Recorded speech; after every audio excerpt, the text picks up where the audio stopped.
Jiang Haoyi was just an ordinary 19-year-old high school student. His school life was simple. Wake up in the morning, head to school, and that was it. Haoyi liked living this way, a peaceful life where no one paid him much attention. It felt free and calm, and he thought it would be enough if things stayed like that forever. One day, while Haoyi was in class studying, a beautiful girl suddenly entered his classroom. Her name was Jia Zitao. The male students were shocked by her unexpected appearance. Everyone wondered why Zitao had come to their class and couldn't help but admire her figure. Out of nowhere, Zitao grabbed Haoyi's hand while he was daydreaming. Haoyi was stunned and couldn't understand why Zitao was holding his hand. To his surprise, Zitao looked embarrassed. She placed Haoyi's hand on her stomach and declared that she was pregnant with his baby. Haoyi was dumbfounded. He couldn't comprehend what Zitao was saying. His classmates immediately erupted in anger, shocked that someone like Haoyi could have wronged a girl like Zitao. Cameras flashed as they took pictures of him, and some even called him a scumbag. Everyone was in disbelief that Haoyi could do something so outrageous. Zitao claimed that Haoyi's baby in her belly was already 3 months old and asked if he could feel it when he touched her stomach. Furious, Haoyi told her to stop talking as if it were true. He demanded to know who she really was and why she was claiming to be pregnant with his child since he didn't even know her. His classmates didn't believe his protests. They were livid and even threatened him. Desperate, Haoyi pleaded for a chance to explain, but Zitao cut him off. She told him there was no need to explain anything because she and their baby trusted him. Frustrated, Haoyi grabbed Zitao's hand and dragged her out, telling her they needed to talk somewhere else. News about Zitao's pregnancy quickly spread online, and Haoyi became the center of everyone's ridicule. Wherever he went, people followed him, calling him names and shouting insults. Haoyi had to hide just to get away from all the chaos. While he was hiding, Zitao suddenly appeared in front of him with a smile. She teased him, saying the baby in her belly told her that Haoyi's legs were short and he ran too slowly. She even warned him to be careful around her. Exhausted, Haoyi begged her to stop with the nonsense. That same day, the school broadcast system called for Haoyi to report to the teacher's office immediately. Feeling like he was in serious trouble, Haoyi told Zitao to wait for him on the rooftop. As he ran to the office, his classmates swarmed him, chasing him down the hallway. Strangely, Zitao watched from afar and thought Haoyi looked incredibly cool while being pursued. The students continued their chase, throwing objects at him to try and stop him. Confused about why they wouldn't let up, Haoyi spotted the janitor's cleaning supplies. Without hesitation, he grabbed a mop and stood his ground. The students laughed, mocking him for holding nothing but a mop handle. However, Haoyi threw the handle, knocking down several students in one hit. They groaned in pain, shocked by the unexpected attack. Haoyi argued that he was forced to do it since they wouldn't leave him alone. Suddenly, someone pulled him into the girls' restroom. It was Tang Suan, the sports captain, and her friends.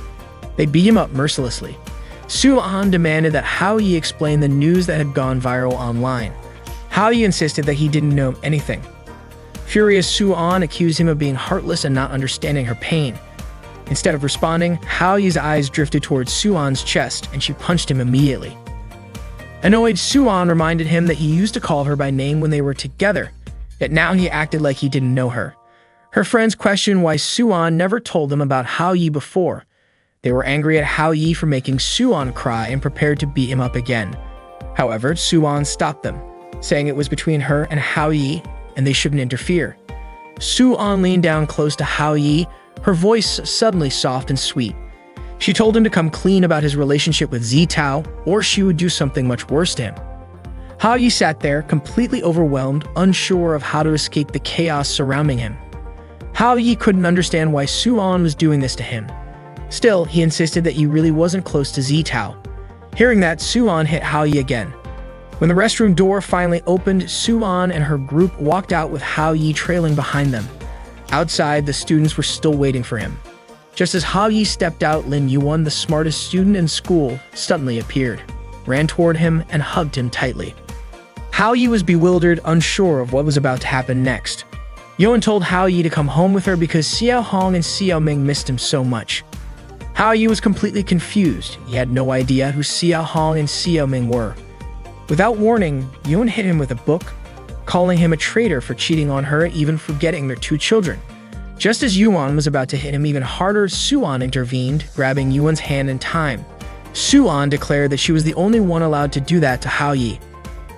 Annoyed, Yuan snapped back, saying that since the Earth was formed, Hao Yi was destined to be hers. Students around them started snapping pictures of the argument between Yuan and Suan. While they were busy fighting, Hao Yi saw an opportunity and bolted. One of the students quickly noticed him escaping and alerted the others that Hao Yi was running away. Hao Yi ran for his life, but no matter where he went, people were chasing after him. With no choice, he dashed up the emergency stairs and headed to the rooftop. Zitao was already waiting for him there. Meanwhile, the students continued to chase him up to the roof, followed closely by Yuan and Suan. Yuan stopped abruptly when she saw Zitao standing there. Suan, on the other hand, demanded that Hao Yi explain everything immediately. Feeling overwhelmed, Hao Yi was cornered by everyone, especially those three girls. He didn't even understand what was happening anymore. Desperate, Hao Yi shouted that he didn't know any of the three girls. He walked all the way to the edge of the rooftop and threatened to jump off to prove his innocence. However, the crowd, already furious with him, charged forward to grab him. Left with no other choice, Hao Yi let himself off the building. As he fell through the air, Hao Yi thought the nightmare would finally end and it would all be over. But to his shock, something strange happened. A mysterious force emerged from the sky. Everything around him froze, and Hao Yi realized that time itself had stopped. Suddenly, he saw a beautiful girl appear in front of him. She looked at him and said he seemed way too calm while falling. She had actually hoped he would wet his pants. The girl introduced herself as the goddess of love and immediately asked Hao Yi if he had ever eaten a love chocolate. Confused, Hao Yi was thrown off by her words. He wondered if she was referring to a cake he had eaten before. He remembered seeing a piece of cake on the rooftop, possibly left there by someone. Since it would have been a waste to leave it, he decided to eat it. The goddess of love explained that the chocolate cake he ate had the power to make anyone fall in love. If Hao Yi ate it with a girl, then that girl would fall in love with him. Hao Yi was horrified as he realized he had shared the cake with the girls, and now they were all after him. He couldn't believe something so ridiculous was happening to him. Still in disbelief, Hao Yi asked himself if the goddess of love really existed in this world. But there she was, right in front of him as he fell from the rooftop. The goddess of love introduced herself as Mai Tata, explaining that she was still in training. Tata told Hao Yi he didn't need to thank her, and cheekily added that he should enjoy the happiness of being surrounded by women. Frustrated, Hao Yi snapped at Tata, yelling that his peaceful life had been completely ruined because of her. He told her that if he hadn't run away, he might have been killed, or worse, expelled and forced to become homeless. Hao Yi felt like his life was over. Tata, unimpressed, called him dramatic and insisted that his problems weren't impossible to fix. As long as Hao Yi could fulfill their wishes, the magic would disappear and Hao Yi would finally be free from them. According to Tata, it was really simple. Suddenly, Tata caught a whiff of food and was distracted. Hao Yi, irritated, said that if it was so easy, she should do it herself. Time, which had been stopped, resumed once again. The students chasing Hao Yi were in disbelief that he had actually jumped off the building. They rushed to check below, but he was nowhere to be found. They kept searching. Suan was baffled about where Hao Yi could have gone. She looked around but still didn't find him, and in the process, she bumped into Yuan. The tension between Suan and Yuan flared again as their rivalry over Hao Yi grew. Meanwhile, Hao Yi was hiding behind a tree, catching his breath as he scanned for Zitao. He was worried something terrible might happen to her. He imagined Zitao crying over him, heartbroken that he had so many other women in his life, and wondering what would happen to the baby she claimed to be carrying. Zitao, still on the rooftop, was indeed crying.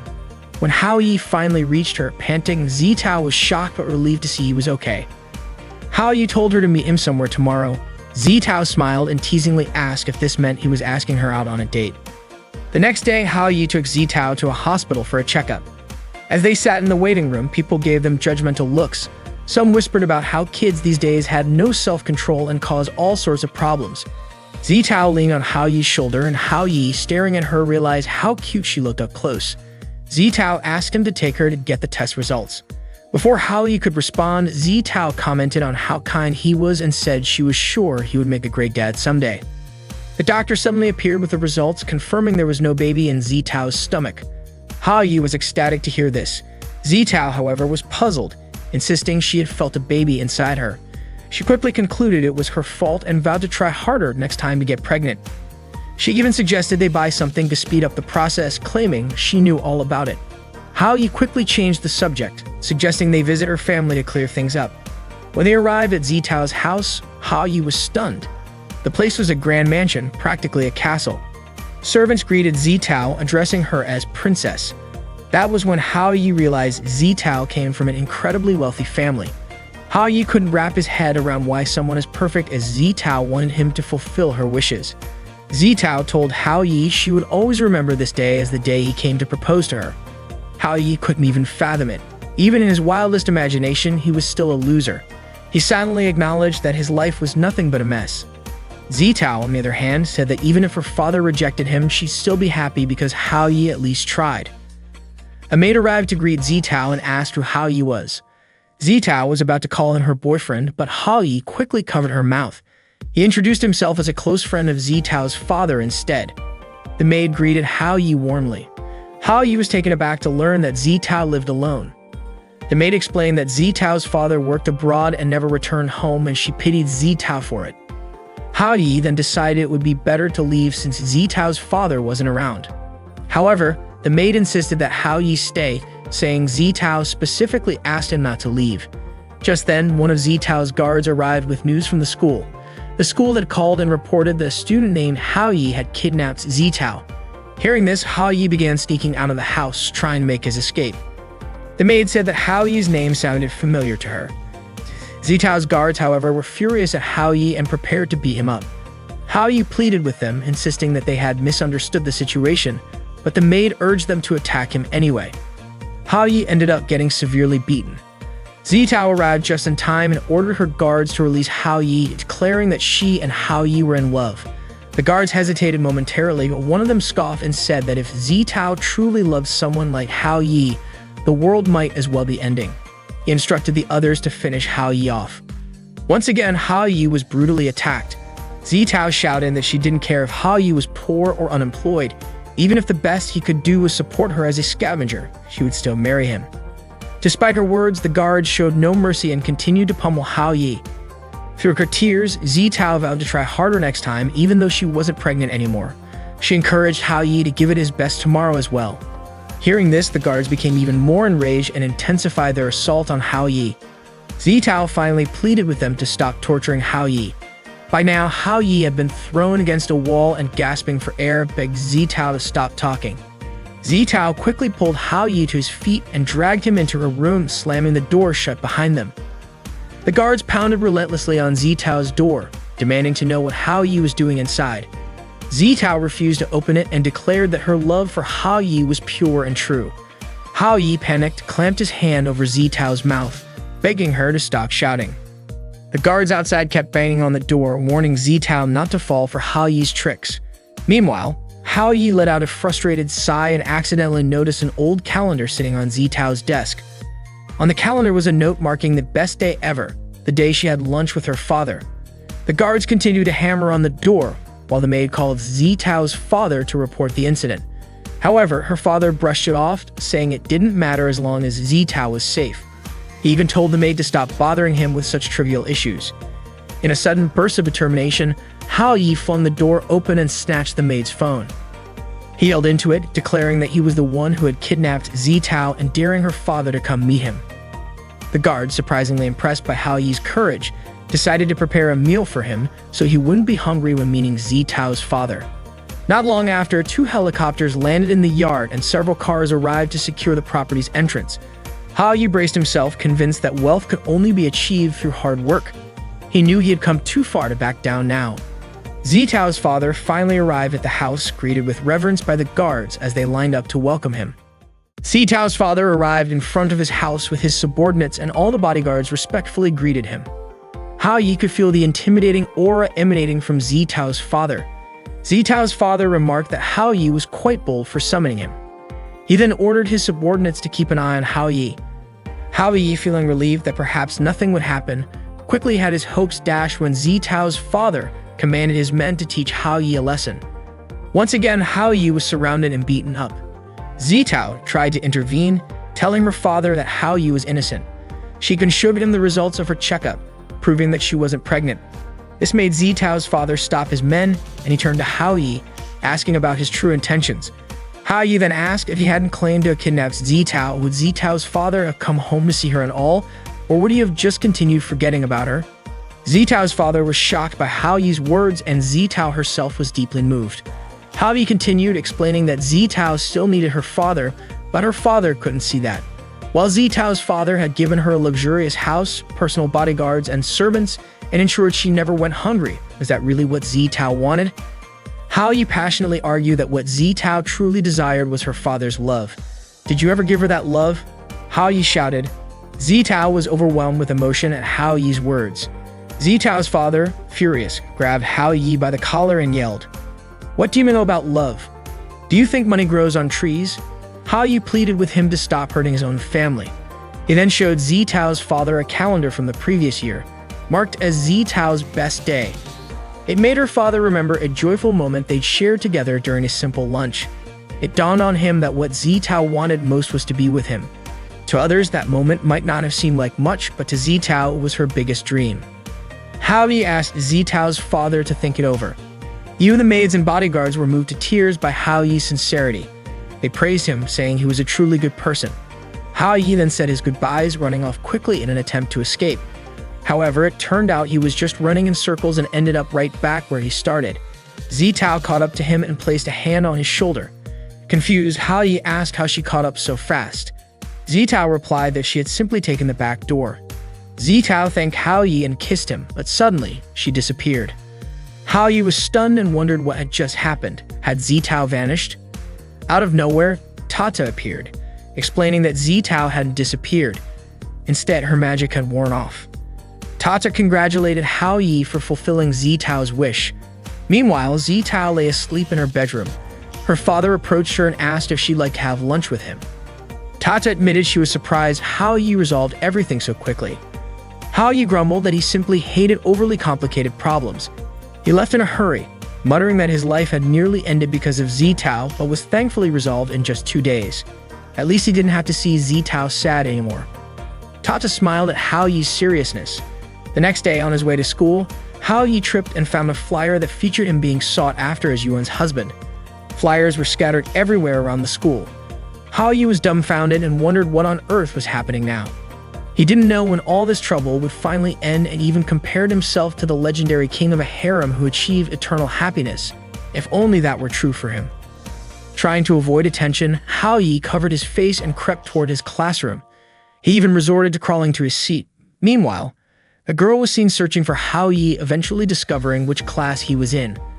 Hao Yi finally made it to his desk, but suddenly caught a familiar fragrance. He looked up to see Zitao standing in front of him, asking if he wanted to go out with her. Hao Yi was shocked and asked how Zitao could remember him. She smiled and replied, "How could I ever forget you?" She then thanked Hao Yi for everything he had done for her. Panicking, Hao Yi called out for Tata, who immediately appeared, freezing time. Hao Yi demanded to know what was going on, pointing out that Tata herself had said Zitao's magic had disappeared once her wish was fulfilled. Tata sheepishly admitted that she had forgotten to tell him something because he had left too quickly the day before. When the love magic ended, the enchanted memories also disappeared, but normal memories remained intact. Everything that happened during those 2 days would not be forgotten by Zitao, which meant that whatever feelings Zitao had for Hao Yi came from her heart alone. Before Hao Yi could complain to Tata about all the trouble, Tata suddenly disappeared and time resumed as normal. Just as Zitao was about to ask why Hao Yi had mentioned Tata, Hao Yi quickly brushed it off, saying it was nothing important. Zitao concluded that Hao Yi had agreed to go out with her. Out of nowhere, someone appeared and threw a knife that narrowly missed Hao Yi. The girl's name was Aoying Shili. She called Hao Yi honey and asked why he hadn't invited her on his date. Shili then interrogated Hao Yi about his relationship with Zitao. Terrified, Hao Yi stammered that it was all a misunderstanding. Shili, however, declared that she would clear up the misunderstanding herself. Without warning, she kissed Hao Yi fiercely on the lips, shocking their classmates, who shouted about how daring the two of them were. Shili then smugly asked Zitao if she understood now that Hao Yi belonged to her. Hao Yi, rendered helpless by Shili, desperately asked for help. Just then, Shili's mother appeared and smacked a bag into Shili's face, telling her to stop what she was doing. Shili, still recovering, asked what her mother was doing there. Her mother was stunned that Shili had traveled all the way from America just to see Hao Yi. Hao Yi nervously greeted Shili's mother, but both Shili and her mother immediately told him to be quiet. Shili's mother demanded that Shili return home, but Shili refused, boldly claiming that no one could stop her from being with Hao Yi. Shili's mother, clearly disapproving of her daughter's relationship with Hao Yi, insisted that Shili give up on him. The two began to fight right in front of everyone. Shili's mother easily won, leaving Shili lying on the ground completely defeated. The students wasted no time snapping photos of the spectacle. Shili's mother ordered her subordinates to take Shili away immediately. As she was about to leave, Hao Yi nervously asked if she was really going to take Shili back to America. Shili's mother simply replied, inviting someone and asking them to leave are two very different things. She then ominously advised Hao Yi to consider buying insurance. Terrified, Hao Yi muttered that his life might soon come to an end. As he turned around, Tata suddenly appeared in front of him, startling him. Frustrated, Hao Yi scolded Tata for sneaking up on him and told her not to pop out of nowhere like a ghost. Despite calling her sweet-looking like a goddess, he grumbled that her behavior was as scary as a ghost. From a distance, Zitao noticed Hao Yi seemingly talking to himself and wondered what he was doing. Curious, she approached him. Meanwhile, Tata asked Hao Yi if Shili had also eaten the magic chocolate. Hao Yi sighed, saying that Shili had always been like that, his scariest childhood friend. According to Hao Yi's parents, Shili and he had played together since they were babies, and they even went to the same grade school and middle school. Just thinking about it made Hao Yi's head hurt. Suddenly, Hao Yi felt someone behind him. Zitao, in a panic, tried to hide behind 3 leaves, which was of course useless because Hao Yi could still see her clearly. Embarrassed, Zitao said she didn't want to interfere with Hao Yi and Shili's relationship since they were childhood friends. Gathering her courage, Zitao told Hao Yi to forget about their plans for tomorrow, but Hao Yi, confused, said he had forgotten to discuss the time and place for their meeting. Apologizing, he admitted he wasn't good at choosing locations and asked Zitao to let him know if she had a place in mind. Hearing that, Zitao smiled and walked away. Tata, watching everything unfold, commented that Hao Yi seemed to be starting to like Zitao after everything they had been through. Annoyed, Hao Yi shot back that it was all Tata's fault for setting this up in the first place. He warned Tata to stop following him and stormed off. Hao Yi made his way toward the school rooftop, trying to clear his head. But on the stairs, he bumped into Suan. Without a word, Suan slapped him and ordered him to follow her immediately. Hao Yi ran into Suan on the stairs and Suan immediately slapped him. She coldly declared that their relationship was over. Hao Yi, unfazed, responded that he didn't care if they'd broke up and added that with such a harsh attitude, no one would ever like Suan. Furious, Suan stormed off, leaving Hao Yi stressed and frustrated. Tata appeared moments later, asking what had happened to Hao Yi in the short time she'd been gone. Hao Yi explained that he had just been slapped and dumped by Suan. Even though Suan's feelings were fake, suddenly being dumped like that still made him upset. Hao Yi then asked Tata why Suan had decided to break up. Was it because the problem wasn't resolved? Tata smirked and said that Hao Yi clearly didn't understand women. She explained that when most women ask for a breakup, it's usually a warning sign. Tata then disappeared before Hao Yi could respond, leaving him worried that something terrible might happen to Suan. He even wondered if she might be planning to hurt herself. Later that afternoon, Hao Yi saw Suan punishing a group of boys by making them do push-ups. They looked utterly exhausted, struggling to complete the hundreds of push-ups Suan demanded. She scolded them, saying they deserved this punishment for losing a bet to the girls. One of the boys begged for forgiveness, promising they wouldn't underestimate her again. Instead of forgiving him, Suan sprayed him with water. Tata and Hao Yi watched the whole thing from a distance. Tata remarked that Suan was truly oppressive, managing to stay completely unfazed despite just having broken up. Seeing how bad the situation was, Hao Yi decided he had to step in and save the poor boys. Tata teased him, pointing out that he could barely save himself. Hao Yi approached Suan, trying to reason with her. He told her that it was just a bet and there was no need to push them so hard. Suan scoffed, mocking Hao Yi for daring to confront her after what had happened between them. The boys cheered Hao Yi on, calling him their savior, but Suan quickly silenced them by spraying them with water again. In a panic, Hao Yi grabbed the water sprayer from Suan, but in the struggle, he accidentally sprayed her instead, soaking her completely. Frozen in fear, Hao Yi braced himself, convinced that Suan would kill him. But instead, Suan looked at him and said that he was far too kind and loved everyone too much. She finally realized why Hao Yi couldn't stay loyal. With that, Suan turned and walked away. The boys, now free from Suan's punishment, celebrated Hao Yi's arrival. They couldn't believe he had the courage to stand up to her, considering how terrifying she was. Soo-an, meanwhile, headed to the bathroom to clean up. As she washed, she couldn't stop thinking about Hao-yi, muttering to herself that he was trash who didn't deserve her love. Determined to move on, she told herself that everything was over and tomorrow would be a fresh start. The next day, Hao-yi overslept and woke up to find Shili lying on his bed. Shocked, he asked what she was doing in his room. Shili, unfazed, called him honey and told him to get up already. She asked why he was in such a hurry since it was Sunday. Then she playfully asked if Hao-yi had a date to go on. Hao-yi replied that he planned to buy some books and finish his school assignments. Hearing that, Shili left the room and locked the door behind her. Panicking, Hao-yi shouted that he didn't want to be trapped in his room on the day of his first date, but Shili calmly told him to relax and stay at home. In the living room, Shili ran into Hao-yi's parents. They asked where Hao-yi was, and Shili told them that he wanted to stay home and study. She also claimed that Hao-yi had asked her to buy some books for him. To ensure her plan worked, she asked them not to unlock Hao-yi's door. Hao-yi's mother, clearly suspicious, turned to her husband and said that their son was being seduced and asked why he wasn't advising him. Hao-yi's father shrugged it off, saying it wasn't such a bad thing to have a girl taking care of him. Annoyed, Hao-yi's mother compared him to Yun and scolded him for being so careless. Trying to change the subject, Hao-yi's father commented on how good the tea tasted. Meanwhile, Hao-yi pounded on his bedroom door, shouting for someone to let him out, but no one responded. Desperate, he climbed out the window and tried to sneak along the building's ledge. As he passed by the neighbor's window, the young child inside started crying and accused Hao-yi of being a pervert sneaking around. Hao-yi, exasperated, yelled back that he wasn't a pervert. He just needed to borrow their door to escape. Meanwhile, Zitao was still waiting for Hao-yi at the place they had agreed to meet. She had been waiting for quite a while and suddenly began to feel worried, especially since she couldn't stop thinking about the time Shili kissed Hao-yi in class the day before.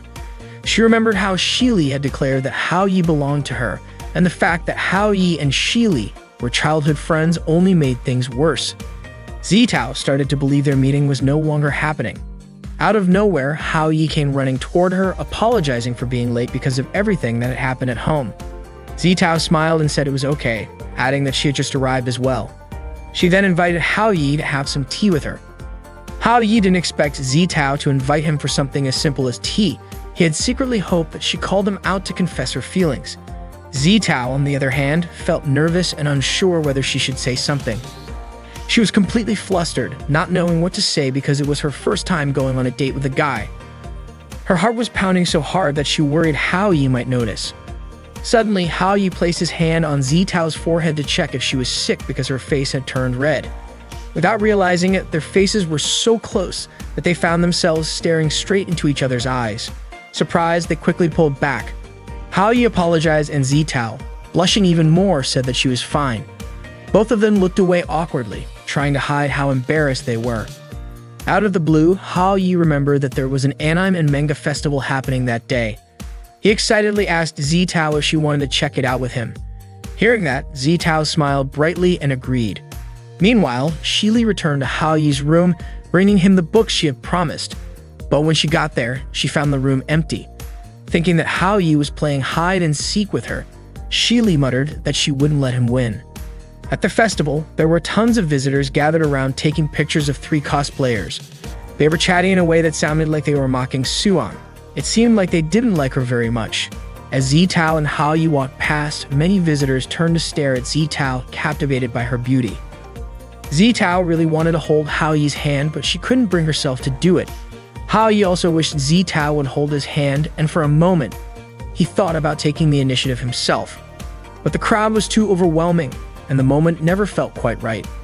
Suddenly, a group of people came rushing through, shouting Soo-an's name. The crowd was so frantic that they bumped into Zitao, who nearly fell. Thankfully, Hao-yi quickly caught her before she hit the ground. Hao-yi was shocked to see that all these people were flocking to take pictures of Soo-an, the same Soo-an who had dumped him just the day before. At the festival, Soo-an looked incredibly sweet and charming, completely different from the strong and brash version of her at school. When Soo-an turned around and noticed Hao-yi standing there, she froze in shock. She hadn't expected to see him at the festival. At the anime and manga festival, Soo-an was cosplaying when she suddenly spotted Hao-yi arriving at the event. She wanted to chase after him, but the large crowd of visitors taking pictures of her made it hard to get away. Eventually, Suan managed to approach Hao Yi and immediately asked why he came to the festival. Was it just to make fun of her? Out of nowhere, Zitao called out to Hao Yi, saying that the visitors at the festival were really scary.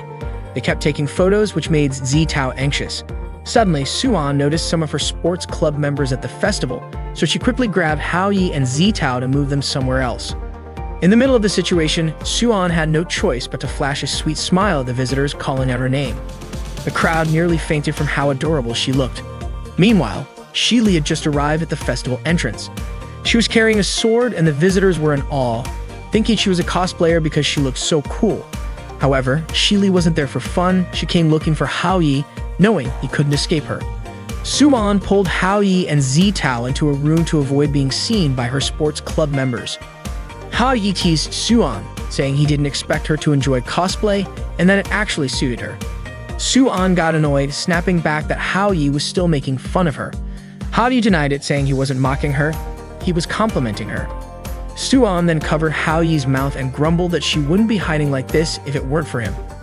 Hao Yi asked why she needed to hide since she looked cute. Hearing this, Zitao began to think that maybe Hao Yi had a thing for cat costumes. Suan then admitted that she didn't actually like doing this. Ever since she started school, the girls in their class were constantly harassed by the boys. At first, the boys were just staring at the pretty girls. But then two girls who weren't particularly attractive and were more muscular showed up. The boys immediately chased those two girls away. It didn't stop there. The boys continued to bully them, calling them ugly and claiming they were full of viruses. The two girls were insulted, splashed with water, and treated like trash. They ended up crying because they couldn't stand the bullying anymore. Seeing this, Suan was furious and immediately stepped in to teach the boys a lesson. She fought off the boys, which left the two bullied girls amazed. Suan then asked them if they didn't want to fight back. The two girls said Suan was incredible and that they wanted to follow her. From that day on, Suan protected the girls at school. Everyone started to see her as a role model, so she couldn't let them see her in cute outfits like this.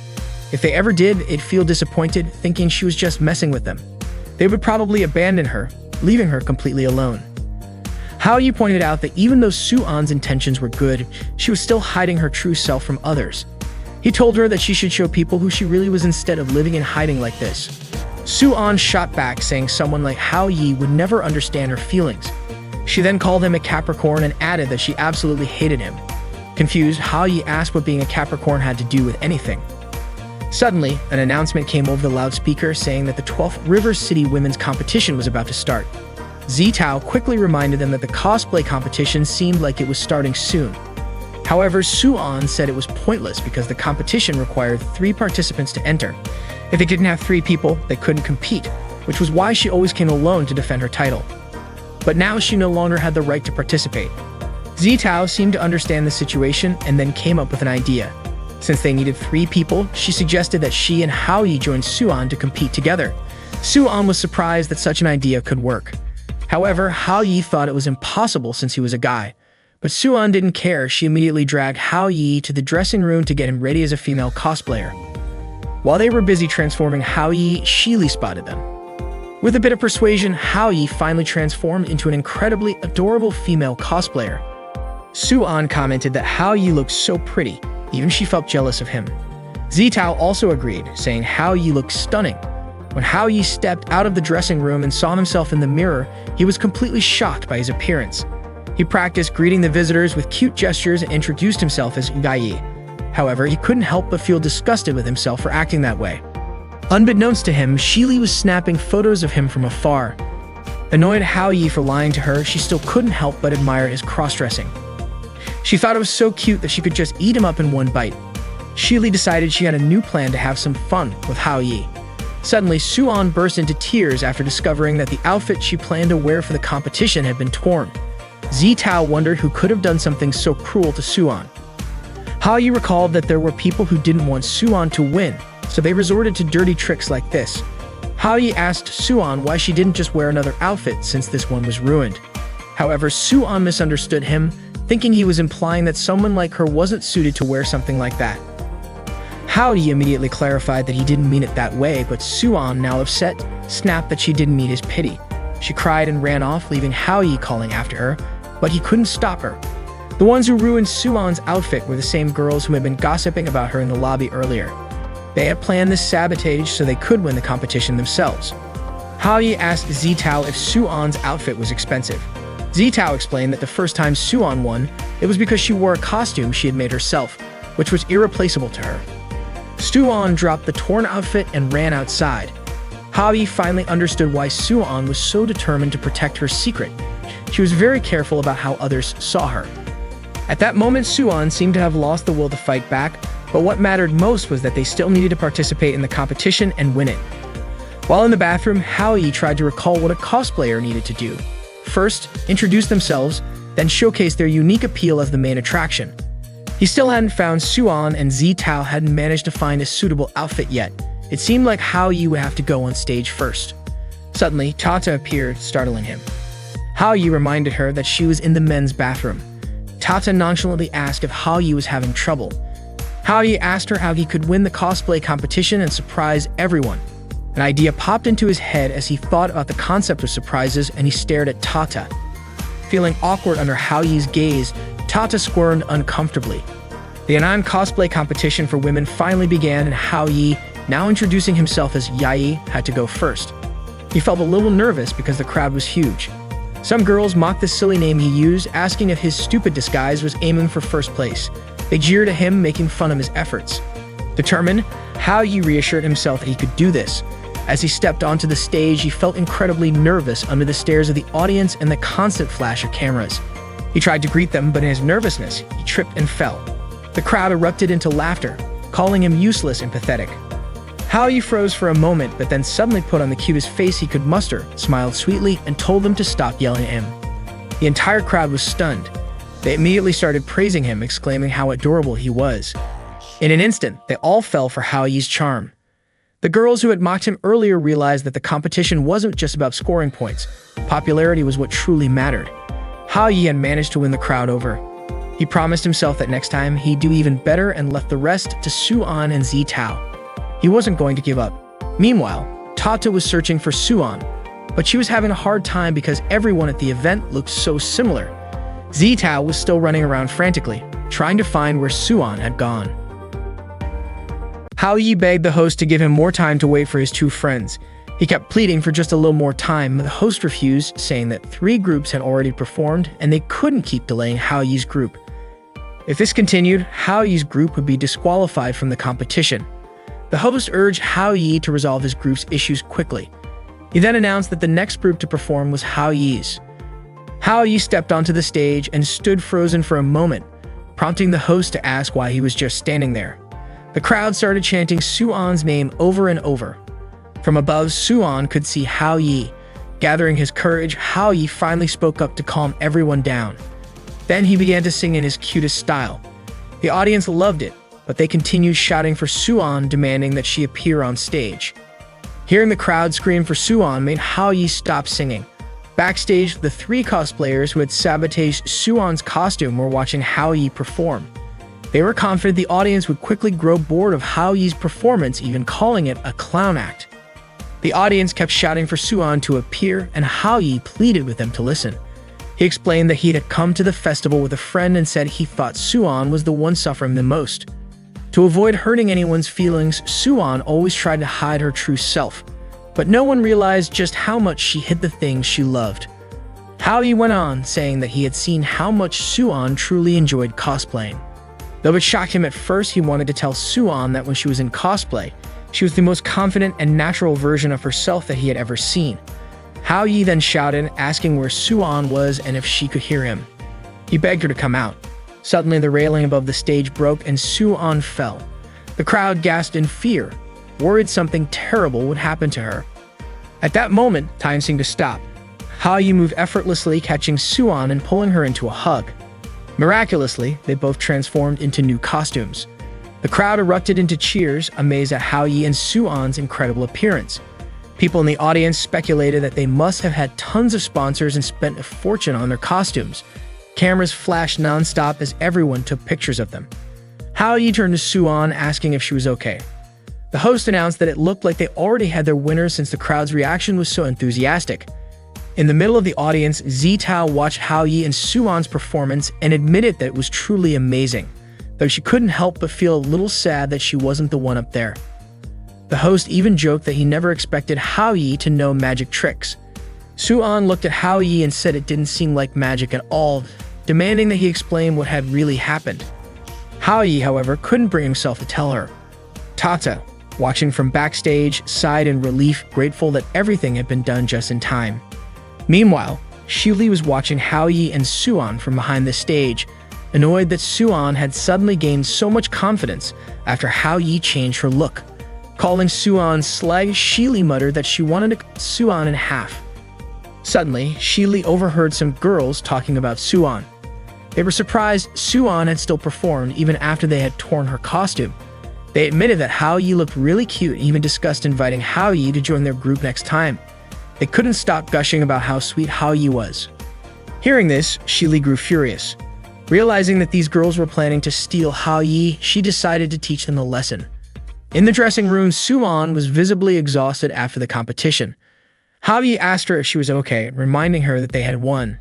Suan scolded Hao Yi for being in the women's dressing room and told him to leave.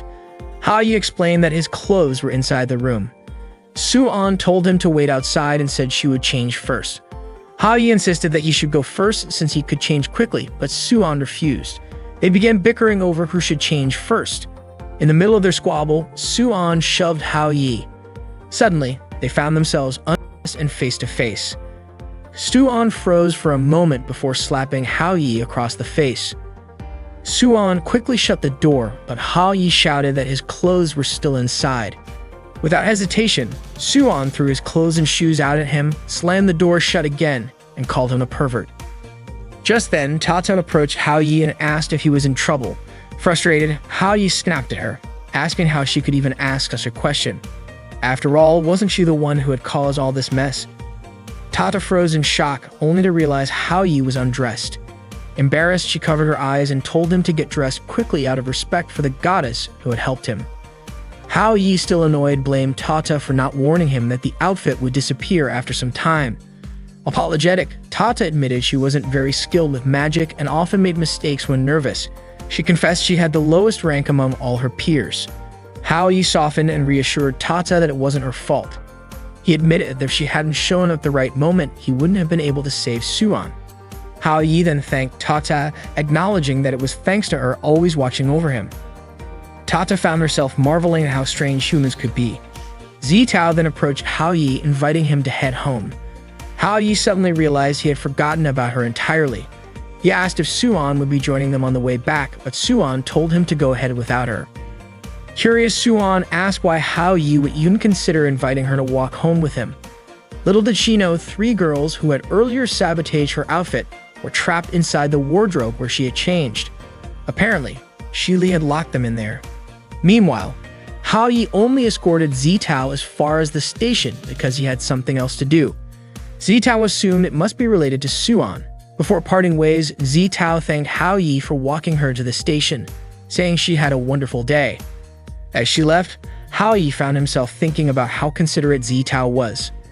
Still, his mind wandered back to Suan. How was she doing? As Suan walked out of the building alone, Hao Yi suddenly called out to her. She turned around, scanning for the source of the voice. Spotting Hao Yi by himself, Suan asked where Zitao was. Hao Yi explained that he had sent Zitao home without him because there was something he wanted to talk about with Suan. Surprised, Suan asked if Hao Yi felt sorry for her. Without missing a beat, Hao Yi invited Suan to come over to his place and stay the night. Furious, Suan slapped Hao Yi across the face and called him a pervert. She ran off, shouting that she didn't want to talk to him ever again. As he rubbed his cheek, Hao Yi realized that the love spell on Suan must have worn off now that his wish had been fulfilled. Still, he wondered when Suan would ever show her true self. That night, Hao Yi arrived at a woman's house. When she opened the door, she immediately commented on how long it had been since Hao Yi had visited, especially at such a late hour. Smiling, she invited him inside. That night, Hao Yi went to the home of his teacher, Jiran. Ran opened the door and commented on how long it had been since Hao Yi last visited her, especially considering it was already late at night. She invited Hao Yi in and he asked if she was also staying up late. Hao-yi was startled when he saw Ron's revealing outfit and asked if she could wear something a bit more modest. Rain responded by asking what exactly Hao-yi was worried about, especially since it was just the two of them in the house. It became clear to Hao-yi that Rain hadn't changed at all. Rain's house was a complete mess, filled with trash from food and drinks. Hao-yi couldn't believe how long it had been since Ron last cleaned. He was suddenly shocked to see a bride lying on a chair. He thought to himself that it was no wonder Ron was still single. Her life was so chaotic. The sink was overflowing with dirty dishes and her fridge was empty. Hao-yi remarked that even a mouse would starve if it lived in her house. Ray then asked why Hao-yi had come to see her. Was it because his new girlfriend, Shili, was bothering him again? Hao-yi quickly clarified that Shili wasn't his girlfriend. She was just a childhood friend. When they were kids, Shili used to cry because Hao-yi was always better at everything, even though she tried her best, but still couldn't surpass him. To comfort her, Hao-yi told Shili she would definitely do better one day. A few days later, Hao-yi noticed something strange about Shili. He was puzzled as to why she kept chasing him and hitting him. Shili yelled at him, accusing him of lying to her. Hao-yi had told her that her grades would surpass his, but reality didn't match his words. Frustrated, Shili demanded Hao-yi tear up his exam papers so they could compete on a level playing field again. Of course, Hao-yi refused and chose to run away instead. This made Shili even angrier with him. In middle school, Hao-yi's grades remained higher than Shili's, which annoyed her to no end. She started hitting him again and even threatened him not to upset her further. Since then, Hao-yi decided to intentionally let Shili win. Shili was delighted by her victories, and the two of them managed to get through middle school without further problems. However, during summer classes, Shili shouted from outside the classroom, saying she didn't care if Hao-yi's grades weren't as good as hers. She wanted him to go to America with her, and she would cover all the expenses. Hao-yi opened the classroom window and told Shili to stop as he had no intention of going with her. The other students gathered around, curious about the commotion. Shili suddenly proposed a bet. If her grades were better than Hao-yi's in the next exam, he would have to go to America with her and attend school there. In the following exam, Hao-yi achieved the highest score. His classmates were surprised by his sudden improvement. Shili confronted him and asked if he hated her or if he truly didn't want to go to America with her. Hao-yi assured her it wasn't like that and asked her not to misunderstand. Shili started crying and walked away. Hao-yi couldn't help but wonder if Shili's life was more difficult than he realized. Ray then asked if Hao-yi was tired of always letting Shili win. Hao-yi replied that in the next exam he would try even harder, and if there was anything he didn't understand, he would call Ran for help. Ran was shocked, saying it had been a long time since she'd seen Hao-yi so serious. She offered him a drink, which he accepted. That same night, Zitao wanted to send a message to Hao-yi but couldn't decide what to write. Suddenly, Hao-yi messaged her first. Zitao felt touched by Hao-yi's thoughtfulness. Even though she was happy that Hao-yi had helped Suan, she secretly wished she could have Hao-yi all to herself. Meanwhile, a drunk Ron started getting closer to Hao-yi. He told her to stop acting wild because it wasn't funny at all. He explained that he came over because of a friend. Hearing the word friend, Rain began to wonder if Hao-yi had someone else in mind. She mentioned that Hao-yi was quite attractive, and because he was kind and friendly, it wasn't surprising if he had made girlfriends. Hao-yi asked her to stop saying nonsense, especially since he considered himself a loner. Rain eventually fell asleep from drinking. The next morning, when Hao-yi was about to leave, Rain intentionally called out to him loudly, referring to him as darling. Everyone nearby started gossiping, calling Hao-yi a shameless young man, assuming he was in a relationship with an older woman. Frustrated, Hao-yi ran away to avoid further embarrassment. That day, Suan was leading a training session with her sports club members. Her leadership style had softened a bit compared to before. Two male students noticed the change, commenting on how Suan had looked intimidating and stern during practice just the week before. Suddenly, Suan approached them, noting how energetic they seemed. Without warning, she punished them by assigning them an extremely heavy weight to lift. Everyone cheered for the two male students as Suan encouraged them, saying that since they were training with the girls, they needed to set a good example. The boys muttered that Suan's idea of encouragement was more like torture. Suan overheard them, smirked, and playfully tickled one of them before patting his back and telling them to give it their all. Hao-yi then arrived looking for Suan. Without hesitation, Suan dragged Hao-yi outside. Hao-yi asked why she was pulling him away. Suan replied that they had already broken up and it would be awkward if others saw them together. She suggested they talk elsewhere. Out of the blue, Hao-yi announced that he wanted to challenge the entire club to a bet. He explained that he would compete against anyone in the club, and the loser would have to fulfill the winner's request without question. Hao-yi then laid out the rules. if any of them outperformed him in the upcoming midterm exams, they would win. Suan's friends were confused about why Hao Yi was dragging them into it. Hao Yi continued, adding that if he didn't get the highest score in the school, they would also win. He teased Suan, asking if those rules weren't already in her favor. The male students thought Hao Yi was crazy, calling it academic suicide, especially since Lin Yuan was ranked first in the school. Hao Yi asked who among them would step up to protect Suan. Suan was baffled by Hao Yi's logic. It was clear he would lose, especially since one of her subordinates, Xiao Xu, was in the school's top 10 rankings. Suan's friends urged her to accept the challenge, promising they would back her up. Suan reluctantly agreed. Hao Yi left, saying he would return in a week. From that moment on, Hao Yi focused entirely on studying. Later, Hao Yi was studying in the library and Zitao happened to be there too. She overheard some students talking about Hao Yi, saying he had made a bet with Suan. They mentioned that if Hao Yi didn't get the top score, he might even get expelled, which was why he was so determined to study. Suan observed Hao Yi from behind a bookshelf, still unsure of what was going through his mind. That evening, heavy rain poured down unexpectedly, even though it had been sunny earlier. Hao Yi, still studying, decided to go to bed early to prepare for the exams the next day. As he moved to close his window, he noticed Shili standing outside in the rain. Without hesitation, he grabbed an umbrella and went downstairs to meet her. Seeing Hao Yi, Shili ran toward him and hugged him tightly. She confessed that someone had insulted her again and asked if she was a disappointment despite her efforts to change. Hao Yi understood how Shili felt. He assured her that she wasn't a disappointment and embraced her, telling her to stop dwelling on negative thoughts. That morning, Hao Yi was on the train heading to school. Still groggy from the night before, he recalled how he had escorted Shili home. Shili's mother had thanked him, explaining that Shili had been unwell lately and she couldn't let her go to school alone. Meanwhile, Suan was washing her face, her mind wandering to thoughts of Hao Yi, when suddenly, one of her club members informed her that Hao Yi had just arrived at the school gate. Zitao approached Hao Yi, noting that he looked exhausted. Concerned, she asked if he was sure he could handle the exam in his condition. Hao Yi reassured her that he was prepared. Not long after, Suan and her sports club members intercepted him.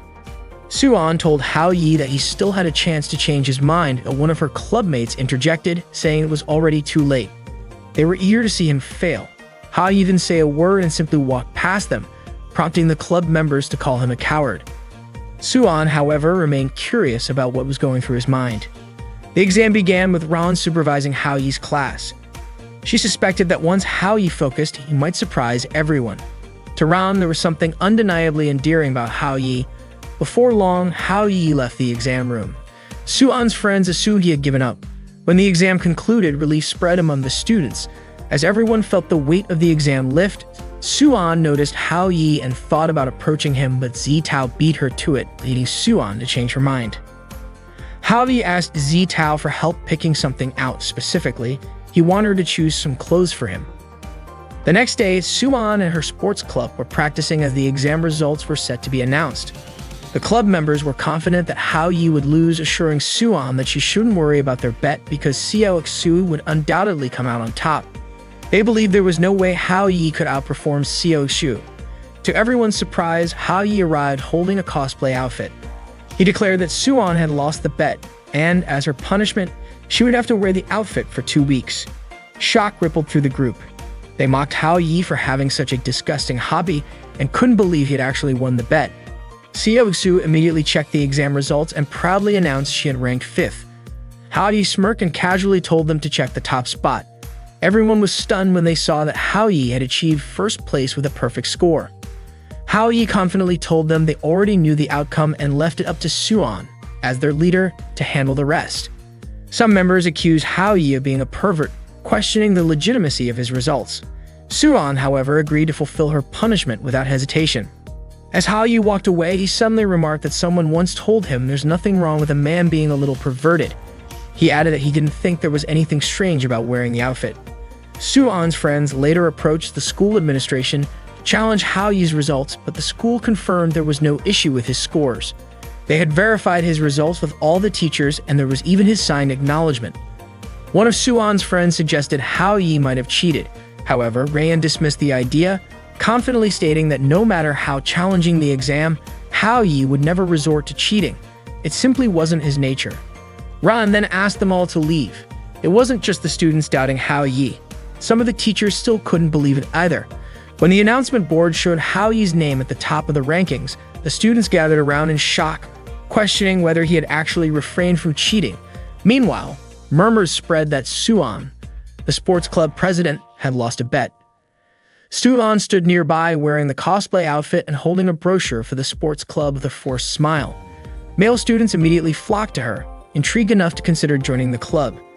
Suan's friends pitied her, blaming Hao Yi for the embarrassing situation. As Hao Yi approached her, he noticed for the first time that the outfit she wore was actually from an anime festival. Curious, he asked her how the clothes he'd given her were holding up. Suan complained that they were too tight. Hao Yi, unfazed, announced to everyone that Suan would be wearing that outfit while recruiting new members for her club. He leaned in and whispered to her, "From now on, it's all up to you." Suan then stepped forward, acting cute and cheerful to promote the sports club. Her performance earned praise from the onlookers, and Suan smiled with relief, even thanking Hao Yi. From afar, a girl watched them, wondering if Hao Yi had completely forgotten about his family. Later that evening, Hao Yi felt drained. He confided in Tata, telling her about the 2-week cosplay punishment he'd given Suan. Tata teased him, saying that he was already losing his edge with Suan, and that he couldn't use the same trick twice. Confused, Hao Yi pondered whether he needed a new plan. Suddenly, Zitao showed up and asked what was going on. Hao Yi dismissed her question, saying he was just feeling hot and trying to cool off. Right then, Suan arrived and threw the outfit Hao Yi had given her at his feet. Furious, she accused him of humiliating her because the clothes were clearly made for a child. Hao Yi tried to explain himself, turning to Zitao for backup, but Zitao, visibly nervous, excused herself, saying she had to leave for dinner with her dad. Seeing Hao Yi's apologetic face, Suan cracked a smile and told him she forgave him. Despite the bizarre circumstances, Suan admitted to herself that she felt happy. Hao Yi, too, smiled, reaffirming to himself that maybe there really wasn't anything wrong with a man being a little mischievous.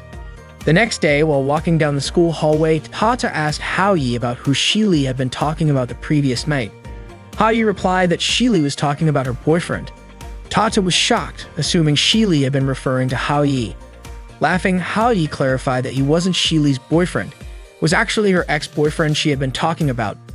If it weren't for that guy, Shili wouldn't have ended up in her current situation.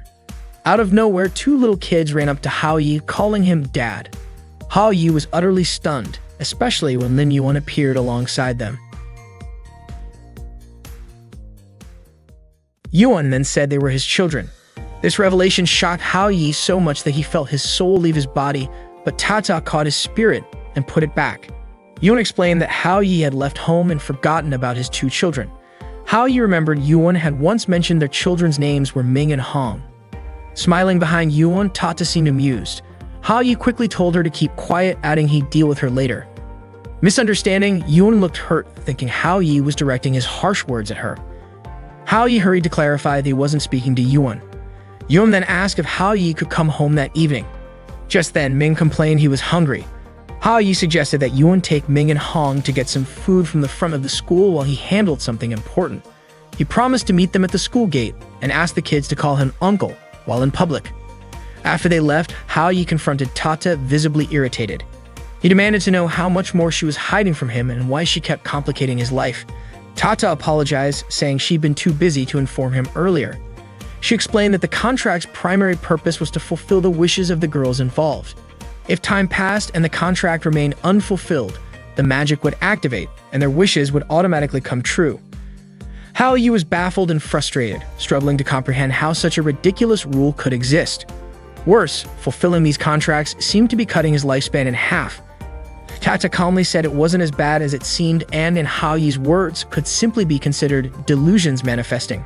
Meanwhile, Yuan showed Ming and Hong the school announcement board, pointing out that their dad, Hao Yi, was ranked first, while Yuan herself was second. Hong praised both of them for being so amazing. Ming quickly reminded Hong to refer to Hao Yi as uncle, and Hong nodded, agreeing to comply. Yuan then received a phone call asking her to report to the office immediately. Before leaving, she instructed Ming and Hong to stay put and not wander off. The 2 kids promised to follow her instructions. However, as soon as Yuan left, Ming dashed off, announcing he would find Hao Yi. Hong, alarmed, chased after him. When Yuan returned and found her children missing, she panicked and ran to Hao Yi to inform him. Apologizing profusely, Yuan explained that Ming and Han had disappeared while she was gone for a short time. Hao Yi reassured her, promising to search for them around the schoolyard. He asked Yuan to wait by the school gate, as the children might have returned there. Hao Yi assured her nothing bad would happen. Elsewhere, Zitao was strolling through the school grounds when she noticed Hong crying. She stopped and gently asked Hong why she was upset. Hong explained that she couldn't find her uncle. Zitao immediately offered to help her search, which made Hong light up with gratitude. Meanwhile, Ming had finished a canned drink and wandered into the school's chemistry lab. Imagining himself as a superhero, he accused the people inside of being villains who had kidnapped his dad. The lab workers, confused, told him to leave. But in Ming's mind, this was a battle against evil. He hurled marbles at them, one of which hit a chemical flask, causing a reaction. To Ming, this was a triumphant explosion signifying his victory.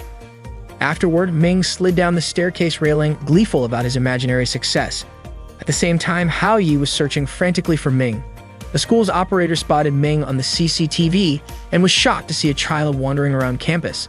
They broadcasted an announcement about the child's presence, catching Hao Yi's attention.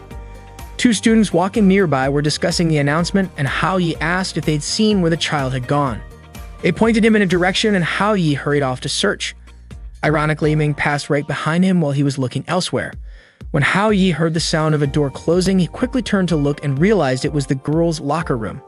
Hesitating, he peeked inside, spotting Ming hiding under a table in the middle of the room where several girls were changing. Hao Yi wanted to go in and get Ming out, but he feared being attacked again for looking like a pervert. He even considered leaving Ming there, trusting that a little kid like him wouldn't do anything wrong. Suddenly, a hand tapped Hao Yi on the shoulder, startling him. It was Tang Xuan, who immediately demanded to know what he was doing sneaking around. Without waiting for an explanation, she punched him. Meanwhile, Zitao offered Hong a drink and learned that the uncle Hong was searching for was Hao Yi.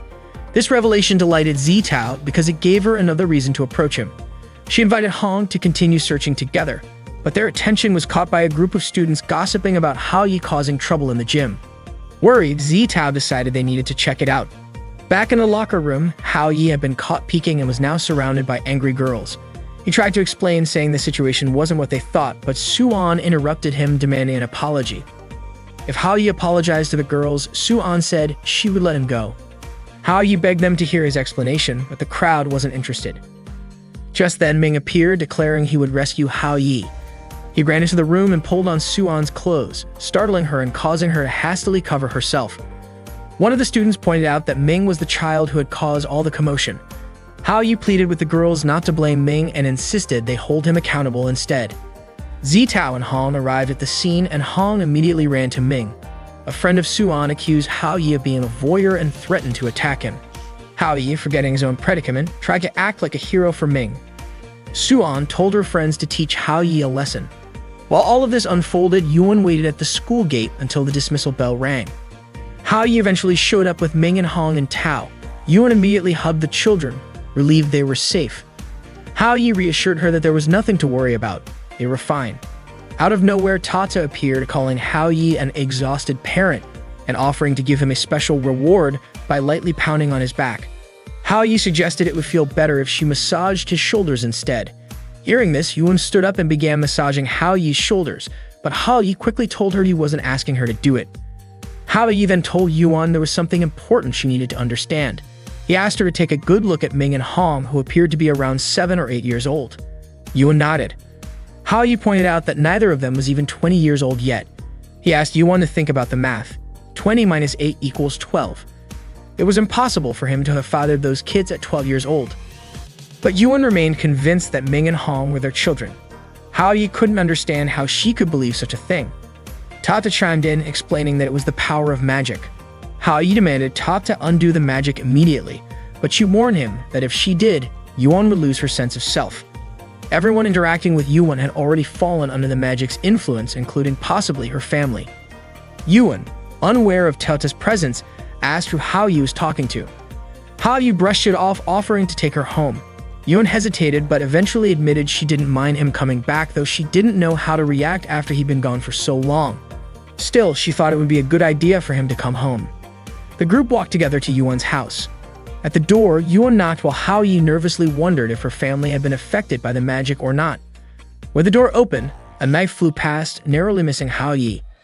Yuan, unfazed, asked her mother what she was cooking because it smelled delicious. Her mother, glaring sharply at Hao Yi, coldly said, "So you finally decided to come home." That evening, Hao Yi returned to Yuan's house, where he was greeted by a knife thrown by Yuan's mother. She angrily called him a scoundrel. The magic's influence had altered her memories. Hao Yi tried to address her as auntie, but Yuan's mother quickly corrected him, demanding he call her mother. She scolded Hao Yi for being away from home for several days, questioning if he'd forgotten how to properly address her, and insisted he say it again. Yuan's mother continued to berate Hao Yi, while Yuan tried to shield Ming and Hong's eyes from witnessing the scene. Yuan asked her mother to stop because Ming and Hong needed to finish their homework after dinner.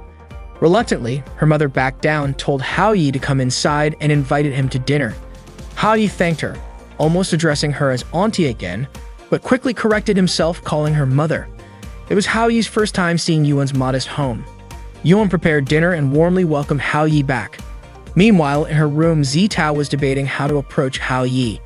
She wanted to invite him on a date next Sunday, but couldn't muster the courage to ask him directly. She considered calling him, but worried it might disturb him, especially if he was already asleep. She also feared rejection if she brought it up. Zitao felt utterly confused about what to do. Back at Yuan's house, Hao Yi suddenly sneezed, a sign someone might be thinking about him. Yuan asked if he had caught a cold. Hong innocently suggested that Hao Yi would feel better if Yuan kissed him. Embarrassed, Yuan told the kids not to say such things and instructed them to finish their chores. While cleaning, Yuan and Hao Yi's hands accidentally touched, making them both feel awkward. Yuan's mother noticed the subtle interaction and announced that she was heading to her aerobics class at the plaza and would be back late. Ming asked Hao Yi for help with his homework, explaining that he had been trying to solve the problems every night. Yuan told the kids to go to bed soon and not to bother Hao Yi, but the children were eager to play with him since it was Saturday the next day. Unexpectedly, Yuan began changing her clothes in front of Hao Yi. Flustered, Hao Yi quickly urged the kids to follow Yuan's instructions and head to bed. He then left the room to watch TV. On the news, a segment aired about a young unmarried couple in their 20s who had eaten forbidden fruit. Hao Yi was puzzled by the relevance of such a story. Yuan, now dressed in a revealing outfit, approached Hao Yi and suggested he rest since she doubted her mother would return that night. Hao Yi was startled and wondered if Yuan was implying he should share a bed with her. The thought overwhelmed him. Yuan apologized for the house being too warm and began fanning Hao Yi. Her kindness and gentle nature struck him, and for a brief moment, Hao Yi thought he'd be lucky if Yuan were his wife, but he quickly shook the thought from his head. Noticing Hao Yi suddenly banging his head, Yuan asked if he was uncomfortable staying at her house. As she moved closer, Hao Yi's heart raced. Just then, his phone rang, breaking the tension. Hao Yi told Yuan he needed to take the call. It was Zitao. She apologized for calling so late, asking if she was disturbing him. Hao Yi reassured her she wasn't and asked why she was calling. Zitao shyly asked if Hao Yi was free on Sunday and invited him to Heizu Amusement Park. Hao Yi agreed to the plan. Unbeknownst to him, Yuan had overheard the conversation and was standing right behind him. She asked what was going on. Startled, Hao Yi stammered that someone had simply asked him to return home. Yuan then asked Hao Yi to promise her that he would take the kids to Heizu Amusement Park on Sunday, since it had been a long time since they'd gone anywhere together. Hao Yi was confused because he had already agreed to meet Zitao on Sunday. He felt torn, caught between two conflicting thoughts. On one hand, he had to take care of the kids since they were supposedly his, and as a father, he couldn't neglect his responsibilities. On the other hand, Hao Yi realized that these children weren't actually part of his life, and he needed to make Zitao, the beautiful and wealthy woman, fall in love with him. That way, Hao Yi's position would dramatically rise to the top. His mind was racing back and forth between whether to spend the day with Yuan or with Zitao. In the end, Hao Yi decided to go with Yuan. Yuan, however, reiterated that they would be bringing the kids along. Meanwhile, Zitao was busy picking out an outfit for her date with Hao Yi. Suddenly, Hao Yi called her. He apologized for calling so late, but Zitao said it was fine since she hadn't gone to sleep yet. Hao Yi was about to explain his plans for Sunday, but paused when he remembered what Zitao's maid had said, that Zitao didn't have many friends and often felt sad being alone at home. Suddenly, Zitao started crying and said that if Hao Yi was too busy, he didn't have to come. Hao Yi immediately decided that he wouldn't be late and reminded Zitao not to be late either. Zitao smiled, and Hao Yi couldn't believe how those words came out of his mouth so naturally. As Hao Yi walked home, Yuan told him to be careful on the road. Hao Yi, walking home, was deep in thought, realizing he had to handle both situations at the same time. Sunday arrived. By 8:50 a.m., Hao Yi, Yuan, and the kids had already arrived at Haeju Amusement Park. Ming and Hong were really excited to see all the rides there.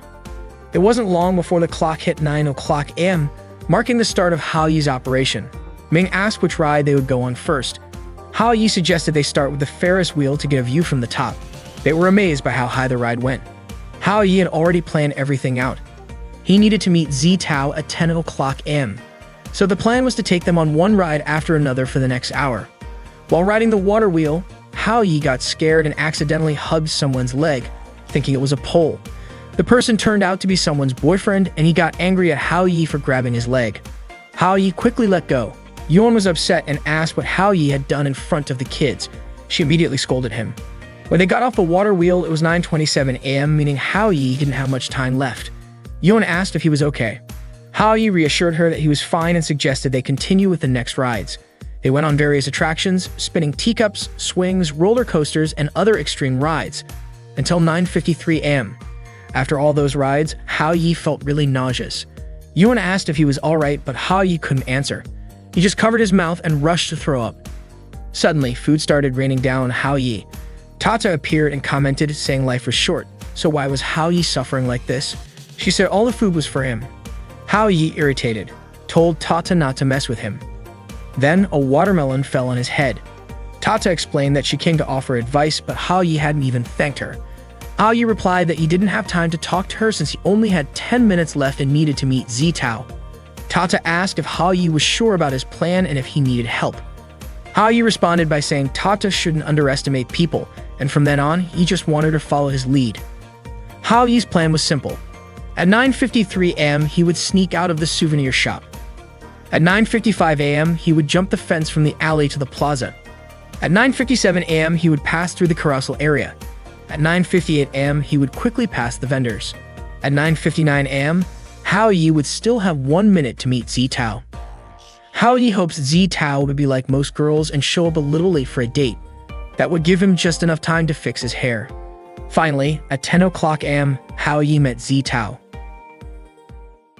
It was exactly 9:59 a.m. and Hao Yi still had 1 minute left before meeting Zi Tao. He thought Zi Tao would probably be like most girls and show up a little late for their date. Finally, Hao Yi arrived on time to meet her. Apologizing for making Zi Tao wait, he was surprised when she said it was her fault for arriving too early. For Zi Tao, the date that day was incredibly special because there was something important she wanted to share. Hao Yi began to wonder if that important thing might be a confession. Zi Tao, on the other hand, felt unsure of what to do. She thought about confessing her feelings to Hao Yi but felt too nervous to go through with it. Just as Zi Tao was debating with herself about whether or not to confess, someone suddenly approached them. The person mentioned that the amusement park was holding a photography event and asked if they were interested in having their picture taken. They advised Hao Yi and Zi Tao not to look too stiff, since it wasn't supposed to be like an ID photo. The photographer even asked them to stand closer together, saying couples should look intimate. As Hao Yi and Zi Tao moved closer, the photographer insisted they get even closer, adding, "Aren't couples supposed to look affectionate?" Hao Yi thought the photographer must have assumed they were a couple. He couldn't help but wonder, could someone as wealthy and elegant as Zi Tao really fall for me? Then, to his surprise, Zi Tao posed by hugging Hao Yi and asked if that was the kind of pose the photographer had in mind. The photographer gave a thumbs up and prepared to take their photo. Suddenly, a gust of wind blew Zi Tao's hat off and Hao Yi instinctively caught it. In doing so, his face accidentally moved closer to hers. Zi Tao smiled, thanked him, and unexpectedly kissed him. Hao Yi rushed to the restroom to splash water on his face. He was puzzled by Zi Tao's behavior. Why did she kiss me all of a sudden? He found it hard to believe that the most beautiful girl in school could like him. It seemed impossible and made no sense at all. Out of nowhere, Tata appeared and teased Hao Yi, calling him a fool and saying even a god wouldn't be able to save him. Hao Yi asked if it was all just a coincidence. After all, everything he did was just to help Zi Tao, so there was no reason for her to fall for him. It simply didn't make sense. If it were true, then all the single guys in the world would be doomed.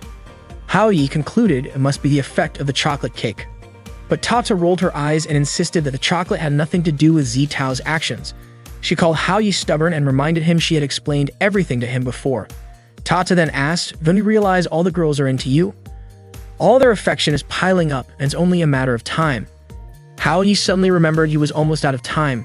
Yuan and the kids were probably still waiting for him. He quickly headed to the souvenir shop to pick out some gifts.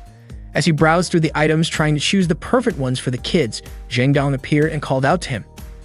Zhang Dong asked what Hao Yi was doing there. He then said there was something serious he needed to discuss. Hao Yi sensed it was something important. Zhang Dong explained that Du Yus had returned from America and he was certain Yus would hurt Shi Li again. Zhang Dong declared that no matter what, he wouldn't let that happen. Hao Yi tried to calm him down, saying there was no guarantee things would turn out the way Zhang Dong imagined. Zhang Dong then surprised Hao Yi by saying he was entrusting Shi Li to him. Hao Yi protested, pointing out that Zhang Dong was the one who liked Shi Li, so he should be the one to handle it. Zhang Dong hesitated and explained he couldn't go because of his friend's wife, adding, "I'm not that kind of guy." He placed his trust in Hao Yi to look out for Shi Li. Just then, Hao Yi noticed Suan in the same store. He called out to her, and she asked why he was there. Hao Yi explained he was talking to his friend, but Suan's companion didn't believe him. They accused Hao Yi of being a pervert, insisting he must have been following Suan. Hao Yi denied it, trying to convince them it wasn't what they thought. Suddenly, Zitao called him. At that moment, Hao Yi found himself dealing with 3 women at once: Zitao, Suan, and Yuan.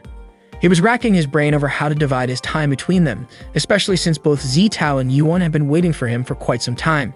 He had no idea what to do. Suan noticed Hao Yi's restless expression and asked why he seemed so anxious and what was on his mind. Without hesitation, Hao Yi grabbed Suan's hand and said he needed her help. Suan's friend, however, became furious and immediately told Hao Yi to let go of Suan's hand, thinking he was doing something inappropriate to her. Hao Yi tried to explain that it was just a misunderstanding. Meanwhile, Zitao kept calling him, but Hao Yi wasn't answering. Zitao began to wonder if she had scared Hao Yi away. Feeling uneasy, she decided to leave. Just as she was about to go, someone appeared in front of her. She thought it was Hao Yi, but it turned out to be Suan. Surprised, Zitao asked why Suan was there. Suan explained that Hao Yi had something urgent to take care of and was in a big rush, so he had asked her to keep Zitao company. Suan also admitted she was curious about what Hao Yi was up to. Zitao thanked Suan for staying with her. Suan sat down next to Zitao and told her not to worry about Hao Yi. She complimented Zitao's outfit, saying she looked beautiful that day, then asked if Zitao and Hao Yi were on a date. Embarrassed, Zitao quickly clarified that they weren't dating and had only run into each other by chance. Suan chuckled and said Zitao didn't need to explain herself. Smiling, she teased that she felt guilty for stealing time that Zitao could have spent alone with Hao Yi. In truth, Suan was frustrated with Hao Yi but tried not to show it. Zitao, in turn, complimented Suan, saying she looked lovely too. Suan dismissed the compliment, saying she wasn't dressed up since she was only there to relax. Zitao teased her, pointing out that she looked a little shy, but Suan refused to admit it. She instead invited Zitao to have some fun together. Meanwhile, Hao Yi had made it to the carousel, where he met up with the kids. He handed them stuffed animals as gifts and apologized for making them wait so long. However, Hao Yi was surprised to see Hong crying. Yuan explained that Hong had wanted to win an ice cream for Ming in a coloring contest, but didn't succeed. Hao Yi reassured Hong, telling her not to worry because he would buy ice cream for them instead. Yuan suddenly commented that since Hao Yi had recently been laid off from his job, it must be tough for him to adjust. She urged him not to push himself too hard. Just then, Ming spoke up, saying she didn't want ice cream anymore. Yuan smiled warmly and called Ming a sweet child. Watching the touching scene between them, Hao Yi felt a mix of emotions. He understood Yuan's struggles and helplessness, but was also moved by the children's kindness and thoughtfulness. Determined to lift their spirits, Hao Yi suggested that he and Ming try to win the ice cream together. With renewed enthusiasm, Hao Yi, Yuan, and the kids put their hands together and cheered as a team. Nearby, an announcement was made for a parent and child quiz competition about to begin. Parents and their children started getting ready for the event.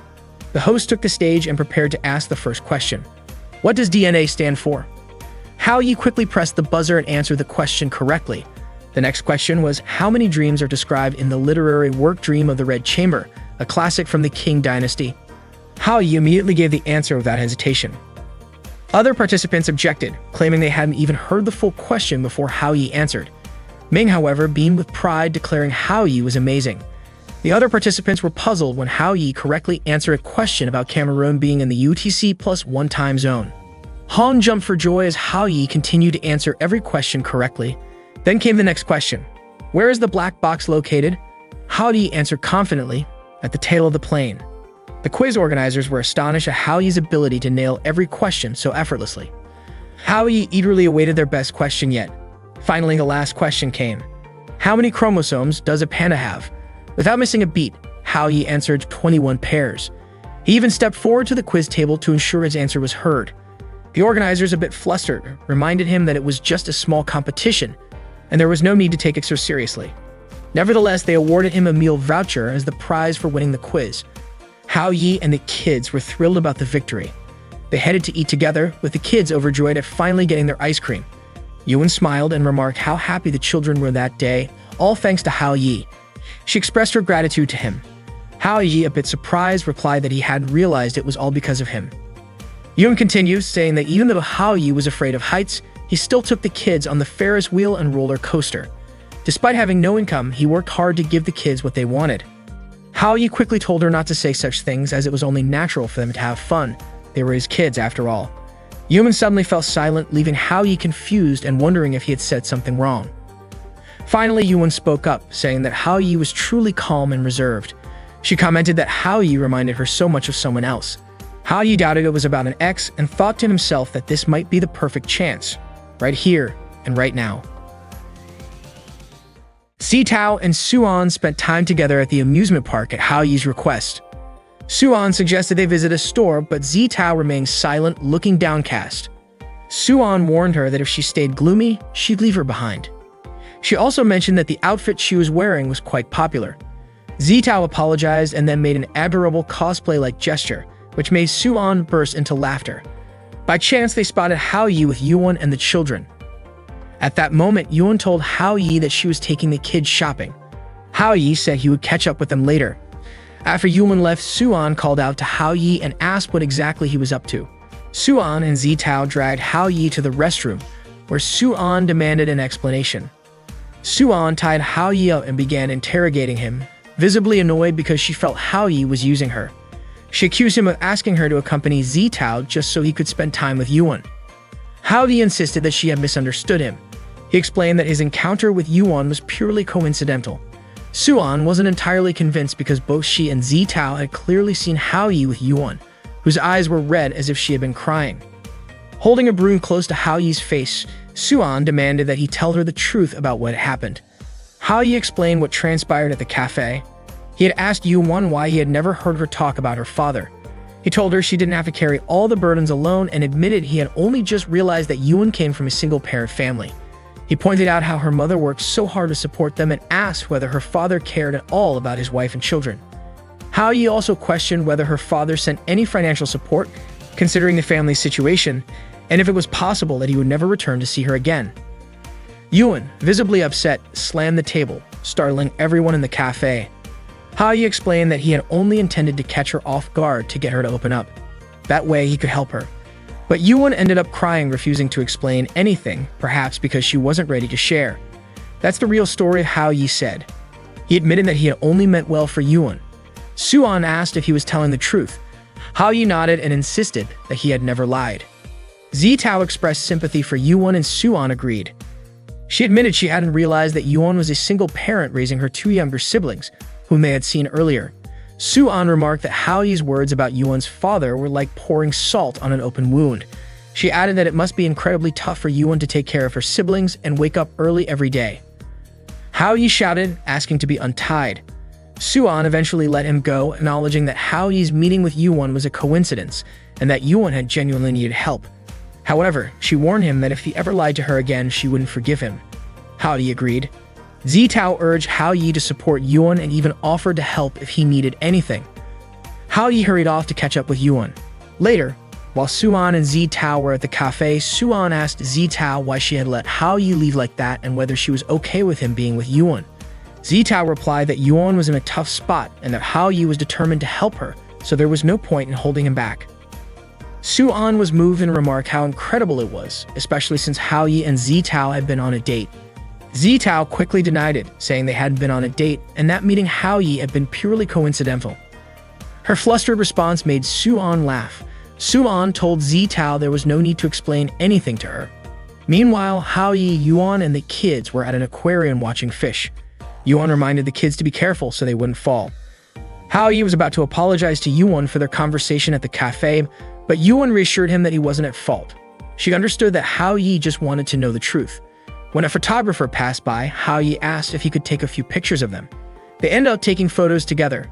Ming and Hong were overjoyed that day. The photographer was surprised to hear the kids calling Hao Yi dad and wondered about his relationship with the girl he had seen him with earlier. Later, Hao Yi accompanied them back home. Yun thanked Hao Yi for making the day so enjoyable for her and the kids. Hao Yi tried to apologize again, but Yuan told him not to blame himself. She knew his intentions were good. However, she asked him not to tell her mother about their earlier conversation. Hao Yi agreed. Yuan went inside and said goodnight to Hao Yi. As Hao Yi stood there, he wondered if he had gone too far. He realized he couldn't learn anything directly from Yuan's mother and didn't know what to do next. Just thinking about meeting Yuan's mother made him anxious. He took out a photo from his pocket. It was the picture they had taken together earlier. Hao Yi recalled what Tata had once said, that memories created by illusions often had some connection to reality, and that the truth was often hidden within those false memories. Hao Yi figured he would need to start by learning more about the people close to Yuan. The next day, Hao Yi went to the grade school Yuan used to attend. He wanted to investigate there. As he was about to step inside, the school's security guard stopped him. The guard said that not just anyone could enter the school and asked where Hao Yi was from.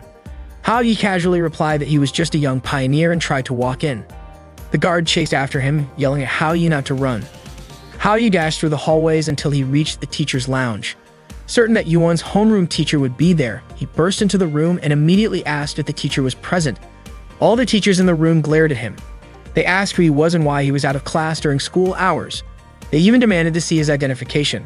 The school security officer arrived just in time and grabbed Hao Yi, who had caused quite a commotion. Hao Yi tried to explain that they had misunderstood him and that he was only looking for Yuan's homeroom teacher. They didn't believe him and accused him of lying, thinking he was just trying to cause trouble.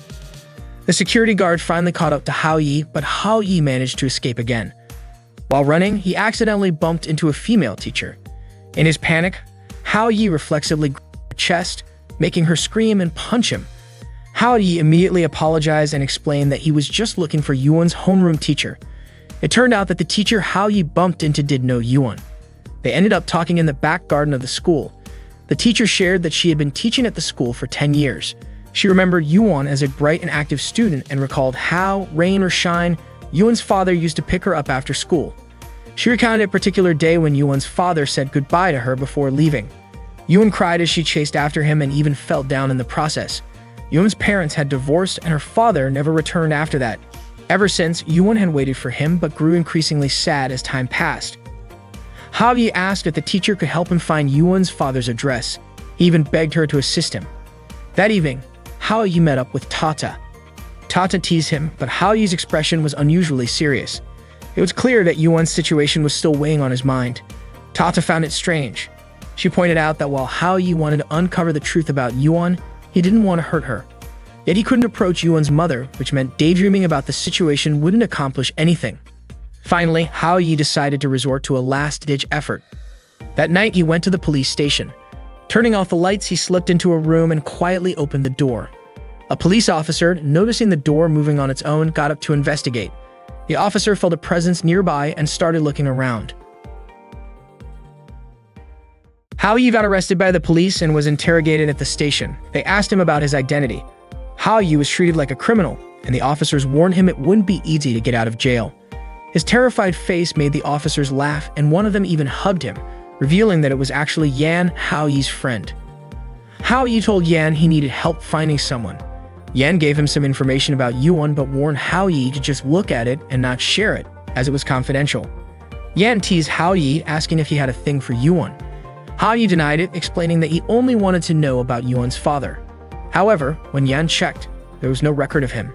Yan suggested that Yuan's father might have moved to another country, which would make it much harder to track him down. Still, Hao Yi insisted he would keep searching. Yan promised to keep looking and let Hao Yi know if he found anything. As Hao Yi was leaving, Tata suddenly appeared. She joked that not many people could walk into a police station like that. She asked if Hao Yi was the son of a mafia boss or just some delinquent, mentioning how he once got beaten up by a mob. She even sarcastically asked if the food in jail was any good. Hao Yi, annoyed, scolded her, accusing her of just messing with him. He was fed up with her antics. When Hao Yi got home, he announced he was hungry, but his parents stayed silent. Sensing something was off, Hao Yi asked if a burglar had broken in.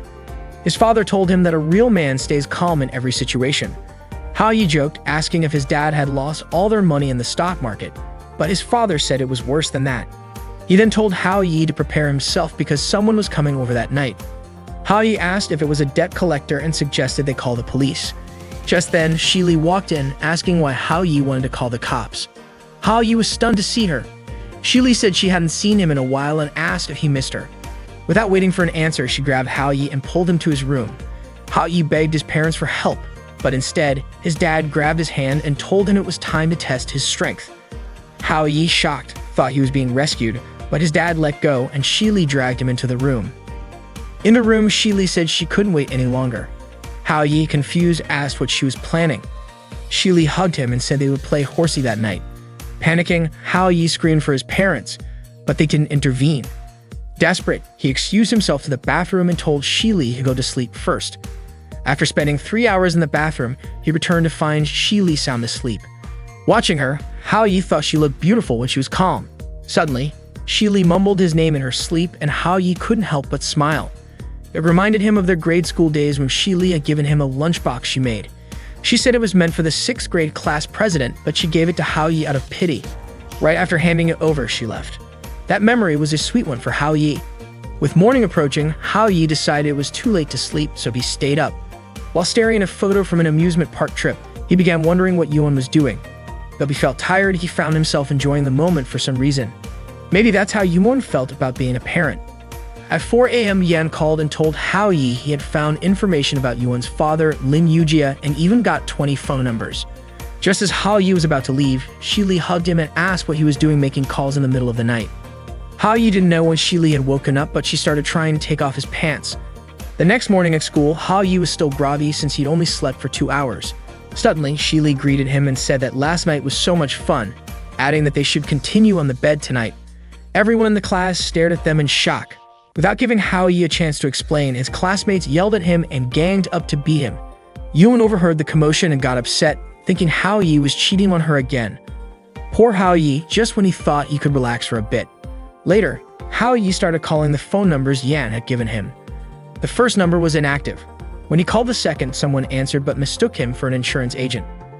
The third number connected, but when Hao Yi asked if it was Yujia, the person on the line said there was no Yujia and started offering names like Andy and Mike. Panicking, Hao Yi quickly hung up. He tried several more numbers, but they were all wrong. Only one number was left. Hao Yi called it, and this time the number was active. Meanwhile, a woman walked into her boss's office and told him he had a call on one of his rarely used lines. The boss explained that it was his private line and forbade her from answering it. Hao Yi waited, confused as to why no one was picking up, and eventually fell asleep. After school, Hao Yi tried calling the last number again, determined to keep trying until someone answered. At that time, Yujia was at a supermarket and his phone was ringing. People around him pointed it out, prompting Yujia to finally answer. Hao Yi asked if this was really Yujia. Yujia replied by asking who Hao Yi was and how he got his number. Hao Yi confidently said he was Yujia's son-in-law. Shocked, Yujia said that couldn't be true since Yuan wasn't married. Hao Yi laughed and admitted it wasn't true, but added that they already had 2 kids, leaving Yujia even more shocked. Hao Yi then told Yujia that he had been gone for years and that Yuan missed him deeply.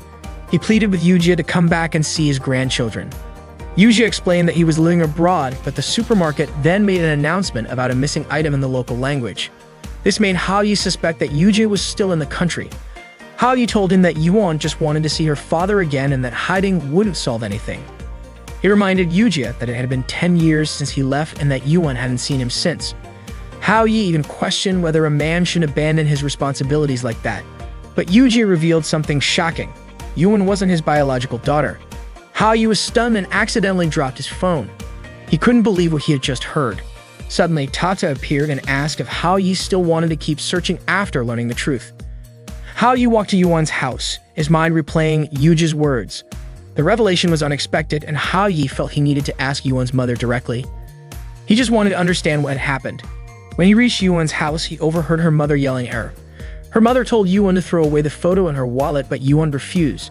Her mother angrily declared that Yuan's father had been dead for a long time. Hao Yi was shocked. Yuan rushed out of the house, with children crying and chasing after her. Yuan's mother then stepped outside and asked Hao Yi what he wanted. Hao Yi explained that he came to talk to her, but she said she wasn't in the mood to talk when she was angry. Hao Yi then asked about Yujia, certain that Yuan's mother knew how much Yuan missed her father. Yoon's mother questioned how Hao-yi knew about Yujia, asking if Yoon had told him. Then she asked Hao-yi to leave her alone and went back inside. Desperate, Hao-yi banged on the door, begging her to tell him the truth. Yoon's mother refused, saying the conversation was over. Hao-yi kept pleading, asking for a reason. Suddenly, an elderly woman appeared and told Hao-yi to leave Yoon's mother alone. She whispered something to Hao-yi, which left him utterly shocked. Afterward, Hao-yi went off to be alone. Tata approached him and asked if he had learned the truth about Yuan's situation. Hao-yi said he didn't want to deal with it anymore. Hao-yi told Tata that he didn't want to deal with Yuan's issues anymore. In the past, Yuan's mother, Xiao Sin, married Xiao-he, who was a surgeon. Shortly after Xiao was called to duty, Sin waited eagerly for his return. But when her wish was finally granted, he came back lifeless. Everyone expressed their condolences to Sin, and his comrades said he was a hero. Things became even more difficult because Sin was pregnant with Yuan at the time. Sin considered Yuan to be a gift left behind by her late husband and vowed to raise her child healthfully. Fortunately, Yujia, a man who had once pursued Sin, was by her side and willing to care for her and the child she was carrying. Tata then asked why Sin and he had chosen to divorce. Hao-yi explained that not everyone could understand their kind of love. It turned out Yujia's family didn't accept Sin or her child. Yujia's parents scolded him for marrying Sin behind their backs.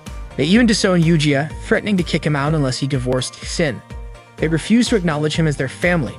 After years of estrangement from his family, Yujia eventually decided to change his approach. He tearfully asked Sin for a separation because his parents were aging and he needed to take care of them. At that moment, there was nothing Sin or Yuan could do. Hao-yi had heard this entire story from an elderly woman who lived next door to Yuan. At first, he didn't believe it, but one of his friends confirmed it was true. Yuan's father had indeed been a surgeon who died in the line of duty. Tata commented that if all of that were true, it was hard to blame anyone for what happened. She could understand why Yujia hadn't come back to see Yuan. Hao-yi's expression soured, and he said he no longer cared about Yuan's family issues and didn't want anything to do with it. Tata asked if Hao-yi was giving up just like that. She pointed out that the fact Yujia still kept his old phone meant he still cared about Sin and Yuan. Hao-yi disagreed. He said they were all irresponsible. Yuan's mother, despite working in a dangerous field, had pushed forward with her commitment, which only brought chaos to others. Yujia, on the other hand, should have respected his marriage vows. He couldn't just come and go as he pleased. Hao-yi argued that even if he managed to bring Yujia back, it would be pointless. Tata grew curious about why Hao-yi was so upset. Hao-yi said he couldn't understand why Yuan's mother had chosen to trust Yujia. He was sure she had prepared herself for everything she went through and the consequences that came with it, meaning she had to shoulder it all alone. There was no one else to blame. Hao-yi was still angry because, if that was the case, why was he even involved in their problems? Tata reminded him that he had already done his best. She asked if police officers weren't allowed to marry and have children. Yujia had taken on the burden of a broken family and raised Yuan for years. Wasn't that proof that Yujia loved Yuan's mother and Yuan herself? Hao-yi asked Tata to stop following him. Tata couldn't understand what was really going on with Hao-yi. That night, Hao-yi went home with a gloomy expression. His mother greeted him and told him to wash his hands before dinner. His father asked why he was late again.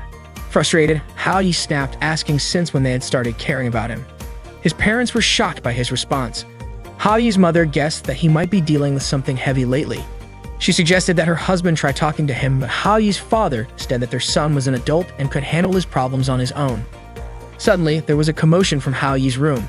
He had thrown all of his books onto the floor and a photo from an amusement park outing accidentally fell down. Hao-yi picked it up and realized he shouldn't have taken out his anger on Yuan's family. He felt deeply ashamed of himself, especially since he had even argued with Tata over the issue. Hao-yi thought he was pathetic. For Yuan's family and for himself, he knew he couldn't give up so easily. He wondered if Tata also blamed him. Suddenly, Tata appeared and asked Hao-yi if he hadn't said he didn't want to come back. Hao-yi was startled, and Tata added that a man should keep his word. Hao-yi snapped at her, telling her not to show up unannounced and especially not to eavesdrop from outside. Both of them ended up laughing together. The next day, Hao-yi called Yujia again. Yujia told Hao-yi not to call him anymore, saying he was busy and in the middle of a meeting. Hao-yi apologized for being so forward and said he now understood the situation between Yujia and Yuan's mother. Yujia was relieved to hear that Hao-yi finally got what he had been feeling. However, Hao-yi continued, saying that as an outsider he could sympathize with Yujia, but as a man, running away wasn't the right way to solve a problem. Hao-yi pointed out that Yujia had kept the same phone number for years. Wasn't that proof that he still cared about Yuwon and her mother? Ha-yi added that Yuwon really wanted to be with Yujia and that Yuwon's mother was struggling. At a time like this, they really needed Yujia. Without another word, Yujia hung up the phone. Tata encouraged Ha-yi to keep trying. Meanwhile, Suan had taken on a part-time job at a cafe to help fund her sports club. Zitao kept ordering drinks repeatedly just to talk to Suan. All Zitao wanted was to chat with Suan for a bit longer. However, Suan declined, explaining she was working. Undeterred, Zitao ordered 3 more cups of coffee so she could keep talking to Suan. Suan scolded her, warning that drinking too much coffee could make her pass out. Her boss immediately reprimanded Suan, prompting her to treat Zitao more politely. Suan asked why Zitao didn't just spend time with Ha-yi instead. Zitao mentioned that Ha-yi had been acting strangely lately. She'd often seen him on the phone with someone. As Suan brought Zitao's coffee order, she asked if there was anything else Zitao needed. Zitao mentioned that her father wanted to talk to her next week and admitted she had no idea what to do. She asked Suan to help her come up with an idea. Suan brushed her off, saying the cafe wasn't the place for counseling. Zitao finally left and Suan returned to work, muttering to herself that Zitao might actually be drunk or maybe drinking so much coffee could have the same effect. The next day, Ha-yi tried calling Yujia again, but the number couldn't be reached. Ha-yi guessed Yujia was upset about being constantly contacted. Tata remarked that despite all the calls, Yujia hadn't blocked Ha-yi's number yet, so maybe he didn't mind as much as he let on. Ha-yi then asked Tata if no girls had come to bother him during the 2-week summer break. He wondered if the magic had worn off, or if only 3 of them had eaten the cake. Tata teased him for hoping too much.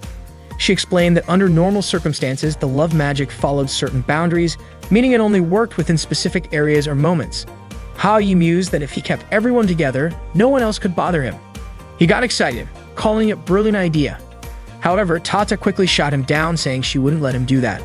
Ha-yi couldn't go against the system. Ha-yi didn't care, claiming he enjoyed spending time with the kids. He decided to go out and invite Yuwon and the children to paint some landscapes. Tata couldn't understand Ha-yi's behavior. He had previously sworn not to care about Yuwon anymore, but now he suddenly wanted to spend time with her and the children. That afternoon, Ha-yi and Yuwon went to the children's school to pick them up. Ha-yi invited them to go to the park, and the kids were thrilled, imagining all the butterflies and caterpillars they might see there. As they were crossing the street, a reckless car suddenly hit Yuwon. Medical personnel quickly arrived to assist the accident victim and transported her by ambulance to the hospital. Suan was shocked when she received news of the accident. The ambulance sped past a car carrying Zitao and her father. Inside the car, Zitao's father asked if there was anywhere she wanted to visit during the summer vacation. He mentioned that in September, her grandfather would be celebrating his birthday and many prominent guests were expected to attend the party. However, he added that her grandfather had said it might be better if Zitao didn't attend. Zitao's father explained that her grandfather was getting older and probably wouldn't change his perspective on certain things. He apologized for not being able to take her. Zitao replied that she wasn't looking forward to going back to their old home anyway, and that as long as her father was with her, she felt content. She also mentioned that she was already happy that day. Zitao's father apologized again, saying he had caused her a lot of suffering that year, but he promised to make everything better from then on. Zitao noticed how much her father had changed and softened. He told her that all parents deeply love their children. Suddenly, Zitao received news about the accident and rushed to the hospital immediately. Meanwhile, Yujia was still at his office, staring at a photo of himself with Yuwon and Sin. One of his employees reminded him to go home, but he insisted on staying. Out of nowhere, the phone rang. Someone informed him that Yuwon had been hit by a car and was being rushed to Heizhou Hospital. If Yujia didn't hurry, it might be too late. Panicking, Yujia quickly left his office. The elevator took too long, so he used the emergency stairs. As he rushed down, he recalled Yuwon's promise to wait for him until he returned. Determined, Yujia resolved to get there no matter what. Since there were no flights to Heizhou until the next day, Yujia had no choice but to drive there. At the hospital, Suan and Zitao stayed by the patient's side as she was taken to the operating room. The patient was suffering from severe bleeding and needed immediate surgery.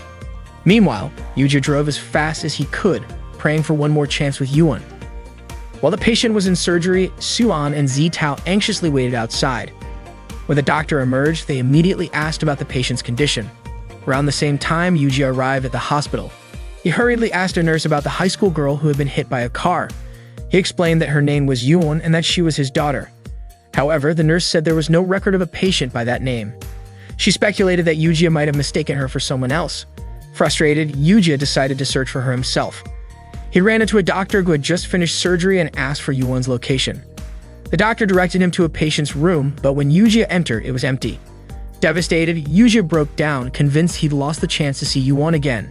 As he cried in the empty room, he regretted lying to Yuwon and wished he could apologize. Suddenly, Yuwon appeared, surprised to see Yujia standing before her. Though her memory was foggy, she recognized him as her father. Yuwon ran into Yujia's arms, sobbing. She had waited so long for him, and now he had finally come to see her. Meanwhile, Haoyi began to regain consciousness. It turned out that during the accident, he had managed to push Yuwon out of the way of the speeding car, causing her glasses to fall off. However, Haoyi didn't have time to get out of the car's path himself, and his body was thrown onto the street. Tata managed to stop the car from running over him. Haoyi remembered the incident clearly. Zitao asked if he was awake and whether he still felt any pain. Suan accidentally removed the support bandage on Haoyi's injured leg, causing him to lose consciousness again. Haoyi found himself in another dimension, alone but surrounded by a sense of warmth. Hong and Ming approached him, calling him Dad. They came closer, relieved to see Haoyi was okay.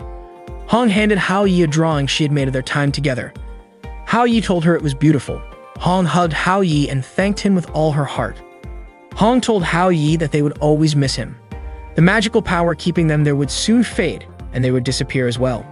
Hong and Ming cried, knowing they had to part ways with Haoyi.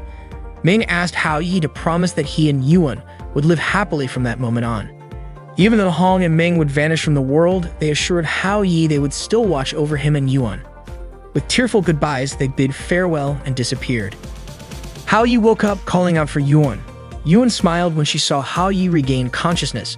Haoyi told her that she looked more beautiful with glasses and promised to buy her a new pair once he recovered. A month passed and Haoyi was finally discharged from the hospital. He was deeply grateful for his recovery. Feeling optimistic, Haoyi stepped outside, certain that good fortune was ahead. However, his first step landed in something unpleasant. He stepped on dog poop. Suddenly, Shili arrived and immediately hugged him tightly. She had come to pick him up, reassuring him that he would be safe with her. Haoyi was annoyed because Shili's overly tight embrace almost sent him back to the hospital. Confused by his reaction, Shili pointed out that she had gone to the hospital specifically for him, yet he seemed ungrateful. Before Haoyi could respond, Zitao showed up, also there to pick him up. Moments later, Suan and Yuan arrived for the same reason. Haoyi couldn't believe his luck or perhaps misfortune as the girls approached him. Feeling a sense of impending trouble, Haoyi braced himself. Shili stepped forward, stopping the other three girls from getting closer. She declared that Haoyi was her husband and vowed not to let anyone take him away. Zitao scoffed, pointing out that Haoyi couldn't be her husband because they weren't married. Suan demanded that Shili step aside. Sensing the determination of the other girls, Shili decided to challenge them all. Meanwhile, Haoyi felt that the situation was spiraling out of control and started to back away slowly. Taking advantage of the chaos, Shili managed to distract the other girls and, when they weren't looking, escaped with Haoyi in her car. Haoyi was utterly confused about what had just happened. As he tried to comprehend the situation, he realized that Shili's bodyguards had captured him, tied him up, and thrown him into the car. Furious, Haoyi accused Shili of kidnapping him. Shili calmly admitted it without hesitation. Haoyi began shouting for help, calling out Tata's name. Elsewhere, Tata had completed her mission involving Yuan and was now free to take a break. Although she wasn't promoted to the position of a formal love goddess, she was satisfied and looked forward to her time off. Curious about Haoyi, Tata wondered what he might be doing at that moment. Haoyi might seem calm on the surface, but she suspected his heart was deeply moved. Reflecting on the time they had spent together, full of struggles and frustrations, she felt that the beautiful moments outweighed everything else. Love isn't a feeling that can be controlled, but precisely because of that, it holds the power to inspire hope for the future. Just then, Tata noticed a commotion nearby. A crowd was desperately trying to stop a girl from jumping off a building. The girl was yelling angrily, calling Haoyi a jerk. Mai Tata was a love goddess training, and due to her magical mistake, a student named Haoyi ended up with romantic troubles involving the girls at his school. To atone for her mistake, she had to stay close to Haoyi and uncover the big dreams of each girl to erase the effects of her magic. Tata loved snacks, and at that moment, she was at a supermarket looking for her favorite treats. Suddenly, a little boy saw her and ran toward her. He accidentally tripped over Tata's clothes and almost fell, but Tata quickly froze time to save him. She helped the boy and then grabbed some snacks from the shelf before placing a swimming ring around his waist. When time resumed, Tata had already disappeared from the supermarket, leaving the boy safely landing on the ground. Confused, the boy tried to process what had just happened and realized the fairy he had seen was gone. As Tata walked along the street, she noticed a couple arguing. She decided to bring peace and love back to their relationship. However, the magic she cast accidentally shocked the man so badly that he was left scorched. She tried casting another spell, but it backfired again, and the girl left the man entirely. Tata couldn't understand why her magic kept failing. Meanwhile, Zitao was being chauffeured to Hao Yi's house. She was hopeful that Hao Yi would be happy to see her. At the same time, Suan was running toward Hao Yi's place, and Shili was also heading there. Shili, remembering how Hao Yi had escaped when she had locked him in a room before, vowed to make sure he couldn't get away this time so she could take care of him for the rest of his life. On her way, Shili crossed paths with Suan. Recognizing Suan as the girl who had flirted with Hao Yi during the animation festival, Shili asked if Suan was also heading to see Hao Yi. Zitao then arrived and greeted both Suan and Shili, acknowledging them as Hao Yi's childhood friends. Shili didn't see Zitao as a threat because Zitao seemed to approve of her relationship with Hao Yi.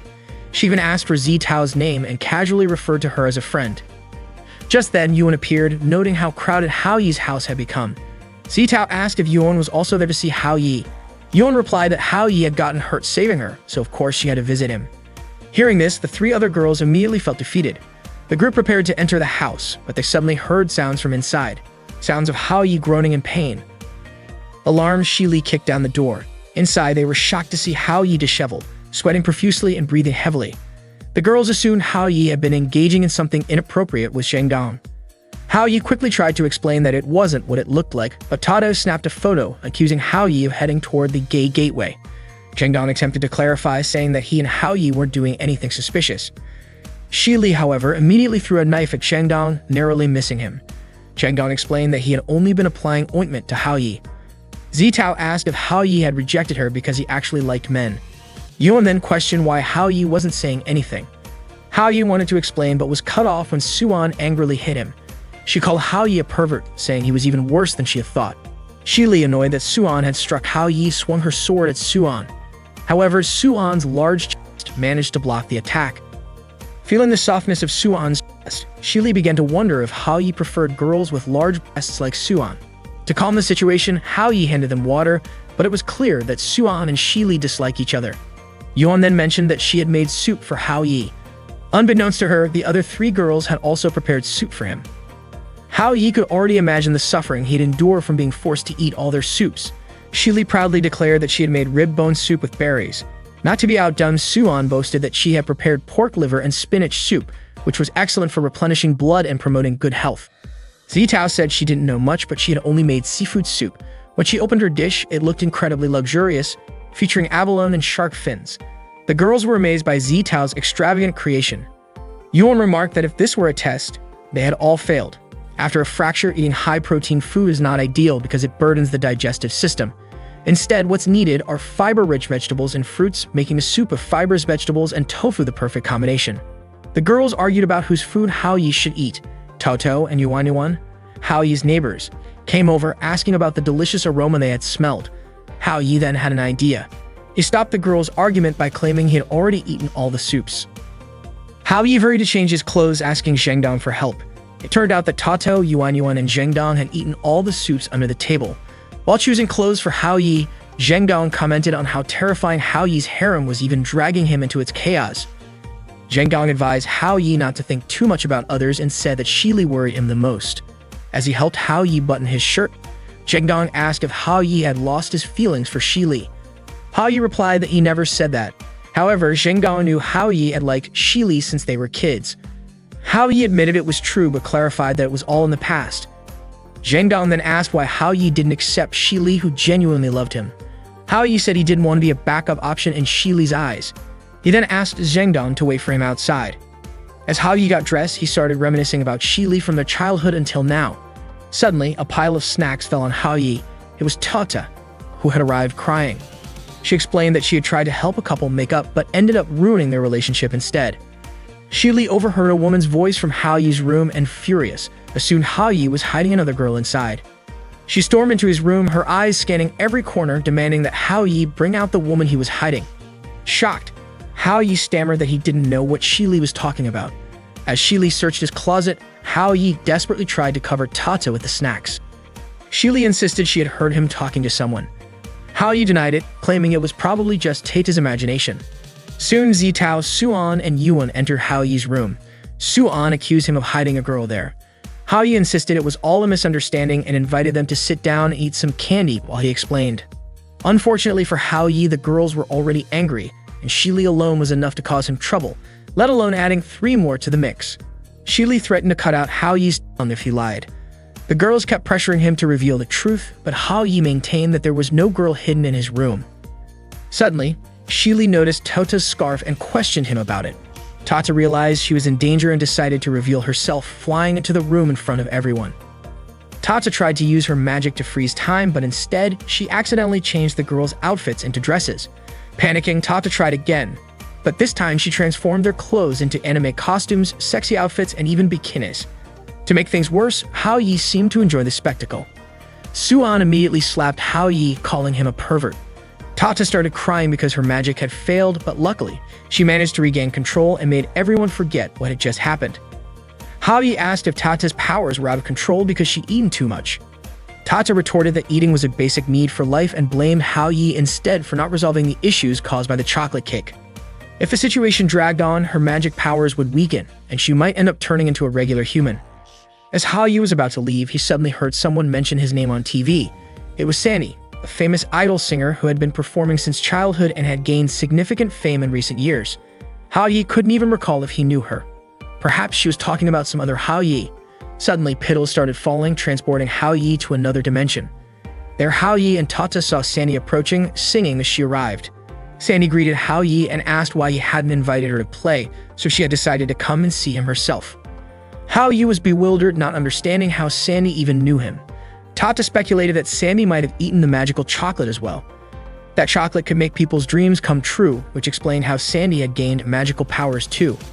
Hao Yi was overwhelmed, thinking about all the chaos he had faced so far: fake pregnancies, married life, children, and now a magical idol singer. Sandy smiled at Hao Yi and explained that she had discovered a path to the dream world. Hao Yi asked what kind of person he was in Sandy's memory. Sandy described him as an angel, her one true soulmate, and the person she trusted most in the world. To her, Hao Yi was also her emotional anchor, the one she wanted to share her dream world with, a place free from loneliness and sadness. Sandy led Hao Yi to a rooftop. Terrified, Hao Yi worried she might ask him to jump. Tata warned him not to get provoked, reminding him that Sandy was under the influence of the chocolate's magic. Tata urged Hao Yi to go along with Sandy for now. Hao Yi extended his hand to Sandy, who smiled warmly and took it. She flew into the air with Hao Yi, bringing him into her dream world. Sandy invited Hao Yi to her fantasy world, a place free from loneliness and sadness. Hao Yi initially thought he was going to fall, but instead, Sandy took him flying with her. However, she suddenly let go of him and Hao Yi began falling. Just as he was about to hit the ground, a giant paper airplane appeared, carrying them both as they soared freely through the sky. The fantasy world was full of wonders, with various animals floating in the sky. Hao Yi felt like he'd fallen down a rabbit hole. Tata laughed and teased him, saying he'd been reading too many fairy tales. She added that Hao Yi wasn't a rabbit and Sandy wasn't the white rabbit. Annoyed, Hao Yi snapped at Tata, frustrated that she was mocking him even after he'd almost died. Tata confidently assured him that he couldn't possibly die since they were in Sandy's home and Hao Yi was very important to her. Hao Yi asked Sandy again about their relationship. Sandy found it strange that Hao Yi had forgotten. They had been lovers since childhood and Hao Yi had always been there for her. Sandy reminded him that he was the one who had inspired her and encouraged her to become a star. He had supported her when no one else believed in her. Hao Yi suspected Sandy might have confused him with someone else. However, Sandy insisted that Hao Yi was the one who had held her up when she was weak. She hugged him tightly, saying she had come so far because of him. Sandy took Hao Yi flying again and dropped him onto the grass. Tata quickly checked on him, asking if he was okay. Hao Yi joked that he felt like he had died. Tata warned him that if he didn't do something soon, Sandy would inevitably take him to another dimension. Hao Yi was stunned to learn that the tree in the fantasy world was actually a gateway to another dimension. He asked if Cupid's chocolate was truly so powerful that it could create anything, even alternate worlds. Tata explained that Sandy's magic could turn her imagination into reality, and the universe itself was full of dimensions. According to Tata, love goddesses existed across the universe, and because humans have love, it was the goddesses' mission to help humans fulfill their dreams and find love. This had been their purpose for thousands of years. If Sandy's dream was to escape to another world, it wasn't surprising that the chocolate's magic had made it possible. Sandy invited Hao Yi to join her in the fantasy world. Hao Yi hesitated, fearing he might lose his humanity. However, he didn't know what Sandy would do if he rejected her. Thinking quickly, Hao Yi suggested they grab some ice cream together. As they talked, Sandy pointed out a massive mushroom in the sky. Hao Yi laughed, explaining that it was just a jellyfish from an aquarium. Hearing this, Sandy immediately conjured a gigantic aquarium around them. Hao Yi was shocked to find himself submerged in the aquarium, realizing he could actually breathe underwater. Sandy's world was breathtakingly beautiful, but it was also lonely. There was no one else in Sandy's world and nothing that could be shared. When Sandy saw dolphins, she wanted to take them into her fantasy world. Hao Yi quickly stopped her, warning that the dolphins cared deeply for their caretaker, who had raised them since birth and whom they considered their mother. Hao Yi feared the dolphins would be heartbroken if Sandy separated them from their mother. However, Sandy dismissed his concerns, saying she would become their new mother. Hao Yi told Sandy she couldn't be selfish and accused her of not considering others' feelings. Sandy then asked Hao Yi if he felt the same as the dolphins, that he didn't want to leave his current world. She asked if he would come with her to the fantasy world, but Hao Yi was unable to answer. Sandy became upset, and suddenly, her world lost its vibrant colors. Concerned that his words had caused her sadness, Hao Yi quickly suggested they go to the fantasy world together tomorrow. Hearing this, Sandy smiled again. As Hao Yi was walking home, Tata asked why he had decided to go to the fantasy world tomorrow. Hao Yi remained silent, and Tata wondered if he was planning to ignore Sandy and leave her all alone. Tata warned Hao Yi not to bring Sandy into the fantasy world, because if he did, Sandy's physical body would die in the real world.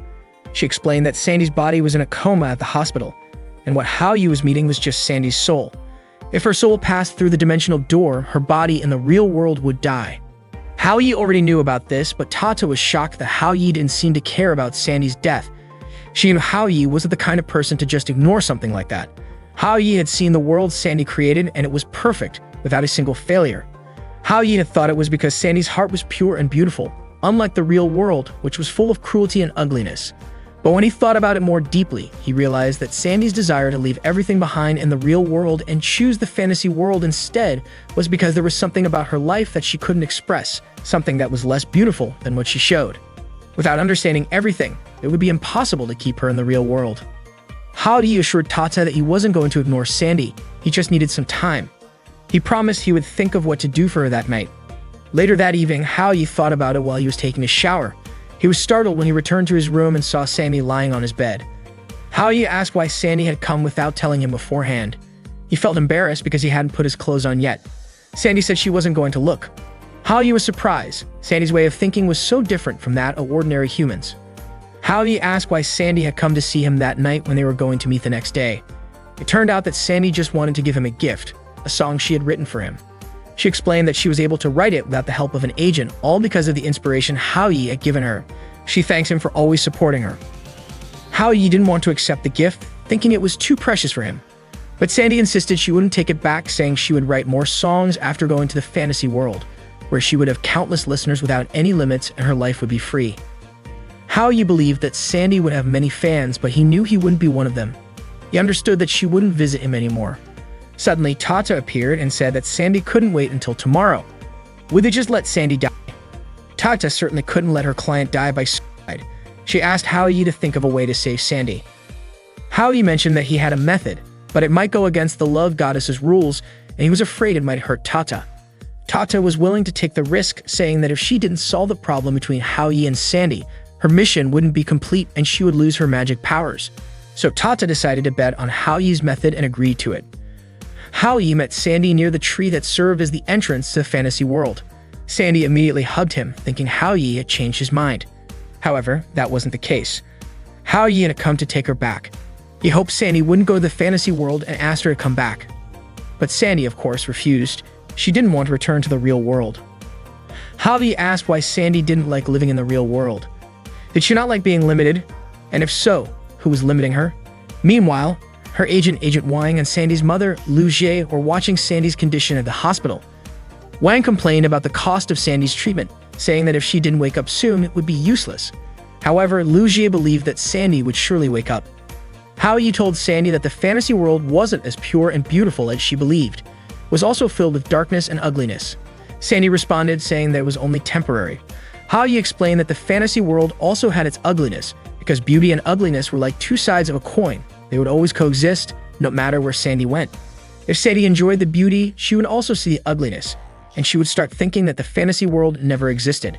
Meanwhile, Sandy's body in the hospital began to stir and Lu Ji cried out, calling for a doctor. Sandy couldn't believe what Haoyi had just said. After all, Haoyi had always supported her. Feeling frustrated, Sandy ran off to enter the fantasy world. Haoyi chased after her, trying to stop her, but before he could reach her, Sandy had already stepped through the door to the fantasy world, and the door collapsed before Haoyi could grab her. Sandy's memories began to rewind to when she was a child and befriended a young boy. Sandy ran as fast as she could toward the door to the fantasy world, asking Haoyi not to follow her. Upon entering, Haoyi was shocked by the dark scenery inside. Sandy hadn't expected her final refuge to look so different from what she had imagined. Haoyi wondered if his words had influenced Sandy into imagining such a dark world. If this world was shaped by Sandy's imagination, then it could potentially be controlled. Haoyi approached Sandy, who was crying, and told her that he knew how to escape this place, but she had to trust him and keep his secret. Sandy agreed. They started fresh with introductions. Haoyi shared his name and hobbies, explaining how he often found himself in absurd situations that were nothing but trouble.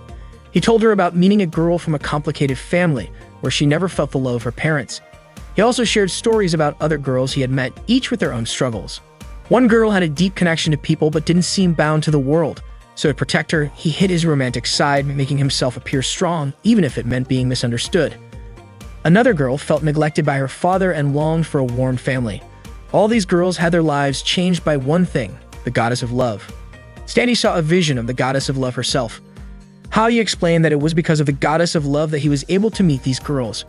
Her magic had allowed these girls to overcome their challenges.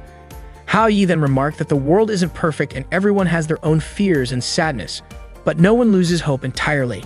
He even suggested that Sandy meet the goddess of love, but Sandy decided to go back with Haoyi and get to know the goddess so she could experience extraordinary happiness. For Sandy, the most important thing was to live alongside Haoyi. Sandy tried to kiss Haoyi, but he dodged and said that for now, they should focus on figuring out how to leave this place. Suddenly, in the blink of an eye, they returned to their original location. Haoyi already had a plan in mind for Sandy. To execute the plan, Haoyi needed Yuan's help to write a big news story. He then asked Zitao to post it on Weibo, a Chinese social media platform, and Tiba, China's largest BBS. Zitao mobilized her team, and soon Sandy's story became a trending topic. Netizens felt sorry for Sandy, who had been in a coma for so long and neglected by her agency. They poured in their support for her. While the news was the center of attention, Haoyi used Suan's popularity to gather Sandy's fans on campus. Suan incited them to protest against the agency. The news outlets soon covered the demonstrations by Sandy's fans outside the company headquarters. TV reporters tried to contact Sandy's agency, but there was no response. Tata appeared before Haoyi and praised his ability to handle everything so effortlessly. Haoyi said it wasn't enough. Besides wanting Sandy to wake up, he also wanted her life to have meaning. The first step of the plan was successful, and now it was Haoyi's turn to take action. He invited Tata to meet Sandy's childhood love. Along the way, Lu Ji overheard people discussing how Sandy's freedom was being restricted by her agency. Lu Ji quickly tried to avoid the situation, claiming he had nothing to do with Sandy's story. Haoyi caught Lu Ji and asked if he knew Sandy. Lu Ji denied it at first, but when Haoyi showed him a photo of them together, he finally admitted the truth. Lu Ji revealed that he and Sandy were neighbors and childhood friends, but they had lost touch long ago. Haoyi told him that he wasn't a reporter but a friend of Sandy's, and he pointed out how Lu Ji had hurt her. Lu Ji revealed that he had been forced to live with Sandy for so long that he felt like he had no life or future of his own. He claimed that it was Sandy who had hurt him. Haoyi countered, saying that Lu Ji's betrayal was the reason Sandy wanted to leave this world. Lu Ji admitted he was wrong for handling things poorly, insisting he never intended to hurt Sandy but simply didn't know what to do. Haoyi asked Lu Ji to share his past with Sandy to help her. Lu Ji explained that ever since they were kids, Sandy had peculiar thoughts that made other children avoid playing with her. Since Sandy was his neighbor, Lu Ji had to look after her. Despite her quirks, Sandy loved singing and had a simple nature. Lu Ji genuinely hoped Sandy could show her talent to the world, so he encouraged her to join competitions and helped her find opportunities to pursue her dreams. His efforts paid off and Sandy became a star. However, she stopped attending school and Lu Ji had to become her private tutor. Due to her unique personality, her agency forbade her from socializing or making friends, which made Lu Ji the only person she trusted. Lu Ji's classmates mocked him, calling him the only friend of the weird girl Sandy. isolating him socially. Sandy's agency, led by Wang, paid Lu Ji to keep encouraging Sandy to work, claiming that her innocence was her selling point. Lu Ji felt uncomfortable with the arrangement and began doing everything with a fake smile. Over time, Sandy's life became increasingly restricted and detached from the outside world. Her agency even rejected the songs she wrote, leaving her unaware of social media and limiting her understanding of the world. Their lives turned into one big lie, to the point where Lu Ji didn't know who he really was anymore. One day, Wang proposed extending Lu Ji's contract to continue taking care of Sandy. Lu Ji's mother agreed, but Lu Ji refused. After 10 years of taking care of Sandy, he was exhausted and wanted to live his own life. Unbeknownst to them, Sandy overheard their conversation. Later, Hao Yi confronted Wang and played a recording of Lu Ji's interrogation. Wang showed no interest in explaining himself and dismissed Hao Yi's concerns about Sandy. Instead, Wang accused Hao Yi of orchestrating the online news against him. Hao Yi threatened to expose Wang online about Sandy's mistreatment, but Wang brushed it off. Just then, Wang received a call informing him that Lu Ji had visited Sandy's mother and signed a contract to have Sandy quit being a singer. Wang ordered his staff to calm the situation and ended the call. He turned to Hao Yi, questioning if this was also part of his plan, and even offered Hao Yi money to drop the matter. Hao Yi rejected the offer and demanded that Wang grant Sandy the freedom to have friends and the life she desired. Wang dismissed the idea, calling Sandy weird and claiming that as a big star, she should appreciate leaving behind just one friend. Hao Yi argued that Wang had trapped Sandy, packaging her in a way that made her seem dazzling to fans but far from her true self. Continuing to do so, Hao Yi warned would only cause her more pain.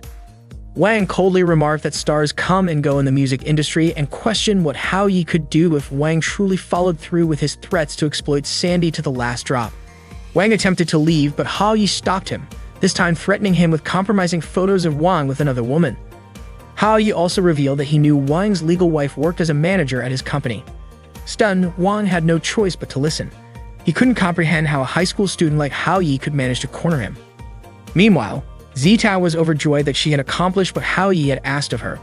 She wondered if Hao Yi would reward her later. Suddenly, her phone alarm went off, reminding her of her grandfather's birthday. Unsure of what to do, she hesitated. At the same time, the news broke on TV that Sandy had woken up from her coma and was healthy again. Reporters scrambled to interview her, but Sandy became aggressive, throwing objects at anyone who got in her way. She approached the camera and shouted directly into it, demanding that Hao Yi come to see her immediately. Sandy had woken up from her coma and was still being treated in the hospital. Hao Yi, however, hadn't visited her yet. Sandy grew worried, wondering if Hao Yi had forgotten about her. As Hao Yi prepared to visit Sandy, he noticed a swarm of reporters gathered outside the hospital. Tata was puzzled as to why Hao Yi didn't just walk in. It turned out Hao Yi was concerned that the reporters might discover his identity and post his photo online. He couldn't imagine being chased by fans and reporters every day. To help, Tata used her magic to make the reporters unaware of Hao Yi's presence. She also made Hao Yi wear various anime costumes, laughing at how amusing he looked. Eventually, Tata disguised Hao Yi as an ordinary man pushing an elderly woman in a wheelchair. With this disguise, Hao Yi was able to move past the reporters, who were eager to turn him into their next headline. Hao Yi managed to get into the elevator to meet Sandy. When the doors opened, the reporters immediately swarmed in. They were stationed on every floor, determined to catch him. As Hao Yi walked towards Sandy's room, he felt like he was in a lion's den. It seemed impossible to reach Sandy at this rate. Noticing a nurse's uniform lying nearby, Hao Yi quickly put it on and pretended to be a nurse. His act fooled the reporters, who frantically chased after the disguised Hao Yi instead. To Hao Yi, it looked like a horde of zombies. Meanwhile, Sandy waited anxiously in her room. When Hao Yi didn't show up, she started wondering if it was just a dream. But then she recalled the warmth of holding his hand, which felt so real. Suddenly, Hao Yi entered the room, calling her name. He apologized for being late. Sandy was stunned for a moment before rushing to hug him tightly. She cried tears of joy, confessing that she had feared he had forgotten her. Hao Yi reassured her and said he wanted to introduce her to the goddess of love. Sandy was thrilled and couldn't wait to meet her. At that moment, Tata revealed herself to Sandy, who became the second person after Hao Yi to see her. Tata greeted Sandy warmly. Hao Yi then asked Tata to look after Sandy. Tata invited Sandy to join her on a journey to beautiful places. With Tata's magic, Sandy traveled the world, visiting Paris, Venice, India, Egypt, and China. Overwhelmed with happiness, Sandy shared with Hao Yi how amazing it felt to explore the world with Tata.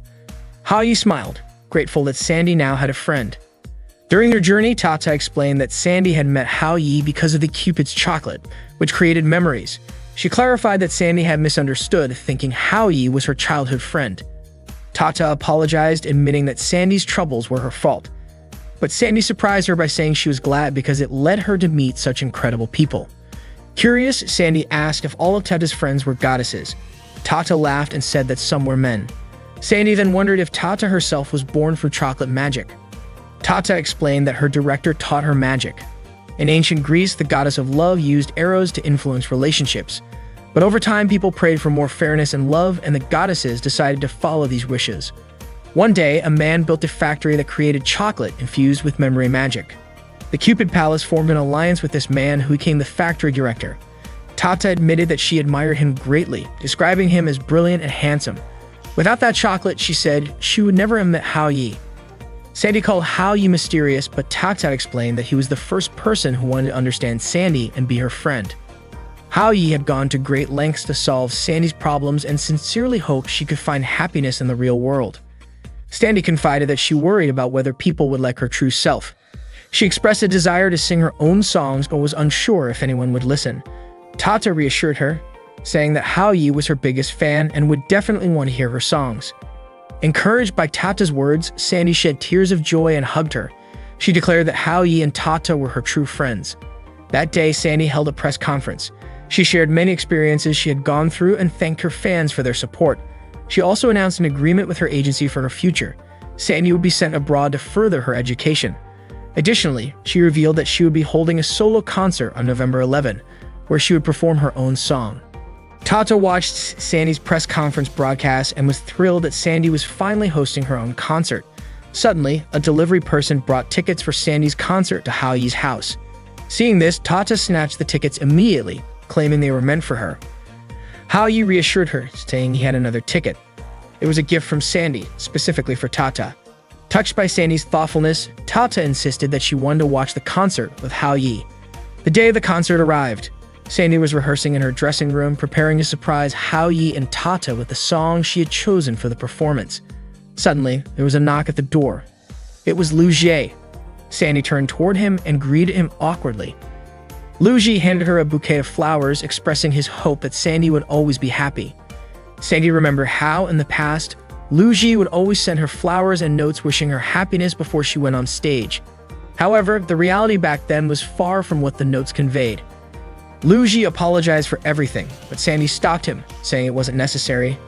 She acknowledged that during the 10 years they had spent together, both of them had neglected each other's feelings. In her eyes, Lu Jie didn't owe her anything. Lu Jie blamed his parents, his agency, and even Sandy for the way things turned out. Yet he admitted that he was ultimately the one who made the final decisions. He told Sandy that everything was his fault. Sandy asked him to try being her friend despite their different personalities. However, Lu Jie hesitated, saying he wasn't sure if that would work. Sandy responded by saying she finally understood the real Lu Jie. She explained that she wanted him to be her friend not out of obligation, but through genuine emotions, even if misunderstandings and arguments might arise. That's what true friendship meant to her. Lu Jie thanked Sandy and promised to try being her friend without worrying about other factors. He also vowed to always be there for her. Later, Sandy greeted her fans on stage, thanking them for attending her solo concert. She shared how many things had happened in her life recently.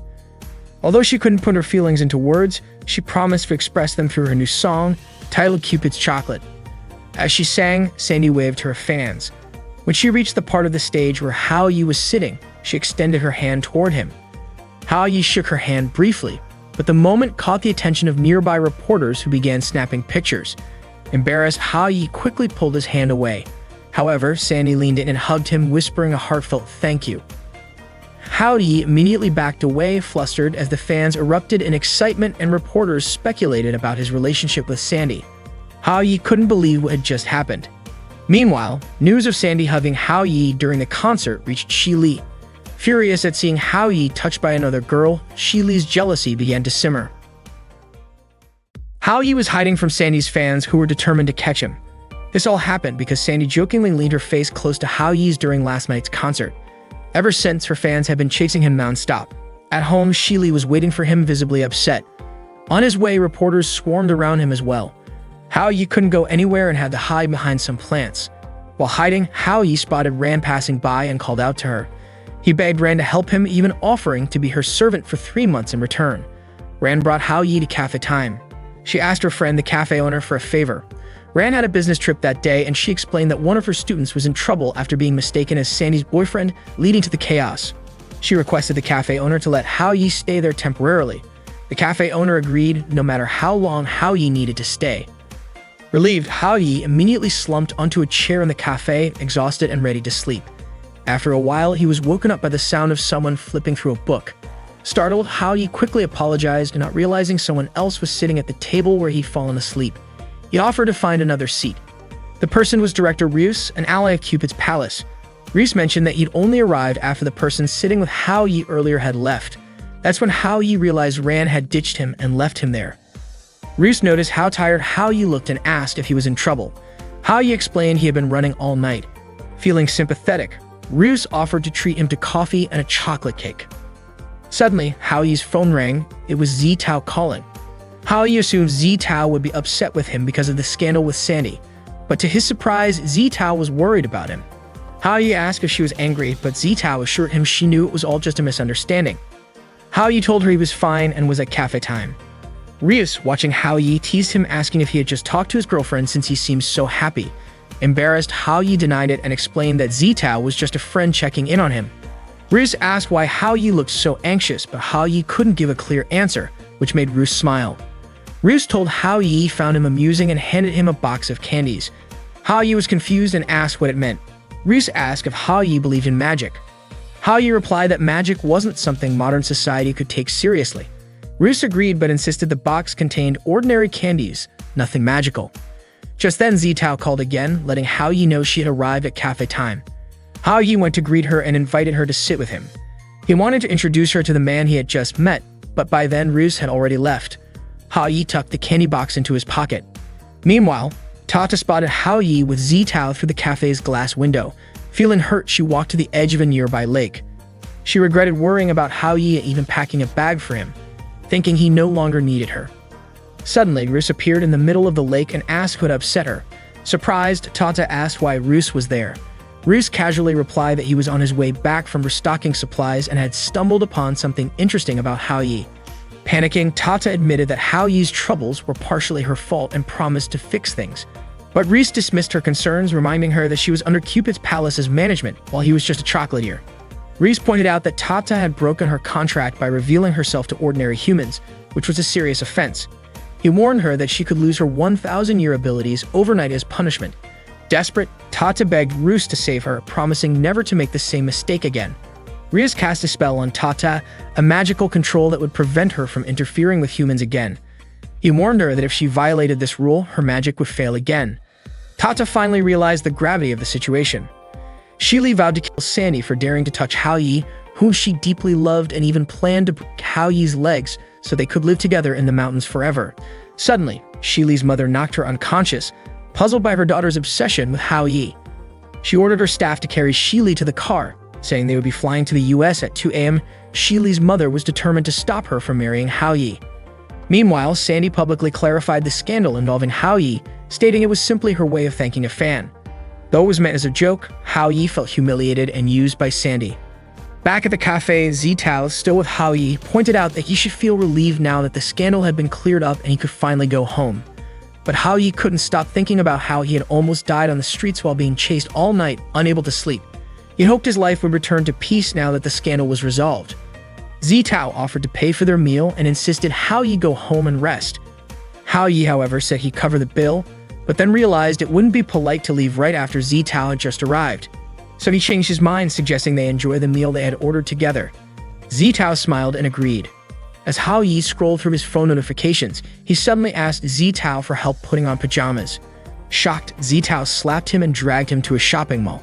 It turned out Hao Yi's nephew would be staying in his house for a while, and Hao Yi wanted Zitao to help pick out pajamas for him.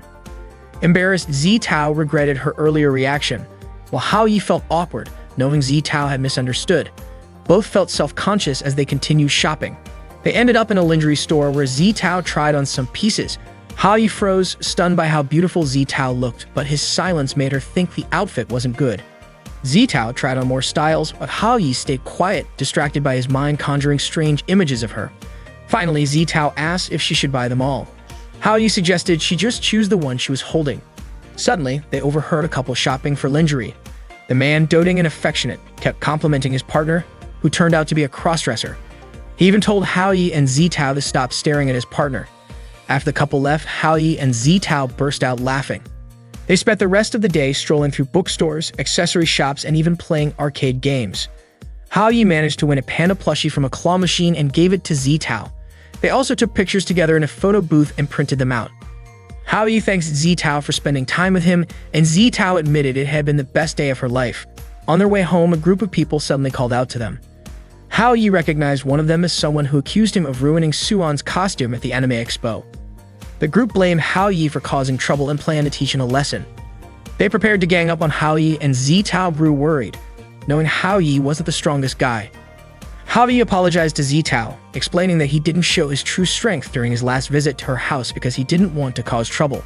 But now he had no choice but to fight back. Hao Yi told Zitao to hide while he dealt with the group. Zitao, concerned, called the police. Despite being outnumbered, Hao Yi managed to take them down one by one. Zitao was shocked by his martial arts skills. Just as Hao Yi defeated the last of them, the police arrived to arrest the attackers. One of the officers commented on how unexpected it was for Hao Yi's friend to call the police. Zitao, recalling how scared Hao Yi had been during a previous confrontation with her bodyguards, couldn't believe how skilled he was at kung fu. The officer explained that it was no surprise since Hao Yi's father was the chief of police. Hearing this, Zitao was amazed and called him incredible. The officer added that Hao Yi's father would definitely hear about the fight. Hao Yi walked away knowing his father would just call him a troublemaker. To Hao Yi, there was nothing extraordinary about himself, and in his mind, police officers were just bad people. The police arrived to secure the teenagers who had ganged up on Hao Yi. Zitao couldn't believe that Hao Yi was skilled in kung fu, and also the son of the chief of police. She called it amazing. But for Hao Yi, it wasn't extraordinary at all. It just brought back memories of his childhood when he wanted to become a police officer like his father. Hao Yi and Zitao walked home together. It was getting late and Hao Yi planned to escort Zitao back, but Zitao wanted to spend more time with him because she still had questions to ask. Hao Yi refused to answer anything Zitao was curious about, suddenly becoming cold toward her. Zitao insisted on having just a little more of his time. Eventually, Hao Yi handed her a canned drink and invited her to sit down with him. Zitao then asked if Hao Yi was worried about something. Seeing Zitao's curiosity, Hao Yi decided to share his story. When he was young, Hao Yi really wanted to be a police officer. He always got good grades and ranked first in school. He wanted to show his achievements to his parents, but they never praised him. They were always busy. One day at the supermarket, he saw a child asking their mom for something. The mom said she would buy it as long as the child got a perfect score on their test. Watching this made Hao Yi feel envious. Hao Yi even celebrated his 9th birthday alone at midnight because his parents were too busy. Singing happy birthday to himself was far from enjoyable, and Zitao understood the burden Hao Yi had carried in his heart. Everything changed when Hao Yi turned 11. Two criminals broke into his house, planning to kidnap him as revenge against his father, who had arrested their son. Hao Yi hid in the storage room and called the police, explaining that he was in danger and needed help. The officer on the line told him his father wasn't at the station but assured him someone else would come to his rescue. All Hao Yi could do was cry and wait, hiding in the dark. He believed his father would show up to save him. Suddenly, he heard the sound of police officers apprehending the intruders. When one officer opened the storage room to rescue him, Hao Yi thought it was his father, but it wasn't. His father was busy handling an important case. Hao Yi felt crushed. Although he was safe, his father didn't want something like that to happen again. The family started moving frequently to avoid danger, but only within nearby neighborhoods. For Hao Yi, home no longer felt like a warm, safe place. Hao Yi eventually met someone who truly cared for him. Ms. Jai Ran, their next-door neighbor and his teacher. They met when Ran dropped her groceries and Hao Yi helped her pick them up. From then on, Ran began tutoring Hao Yi, teaching him household chores and looking after him. To Hao Yi, Ran wasn't just his teacher, she was like an older sister. On a day when Hao Yi was alone again, Ran invited him to have dinner with her. She even cooked a feast just for him.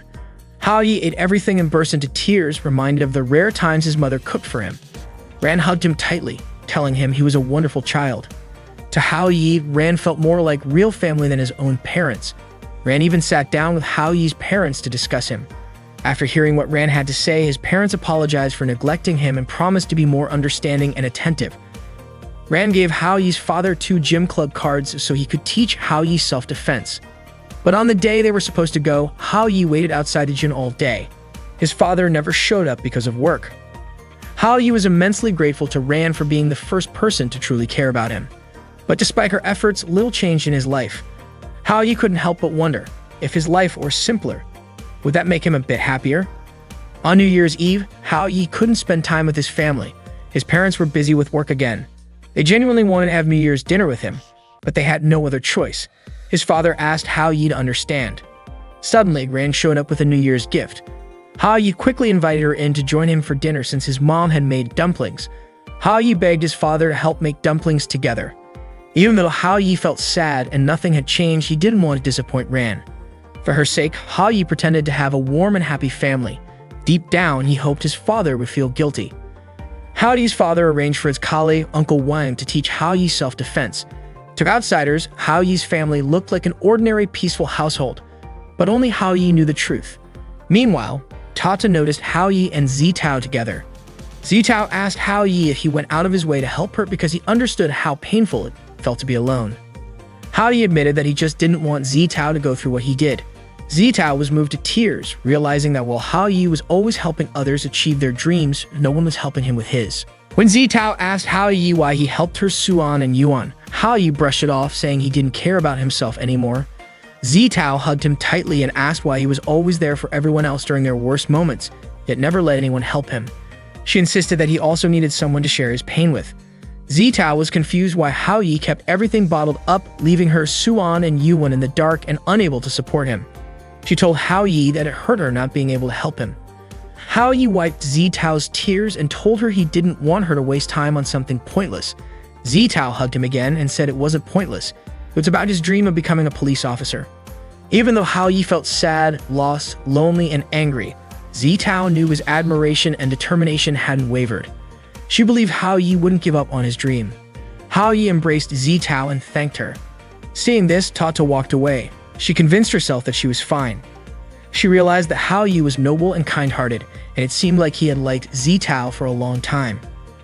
Suddenly, Tata burst into tears, recalling her moments with Hao Yi. She couldn't understand why she was crying or why her heart hurt so much.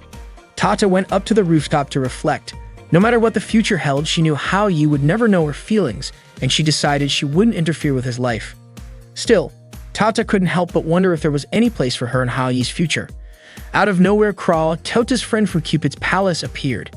Tata immediately tried to distance herself. Crow offered her snacks and flowers, but she ignored him and kept walking away. Crow asked why Tata was avoiding him. Instead of answering, she demanded to know why he was in the human world. Crow said he came to take her back with him. He also asked if Tata hadn't already taught Hao Yi how to undo the magic and whether Hao Yi could handle things on his own. Tata told him she still had something to take care of and asked him not to interfere. Crow stopped her from leaving and said he was the only one who truly cared about her.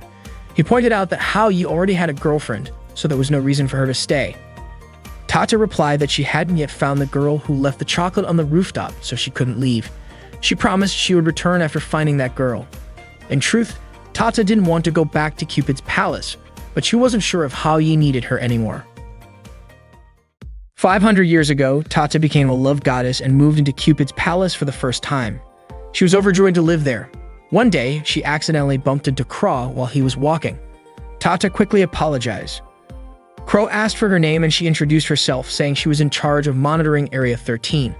Crow was instantly captivated by Tata and fell in love with her, though his over-the-top behavior made Tata think he was weird. Crow introduced himself as the guardian of Area B16 and suggested that Tata should work with him in B16. He promised to give her everything she could ever need: food, a home, even marriage. But Tata firmly refused and told Crow to stop following her. Despite her rejection, Crow kept pursuing her. He prepared lunch for her, watched over her while she slept, and even brought her chocolate.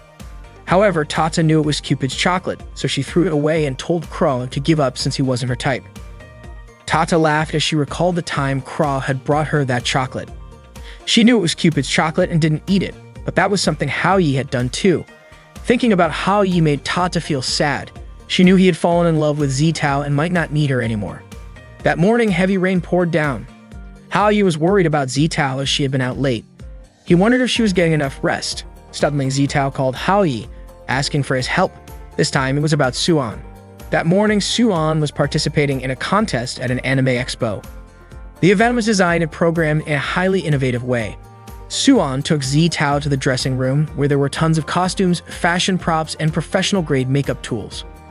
Suan introduced Zitao to her friends Baek Sui and Sun Qian. From the media department, Sui and Xingyan quickly hit it off with Zitao, showing off costumes and accessories they had made. Zitao was amazed to learn that all the costumes and accessories were Suan's creations. Everyone was surprised by Suan's hobby. She also revealed that she liked writing scripts, which she kept in her notebook full of character designs and stories. Suan asked if they liked her designs. They were impressed and couldn't believe Suan was such a professional cosplayer. Zitao felt happy seeing Suan surrounded by friends who shared her hobby. Suan was asked to show the outfit she planned to wear on stage, and everyone was stunned when she put it on. They said Suan looked just like a queen. Zitao was confident that Suan's performance would be a huge success.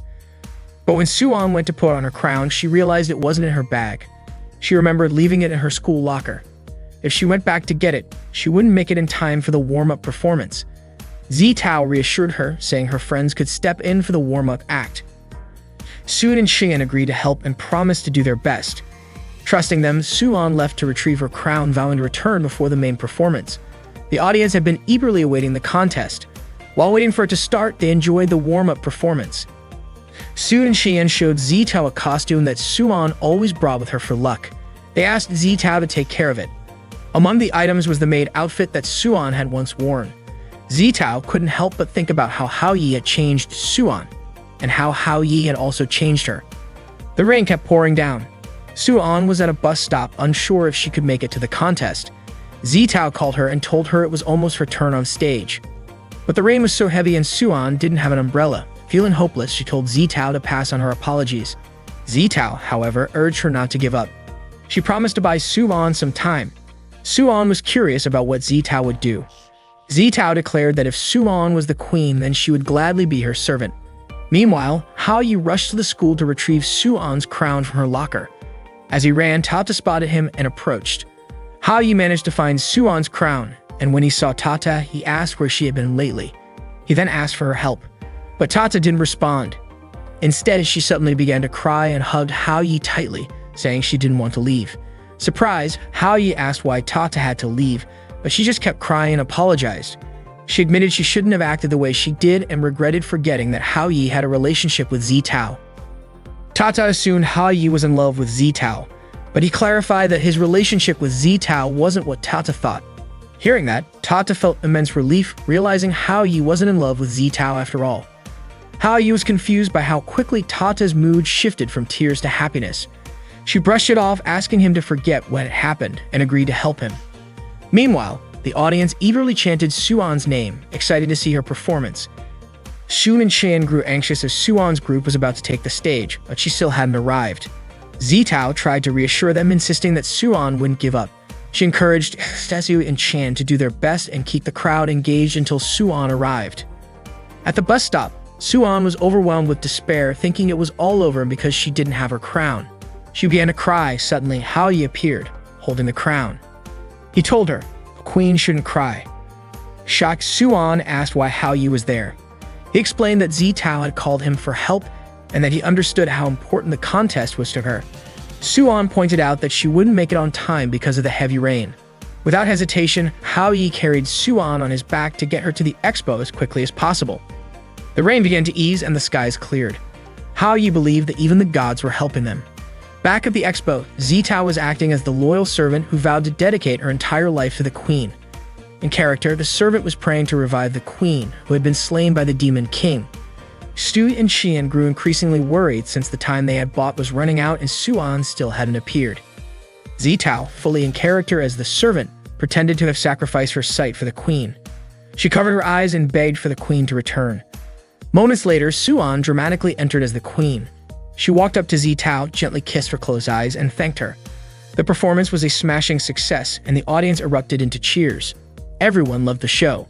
Later, Suan gifted her maid costume to Zitao as a token of appreciation for her help. Surprised, Zitao asked why Suan was giving it to her, pointing out how important the costume was to Suan. Suan replied that the costume suited Zitao perfectly. Hao Yi chimed in, encouraging Zitao to accept the gift. He noted that Zitao had looked stunning during her first costume performance on stage, a memory that would always stay with him. Hao Yi also praised Zitao's surprising talent for acting. Blushing, Zitao said she only wanted to help Suan and admitted she had been nervous in front of such a large audience. As Hao Yi and Zitao walked together, they turned to call Suan only to realize she wasn't behind them. Later, Hao Yi collapsed onto his bed, feeling relieved that everything was finally over. Tata, however, playfully reenacted Suan's stage performance, gushing about how powerful Suan's presence had been. Suddenly, there was loud knocking at Hao Yi's door. It was the delivery person. Hao Yi didn't want to get up, but the persistent banging forced him out of bed. When he opened the door, he was met with a mountain of packages filling his house. It turned out that all the packages were Tata's. She had ordered them in preparation for the upcoming school picnic. That day, the lottery for the camping trip at Longlin University was about to begin, and the students were told to gather on the field to form their groups. Hao Yi was in the classroom, sorting through all the snacks Tata had purchased online the day before. Unfortunately, none of them could be used as proper food. Tata playfully squirted Hao Yi with a water gun she just bought online. She was puzzled about why Hao Yi was throwing all the snacks on the floor when she had spent so much time choosing them. Hao Yi, clearly frustrated, complained that Tata had wasted his money on junk snacks, saying that out of everything she bought, only the instant noodles were useful. Suddenly, Zitao approached him nervously, asking him to write his name on a lottery slip. Hao Yi noticed a red smudge on the corner of the paper and asked about it. Zitao brushed it off, saying all the lottery slips had similar marks. She quickly grabbed the paper back and reminded Hao Yi to pack his things soon. Hao Yi thought her behavior was odd, and Tata suspected something was up. Meanwhile, Suan was growing anxious because Zitao hadn't returned yet. When Zitao finally arrived, she hugged Suan tightly, admitting that lying to Hao Yi had been really hard for her. Suan praised Zitao for successfully getting Hao Yi's name on the lottery slip.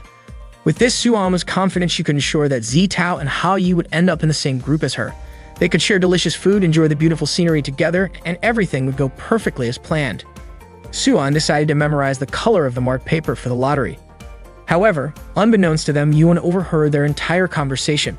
She slyly wrote her name on another slip with a similar red smudge in the corner. When the lottery began, the group leaders lined up to draw their members' names. But when Suan reached into the box, she found multiple slips with red smudges. Left with no choice, she took them all. Suan's group ended up consisting of herself, Zitao, Hao Yi, and Yuan. Suan and Zitao were shocked to see Yuan in their group and couldn't figure out how she had managed to join. As they walked to the campsite, Suan was furious that Yuan had ruined her plans. She couldn't understand how Yuan knew about their markings, but she was convinced that Yuan joined the group because of Hao Yi. Suan instructed Hao Yi to hurry and catch up to them as he was far behind. Hao Yi was struggling with a massive backpack, and to make things worse, Tata was perched on top of it, adding to his burden. Tata cheerfully encouraged him, but Hao Yi begged her to get down. She refused, though, saying she was comfortable. Hao Yi grumbled about sensing a murderous aura around his three companions. Tata explained that the aura came from the Xia Luchang forest and speculated that some divine force was protecting Hao Yi. Tata then wandered off to explore the surroundings. Suan approached Hao Yi and scolded him for lagging behind, warning that if he kept this up, they wouldn't reach the campsite before sunset. She wondered if Hao Yi was deliberately slowing the group down. Hao Yi explained that his backpack was unbearably heavy. Zitao apologized, saying her servant had packed too many things into the bag. She offered to carry it herself, but Suan stopped her, reminding her that Hao Yi had volunteered to carry Zitao's bag. As a man, he should be able to handle it. Reluctantly, Hao Yi assured them that the backpack wasn't too heavy and that he could manage. Yuan chimed in, suggesting that Zitao should carry her own bag for the sake of gender equality. Zitao apologized again, but Suan didn't like Yuan's remark. Suan tried to take the bag from Hao Yi but couldn't lift it. Zitao asked if Suan was okay, saying that she should let her carry it instead. Yuan teased that since Suan had volunteered, she should follow through, which only irritated Suan more. Determined, Suan carried the heavy bag but quickly became exhausted. Hao Yi handed her a tissue to wipe her sweat, but Suan told him not to pity her. Hao Yi explained that he just felt guilty for sharing his burden. Suan said she was doing it for Zitao, not for Hao Yi. Hao Yi remarked that he had just discovered Suan's softer side and that his negative perception of her was beginning to change. Offended, Suan hit him and handed the bag back to him. The group crossed the river and finally arrived at the campsite. The scenery was stunning, with fresh air and breathtaking views. Su-an reminded everyone to set up their tents before nightfall. Hao Yi was exhausted when Zitao approached to help him, but Yuan also invited Hao Yi to set up a tent together. Zitao gave in, but Su-an immediately asked Yuan to help her with the tent, while Zitao and Hao Yi prepared dinner. As Su-an watched Zitao and Hao Yi cooking together, she felt grateful that their relationship was going well. Even though Su-an liked Hao Yi, she realized that he preferred gentle girls like Zitao. Yuan wanted to approach Hao Yi, but Su-an stopped her. However, Yuan pointed out that the tent was finished and it was time for dinner. Yuan walked up to Hao Yi and suggested that if the camping trip lasted for more than a day, it would be better to serve cold meals since they were easier to prepare and more nutritionally balanced. Yuan had even prepared some for Hao Yi. Zitao complimented Yuan for being amazing at cooking such fancy dishes. Hao Yi invited Zitao to try Yuan's food, but Zitao reminded him that she had made steak for him. Hao Yi agreed to eat the steak too, but Yuan objected, saying steak at dinner was bad for digestion. Hao Yi then invited Yuan to join him for sandwiches instead. Zitao countered by offering carrots, claiming they were better for digestion. Just as Hao Yi was about to eat the carrots, Yuan pointed out that roasted carrots lose their nutritional value. The two girls continued to argue over whose food Hao Yi should eat. Frustrated, Su-an snapped at Hao Yi for being indecisive and demanded to know whose food he would eat. Hao Yi finally decided to eat everything. Suddenly, Shili called Hao Yi, asking where he was. Hao Yi explained he was camping and mentioned it was a shame Shili couldn't join since she was in America.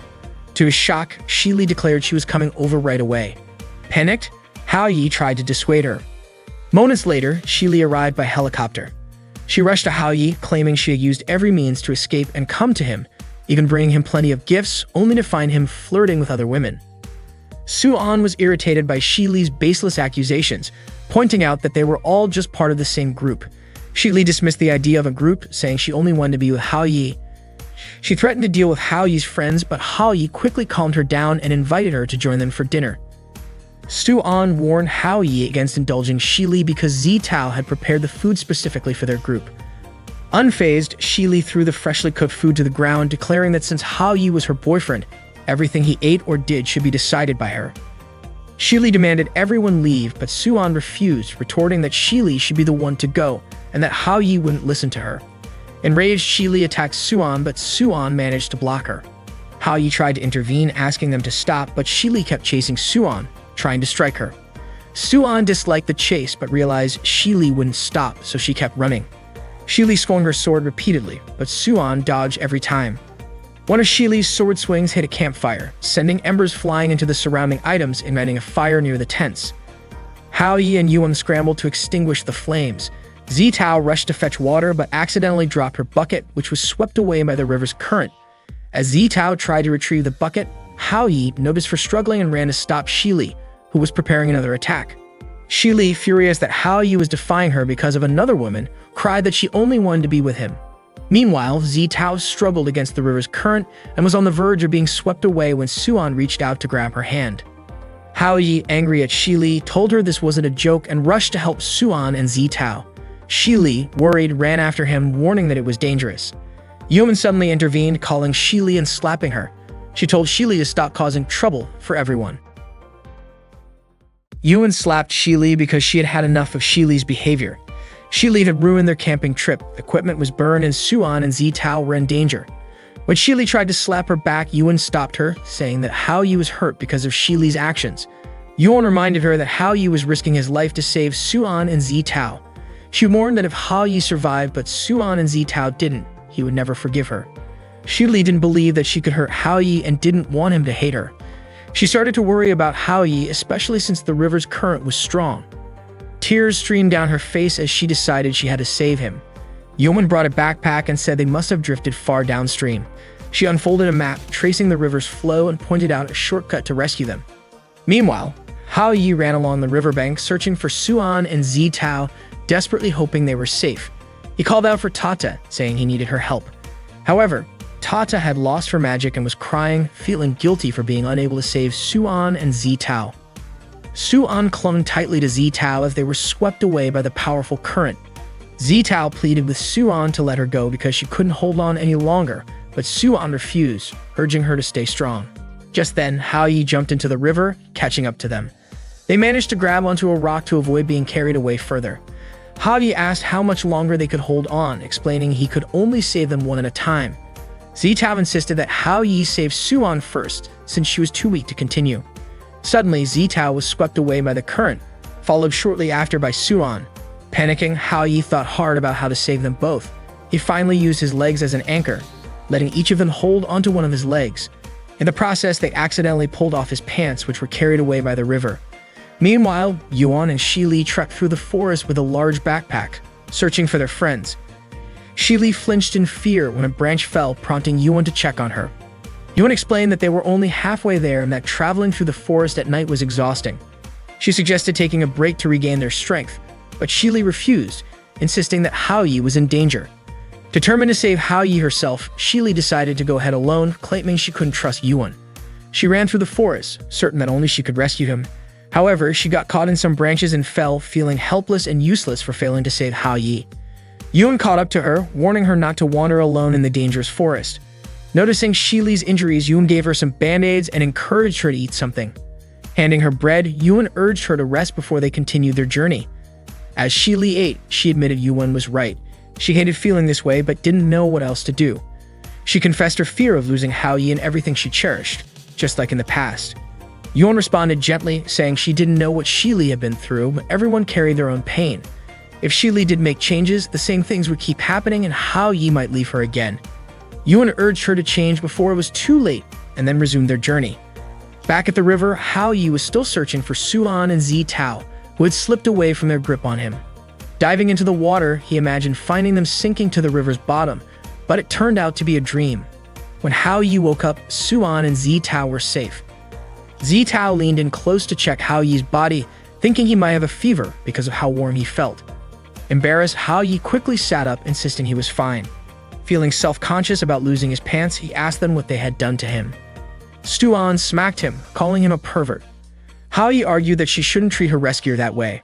Suan told him to put his pants back on, explaining how much effort it had taken to retrieve them.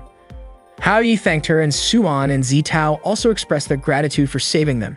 However, they'd found themselves lost without a map. Hao Yi reassured them not to worry, saying Yuan would figure out how to save them. Suan admitted Yuan was reliable but complained about Shi Li, saying none of this would have happened if she had just stayed far away. Hao Yi apologized, saying he couldn't control the situation. He explained that Shi Li wasn't always like this and that, deep down, she wasn't a bad person. Suan, however, was annoyed, accusing Hao Yi of spoiling her too much. As they looked at the fireflies flitting around and the shooting stars in the sky, Zitao commented on how breathtaking the view was. Hao Yi suggested they make a wish. He wished it could be rescued soon. Not long after, Yuan arrived to find them. Hao Yi was relieved that she had found them so quickly. They were all surprised when Shi Li showed up as well. Hao Yi grew nervous, wondering if Shi Li still wanted to pick a fight with Suan. To everyone's surprise, Shi Li ran straight toward Hao Yi. Even Suan assumed she was about to attack him. Instead, Shi Li hugged Hao Yi tightly and began to cry. She confessed her fear of never seeing him again and begged him not to leave her. Tearfully, she promised to stop causing trouble and to stop bothering him. Hao Yi reassured her, saying he was fine and asking her not to cry anymore. Suan remarked that Shi Li seemed like she needed some time for self-reflection. Zitao observed that it looked like Shi Li genuinely loved Hao Yi. Yuan handed Hao Yi a drink, and he thanked her for finding them and taking care of Shi Li. With everyone safe, Hao Yi suggested celebrating with some toasted bread. Tata was relieved to see everyone okay, but she felt sad and useless, admitting she hadn't contributed anything despite following them all the way there. She cried, fearing that Hao Yi might no longer need her. Their tent had burned down, leaving Yuan with only 2 sleeping bags. Hao Yi offered to skip using one so they could split the 2 sleeping bags among the others. However, they all refused, insisting that Hao Yi needed to use one. Yuan emphasized that Hao Yi shouldn't argue because they were in a special situation. Zitao added that they owed their lives to Hao Yi and couldn't let him suffer.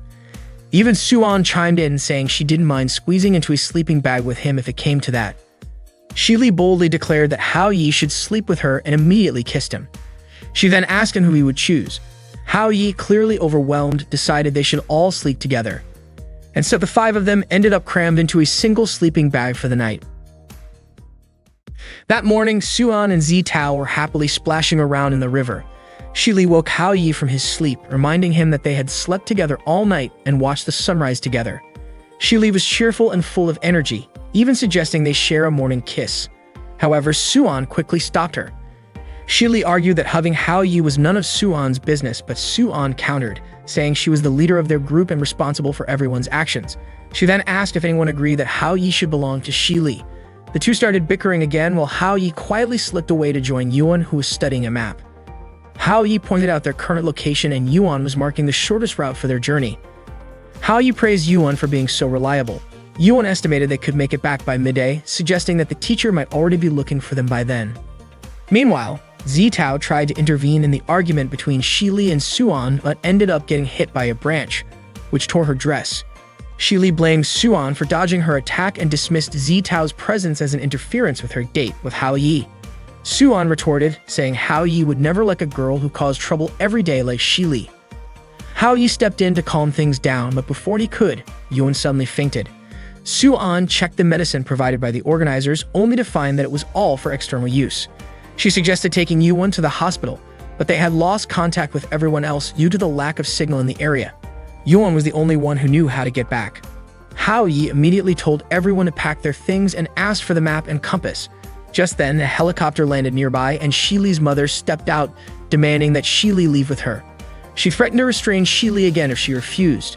Just as her mother was about to drag her away, Shi Li suddenly complied, surprising everyone. Shi Li explained that she wanted to bring someone with her, Yuan, who had fainted because of her. She insisted that Yuan needed to get to a hospital immediately. Shi Li's mother revealed that she had already informed the teacher about Hao Yi and the group's situation and had arranged for off-road vehicles to pick them up. Hao Yi thanked Shi Li's mother as the helicopter flew away. When he turned back towards Suan and Zitao, he was startled to see Zitao's torn dress exposing part of her underwear. Suan scolded Hao Yi for looking, but he quickly took off his own shirt, prompting Suan to call him a pervert. It turned out Hao Yi only wanted to give his shirt to Zitao to cover herself. After the camping trip, Hao Yi felt like he had barely escaped with his life. Fortunately, they were all rescued. Hoping to relax at home, Hao Yi was surprised when Zitao said she wanted to visit his house to return his shirt. As Hao Yi tidied up his place, someone knocked on the door. Thinking it was Zitao, he opened it only to find Zhang Dong. Zhang Dong teased Hao Yi about inviting girls over when he was home alone, warning him that Shi Li might kill him for it. Hao Yi tried to shut the door, but Zhang Dong forced his way in. Claiming he had something important to discuss, Zhang Dong ignored Hao Yi's protests. Once inside, Hao Yi brought him a glass of water. Zhang Dong joked that even though Hao Yi said he wasn't welcome, he still treated him well. Zhang Dong asked if Hao Yi had decided what to do about Shi Li, mentioning that Yuze had returned and implying that if Hao Yi didn't care for Shi Li, Zhang Dong would pursue her himself. Hao Yi admitted he wasn't sure if he could let Shi Li go. This answer frustrated Zhang Dong, who angrily shattered a flower vase. Zhang Dong criticized Hao Yi for his indecisiveness, claiming it hurt not only Shi Li but also Zitao, who loved him as well. Hao Yi asked for more time to think. Unbeknownst to them, Zitao had arrived at the door and overheard their conversation. She apologized for eavesdropping. Hao Yi apologized for not noticing her earlier. Zhang Dong left and Hao Yi invited Zitao inside. He quickly cleaned up the broken vase and apologized for the scene she had witnessed. Zitao asked if Zhang Dong was a friend of Hao Yi and Shi Li. She also wanted to know why Shi Li acted the way she did and what had happened between Hao Yi and Shi Li. Hao Yi explained that Shi Li had once been his neighbor and would often keep him company when his parents weren't around. Those were good memories, he admitted. Not long after that, Shi Li started to change. She became confused about why Hao Yi was smarter than her and even hit him when his grades were higher than hers. Hao Yi couldn't understand why she had become so competitive. Although they still talked, their conversations were no longer as cheerful as before. One day, Zhang Dong showed up and invited Shi Li to join him and Hao Yi. Hao Yi didn't say anything, but thanks to Zhang Dong, he and Shi Li continued hanging out together. Zhang Dong tried to ease the tension between the two. Then one day, Shi Li started dating Yuzet. Zhang Dong asked Hao Yi if he was okay with it, and if he didn't have something he wanted to tell Shi Li. Hao Yi said it was fine as long as Shi Li liked Yuzet too, and that they seemed happy together. Shi Li and Yuzet were always together, and everyone at school knew about their relationship. The poster for the New Year's Eve party was already on the school bulletin board. Zhang Dong asked Hao Yi if they were planning to attend. Hao Yi said he wouldn't be going, which made Zhang Dong feel lonely since Shi Li would likely be at the party with her boyfriend. Suddenly, Shi Li and Yuzet appeared. Shi Li asked Zhang Dong if he had already decided on a dance partner. She then proudly announced that she had found hers. her boyfriend Yuze, whom she called the best guy at their school. Shili introduced Yuze to Zhengdong. Yuze urged Shili to start getting ready for the party. At first, Shili refused, but Yuze insisted and she eventually agreed. As they walked away, Yuze asked Shili who was standing next to Zhengdong.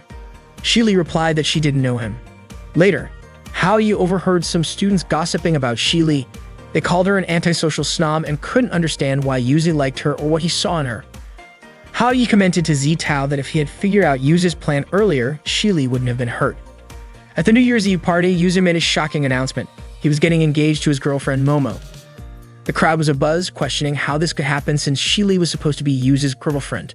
They speculated that Momo, with her refined family background, gentle demeanor, and elegance, was far superior to Shili. Shili couldn't take it anymore. She confronted Yuze, asking if he expected her to congratulate him on his engagement. Shili demanded that Yuze stop this charade, reminding him that she was his girlfriend and asking who Momo really was. Instead of answering, Yuze pushed Shili aside. He admitted that being with her had always been an embarrassment for him. He told her he couldn't believe she actually thought he considered her his girlfriend. The students turned against Shili, calling her arrogant and accusing her of looking down on others. Yuze even said no guy would ever like a girl as conceited as Shili. After that incident, Shili became more isolated than ever. The entire school gossiped about her and some even laughed at her openly. She became a social outcast and eventually left school. Haoyi visited Shili at her home, where she had locked herself in her room. He told her that Zhengdong had been heartbroken since she left. Haoyi opened her window and invited her to take a walk. Suddenly, Shili hugged Haoyi and kissed him. Her behavior became strange as she begged him not to leave her. After that, Shili and her mother went to the hospital. Zitao later asked Haoyi if he still liked Shili. Haoyi reassured her not to worry, promising to clarify their relationship once everything with Yuze was resolved. Zitao couldn't help but wonder if Haoyi was serious when he claimed that Shili was just a friend. That day, Haoyi was on his way to the hospital to visit Yuan. He asked the nurse where Yuan's room was. The nurse told him that Yuan was in room 402 and seemed to recognize Haoyi's face. She realized she had seen him on TV and knew he was Sandy's boyfriend. Everyone quickly gathered around and the nurse yelled there was another girl in room 402. She asked if Haoyi was going to betray Sandy. Haoyi explained that it wasn't what they thought. Hearing the commotion, Yuan came out and asked if Haoyi had forgotten to bring her notebook. Haoyi entered Yuan's room and complimented her for being smart enough to end the fuss with just one word. Yuan didn't expect Haoyi to visit her with fruits, but Haoyi explained that the fruits were actually from Shili. Yuan then asked if Shili asked Haoyi to visit her. Haoyi said that Shili also wanted to see Yuan, but her mother was still keeping her in the hospital. She wasn't allowed to leave after the camping trip, so she asked Haoyi to visit Yuan instead. Haoyi also mentioned that Shili didn't have many friends, which is why she acted harshly to avoid getting hurt. However, after Yuan agreed to become her friend, Shili had changed. Haoyi asked what had happened between Yuan and Shili because Shili had started to change after that. Yuan said nothing had happened, she just understood how Shili felt. The next day after school, as Haoyi was about to leave, Zitao tried to call out to him, but Shili hugged him first. She asked if Haoyi missed her since her mother had forbidden her from going out after the camping trip. Haoyi asked Shili to stop hugging him because he was embarrassed with so many people watching. Shili said that they were a couple, so there was no need to be embarrassed. Haoyi tried to get Shili to let go of him. After school, Shili immediately messaged Haoyi, confident that he cared about her. Earlier, Haoyi had asked Shili to always bring her phone and never go to dangerous places alone. He also asked her to keep him updated on her whereabouts. Shili thought that Haoyi's requests for her location were a form of his attention and love. Suddenly, students crowded around to see a handsome guy waiting for someone. They even wished it could be his girlfriend. The handsome guy was Yuze. Yuze smiled as he heard the praises from the girls. Shili passed by and Yuze called out to her. Surprised, Shili immediately ran away in fear. The students thought Shili was strange for acting that way. Shili ran to a quiet place, scared. Yuze approached her and said, "Aren't you excited to meet me?" Shili quickly stood up, but Yuze grabbed her hand. Shili asked what Yuze wanted from her, and Yuze said that he was her boyfriend. Yuze wanted Shili to do something for him. He told her that his company in Japan was facing problems and asked if her mother could support his company again. Shili said she would tell her mother about it. Yuze, however, suspected she would say that. Shili was still trembling with fear, not wanting to get involved with Yuze anymore. She didn't want to make the same mistake again. The next day, Shili was furious and messed up her room. Her mother came in shocked. She asked why Shili wasn't going to school and why she had messed up her room. Shili refused to go to school, saying someone had been following her. Her mother didn't believe her at first, but Shili convinced her and refused to leave her room. Her mother agreed to let her stay in her room and keep her distance from Hao Yi. She left, and Shili, still scared, whispered Hao Yi's name. She remembered Yuan's words that everyone has their own sadness. If nothing is done about it, the end would be the same. Shili decided she would start changing before it was too late. Suddenly, her phone rang. Shili told Yuze that she didn't want to help him and that he should find someone else because she already had someone she liked. Yuze asked if it was Hao Yi. He also warned that if he couldn't see Shili, he would go to Hao Yi's class. Yuze threatened that if Shili kept hiding, she would never see Hao Yi again. Shili yelled at Yuze not to hurt Hao Yi. Meanwhile, someone sent by Yuze gave Hao Yi a message, asking him to go to the parking lot on B2. Hao Yi knew the message was from Yuze. Yuze deliberately chose that spot because there was no signal there. Hao Yi went to meet Yuze, asking what he wanted from him. Yuze greeted him and said he wanted to talk about Shili. Meanwhile, Shili tried calling Hao Yi but couldn't reach him. She immediately left her house to search for Yuze. Tata was waking up and wondering how Hao Yi was doing. The last time she saw Hao Yi was at the camping trip, but he hadn't done anything. He had only used his own strength to save Suan and Zitao. Tata suspected Hao Yi didn't need her anymore. Suddenly, she saw Shili being kidnapped and dragged into a car. Hao Yi and Yuze were discussing Shili, with Yuze saying that Hao Yi had a relationship with Shili. Hao Yi told Yuze to stop harassing Shili. Yuze smiled and told Hao Yi not to treat him like the bad guy. He said that Hao Yi and Shili could love each other and he wouldn't interfere. However, Hao Yi didn't believe it was that simple. Yuze must be planning something. Tato approached Hao Yi and hugged him, relieved that he was okay. She told him that she had seen Shili being kidnapped. Meanwhile, the two kidnappers were struggling to handle Shili, who was very strong. One of them even considered hitting her, but his friends stopped him, saying that Shili was a cash cow for them.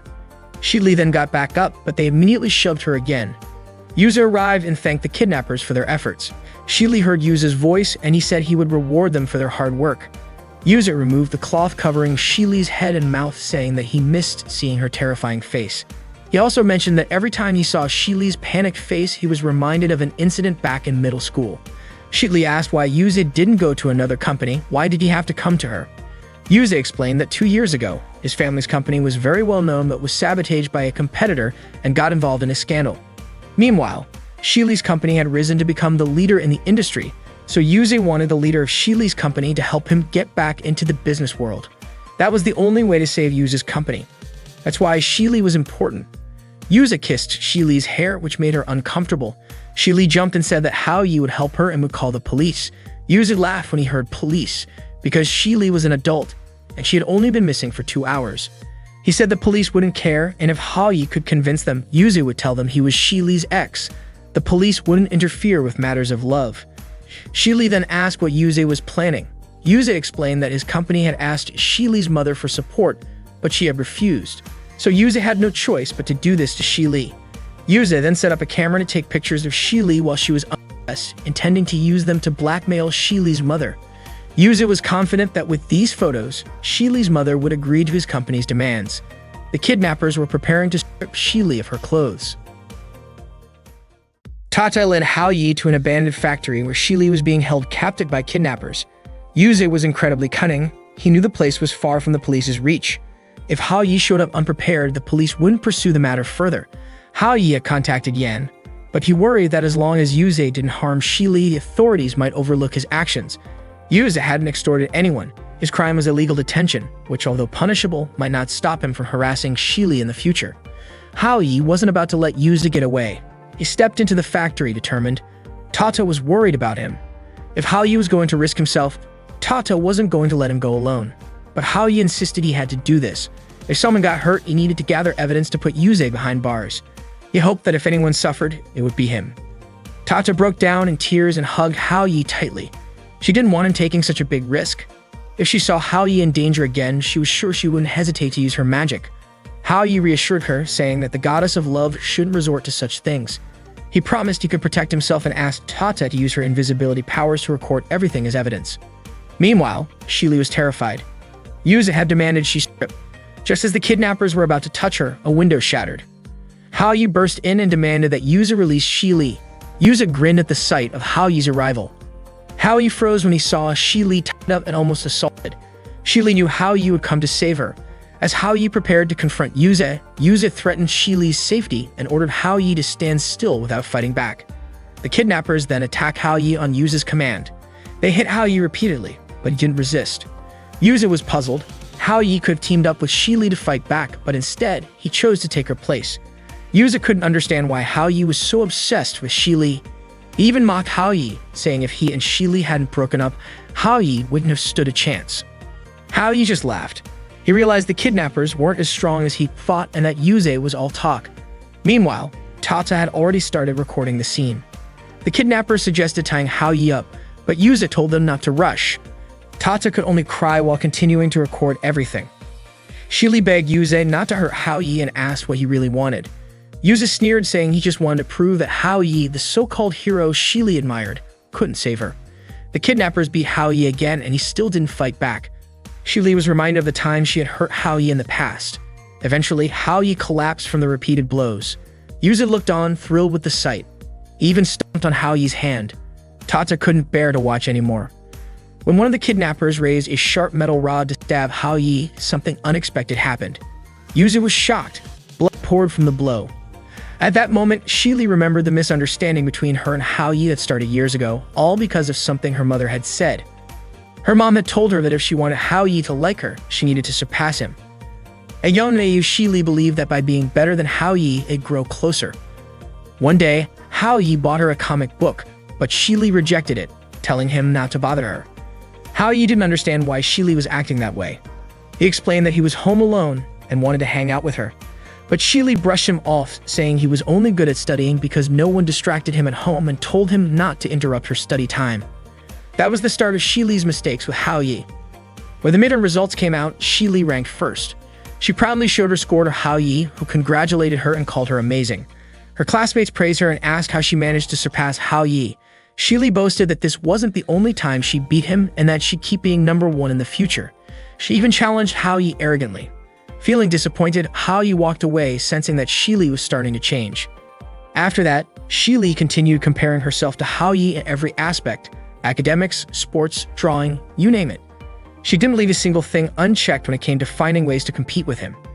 Every time Shi Li outperformed Hao Yi, her mom would shower her with praise. But in the process, she started seeing less and less of Hao Yi. In middle school, Shi Li greeted Hao Yi, surprised to find out that he had gotten a recommendation to attend the same school. She proudly mentioned that she had the highest score among all the recommended students. Hao Yi, however, asked if this competition really mattered to her. Shi Li replied that she was in the advanced class and would keep working hard to beat him. But Hao Yi told her there was no need to compare herself to him. He wasn't in the advanced class and never would be, so there was no point. He added that they probably wouldn't have many chances to see each other in the future. It was then that Shi Li realized how their different scores had driven them apart. They barely saw each other at school anymore, and for the first time, they began to drift apart. Shi Li deeply regretted it, thinking that if only things could go back to the way they were, she would have had countless moments to spend with Hao Yi. The blood that was flowing wasn't Hao Yi's, it was Shi Li's. She had stepped in to protect him. The kidnappers were terrified, but Yuze scoffed. He told Shi Li there was no need to go that far for Hao Yi because Hao Yi was just a stand-in for him. Yuze then tried to persuade Shi Li to help him, saying they could be together again. But Shi Li refused, making it clear that she had never liked Yuze. Yuze laughed bitterly, reminding her of the time she confessed her feelings to him and gave him her first handmade chocolate. How could she say she didn't like him?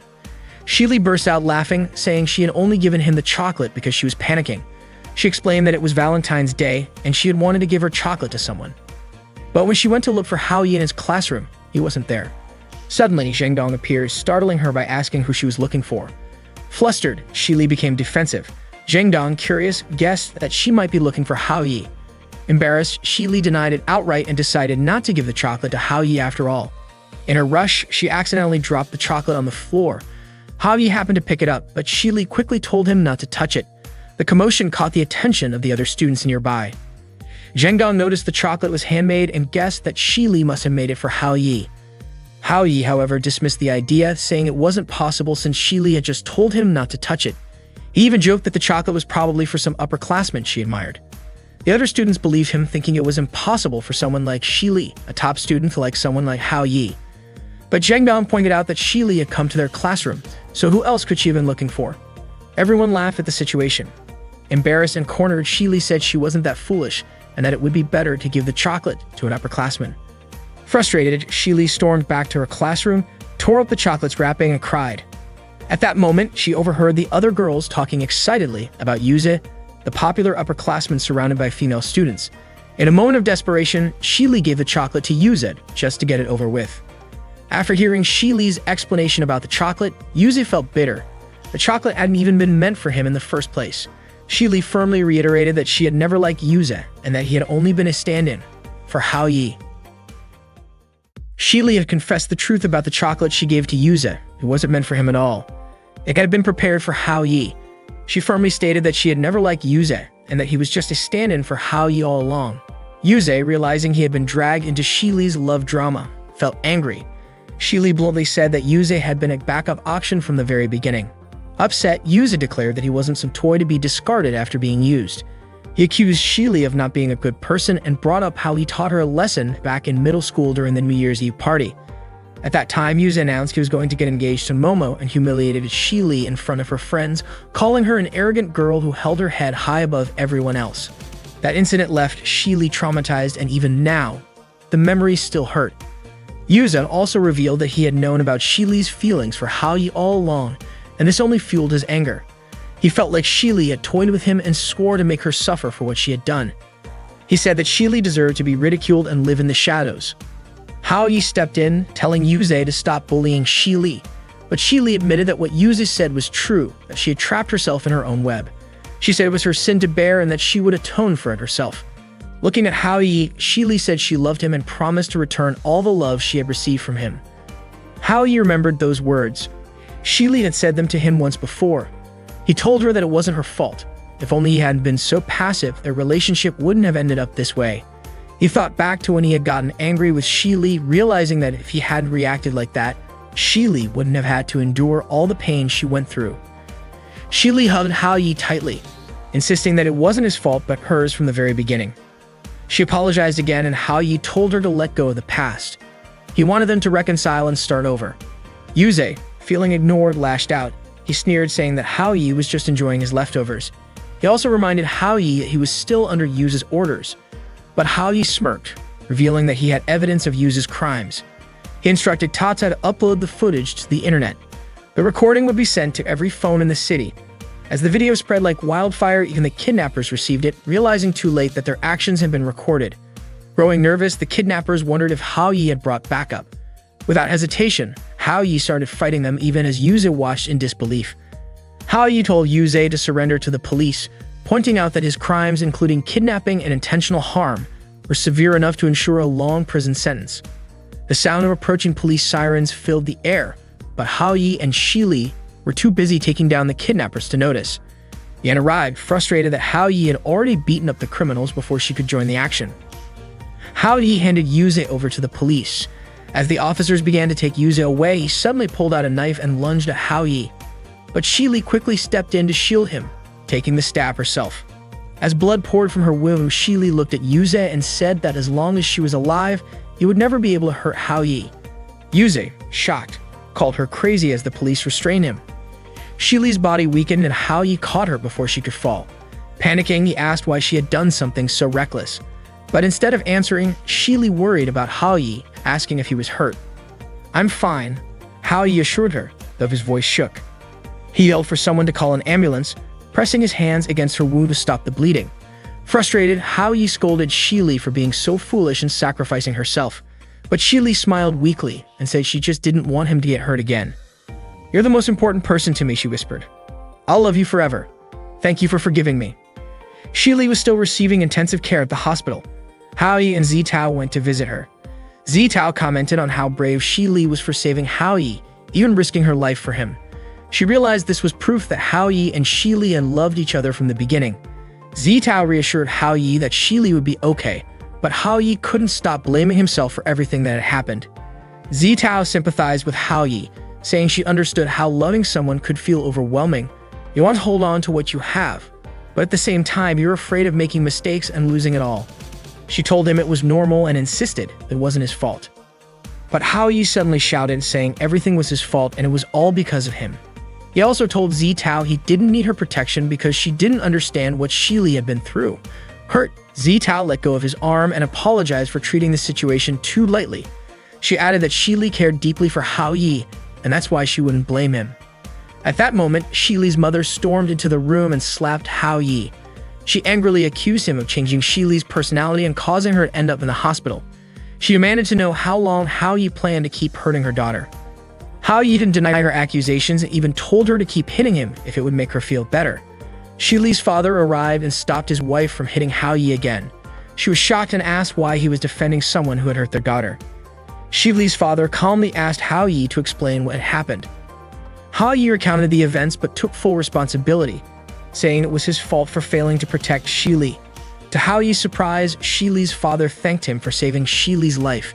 He admitted that he had been reckless, having dismissed his wife's earlier call about Shili being followed because he was too busy with work. As a businessman, he acknowledged his mistake. Hao Yi argued that it was still his fault because Shili had taken the knife meant for him. But Shili's father told him not to blame himself, explaining that he and Shili's mother hadn't been paying enough attention to their daughter lately. He said the blame rested entirely on them. Suddenly, Zitao announced that Shili was awake. Everyone hurried to her room. As Hao Yi approached Shili, memories of their time together, from childhood to the moment Shili shielded him from harm, flooded his mind. Shili's parents asked how she was feeling and apologized for being too busy to always be there for her. They also admitted to misunderstanding her. Hao Yi stepped closer, but Shili didn't seem to recognize him. Panicked, Shili's mother asked if she knew who she was. Shili recognized her parents, but not Hao Yi. Her mother sighed with relief, grateful that Shili had forgotten about Hao Yi. Her father immediately went to get a doctor, and her mother followed him out of the room. Hao Yi stayed behind, leaning in closer to Shili.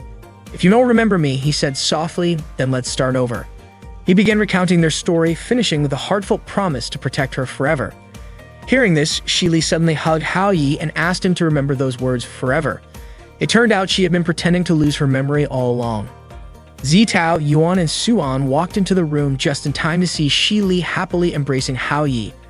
They were shocked, realizing that Shili had faked her memory loss to get promise from him. Zitao, who had trusted Shili, found the whole thing a bit scary. Hao Yi, noticing the newcomers, asked why they were all there. Suan explained that Hao Yi had told them something was wrong, so they came to check on him, only to witness this little game instead. Suddenly, another girl entered the room. She remarked, "Since the last time I visited, Hao Yi's really built himself a big harem." She teased him, saying he had become quite the popular guy. Hao Yi was trying to free himself from Shili's embrace when a girl suddenly appeared and commented on how big of a harem he had built since her last visit. The girl approached Hao Yi and hugged him immediately. She was Xiaotuo. Hao Yi asked her why she wasn't still abroad, and Xiaotuo replied that she came back because she missed him. She even asked if Hao Yi missed her too and called him darling. Hao Yi scolded her for casually calling him that. Xiaotuo hugged him again, saying there was no need for him to feel shy since they'd been childhood friends. Hao Yi introduced her to everyone, explaining that Xiaotuo was his cousin. However, Xiaotuo declared that Hao Yi was hers and that she wouldn't share him with anyone else. Suan, Yuan, and Zitao stepped forward, with Suan questioning if Xiaotuo realized what she had just said. Xiaotuo quickly hugged Hao Yi tighter, claiming the girls were bullying her. Shili then demanded that Xiaotuo let go of Hao Yi. Xiaotuo announced that she was part of an exchange program and would be attending Longlin High School so she could be with Hao Yi every day. Hao Yi could already sense trouble brewing. Shili tried to hit Xiaotuo, but Hao Yi stopped her. Xiaotuo smugly remarked that Hao Yi would never like an aggressive girl like Shili. Frustrated, Hao Yi covered Xiaotuo's mouth to stop her from provoking everyone further. The girls were furious at Xiaotuo's antics. They told Hao Yi to stay out of it because this was a war between women. Hao Yi felt like he was surrounded by a pack of angry tigers. He quickly excused himself and led Xiaotuo away. That night, Xiaotuo stayed in Hao Yi's room. He told her to grab the pajamas he had bought for her the day before. Xiaotuo was thrilled, thinking Hao Yi treated her like an adult by picking out mature pajamas. Hao Yi realized that he had picked them randomly because he was flustered when Zitao had been trying on some pajamas at the store. When Xiaotuo tried on the pajamas, Hao Yi scolded her, saying they didn't suit her. He told her to wear something else. Mischievously, Xiaotuo whispered into Hao Yi's ear to tease him and then climbed onto his back, declaring that one day the pajamas would fit her because she would grow. Hao Yi tried to get her off his back but ended up falling onto the bed. Xiaotuo asked Hao Yi to read her a bedtime story, saying she missed those moments. Hao Yi told her she was too old for bedtime stories, but Xiaobo threatened to crawl into his bed later if he didn't read to her. Giving in, Hao Yi read her a story about Cupid's chocolate before she finally fell asleep. The next morning, someone knocked on Hao Yi's door. He woke up to see who was visiting so early. It was Sandy. Hao Yi guessed there must be a lot of reporters swarming outside. He quickly opened the door and pulled Sandy inside. The reporters were disappointed, having waited for hours only to catch a glimpse of a hand. Hao Yi asked Sandy why she was there, as she was supposed to be abroad. Sandy explained that she had heard he was in danger and came back right away. After seeing that Hao Yi was safe, she hugged him tightly. Xiaobo, annoyed by their morning embrace, pushed Sandy away and demanded to know who she was and why she was there so early. Suddenly, Xiaobo recognized Sandy's familiar face. She couldn't believe the girl in front of her was Sandy, the famous singer. Xiaobo excitedly shook Sandy's hand, called herself a huge fan, and asked for an autograph and a photo. Hao Yi told Xiaobo to check the situation outside. When Xiaobo opened the curtains, reporters immediately aimed their cameras at her. Hao Yi's suspicions were correct. There were many reporters outside. He felt cornered, thinking that if another scandal broke, no one would believe him anymore. Xiaobo came up with an idea and shared it with Sandy, who agreed. The reporters waited eagerly outside, convinced the person who pulled Sandy inside was a man. But when Sandy stepped out, Xiaobo accompanied her, apologizing for visiting unexpectedly without notifying Sandy. The reporters were skeptical because Xiaobo's height didn't match the figure they saw earlier. Then Hao Yi came outside dressed as a woman, thanking Sandy for visiting her. Disappointed, the reporters left, realizing that Sandy visiting a female friend wasn't newsworthy. Relieved, Hao Yi watched the reporters disperse. Xiaobo and Sandy both praised Hao Yi for how good he looked in the outfit. That morning, Hao Yi was extremely sleepy in class. Suan, Yuan, and Zitao were curious, wondering if Hao Yi was exhausted from staying up all night with his cousin. Zitao, in particular, was very worried about him. Suddenly, Xiaobo appeared and asked if they wanted to know what she and Hao Yi had been up to the night before. Yuan questioned why Xiaobo, who was still in high school, was even at their university. Xiaobo explained that she cared about Hao Yi and wanted to check on him. She pointed out that the girls were clearly eager to know what she and Hao Yi had done together. Xiaobo boldly stated that they had spent the night loving each other and asked if the girls were jealous. Suan immediately stormed into Hao Yi's class and slapped him. She called him a pervert for playing around with his own cousin. Hearing this, all the students gathered around them. Hao Yi tried to explain that it was a misunderstanding, but no one believed him. The students accused him of not only breaking the hearts of the campus beauties, but also committing indecent acts with his cousin. Hao Yi took Suan aside to explain, but instead of resolving the situation, he was bombarded with more accusations. Suan was furious, convinced that Hao Yi had done something improper with Xiaobo. Yuan and Zitao arrived, wanting to know the truth. Hao Yi admitted he couldn't explain clearly. Just then, Xiaobo appeared, declaring that her love for Hao Yi was undeniable, past, present, and future. She added that she wouldn't forgive anyone who bullied him. She didn't care if others disapproved. She was determined to express her love for him openly. Suan was infuriated because Hao Yi remained silent and failed to clarify anything.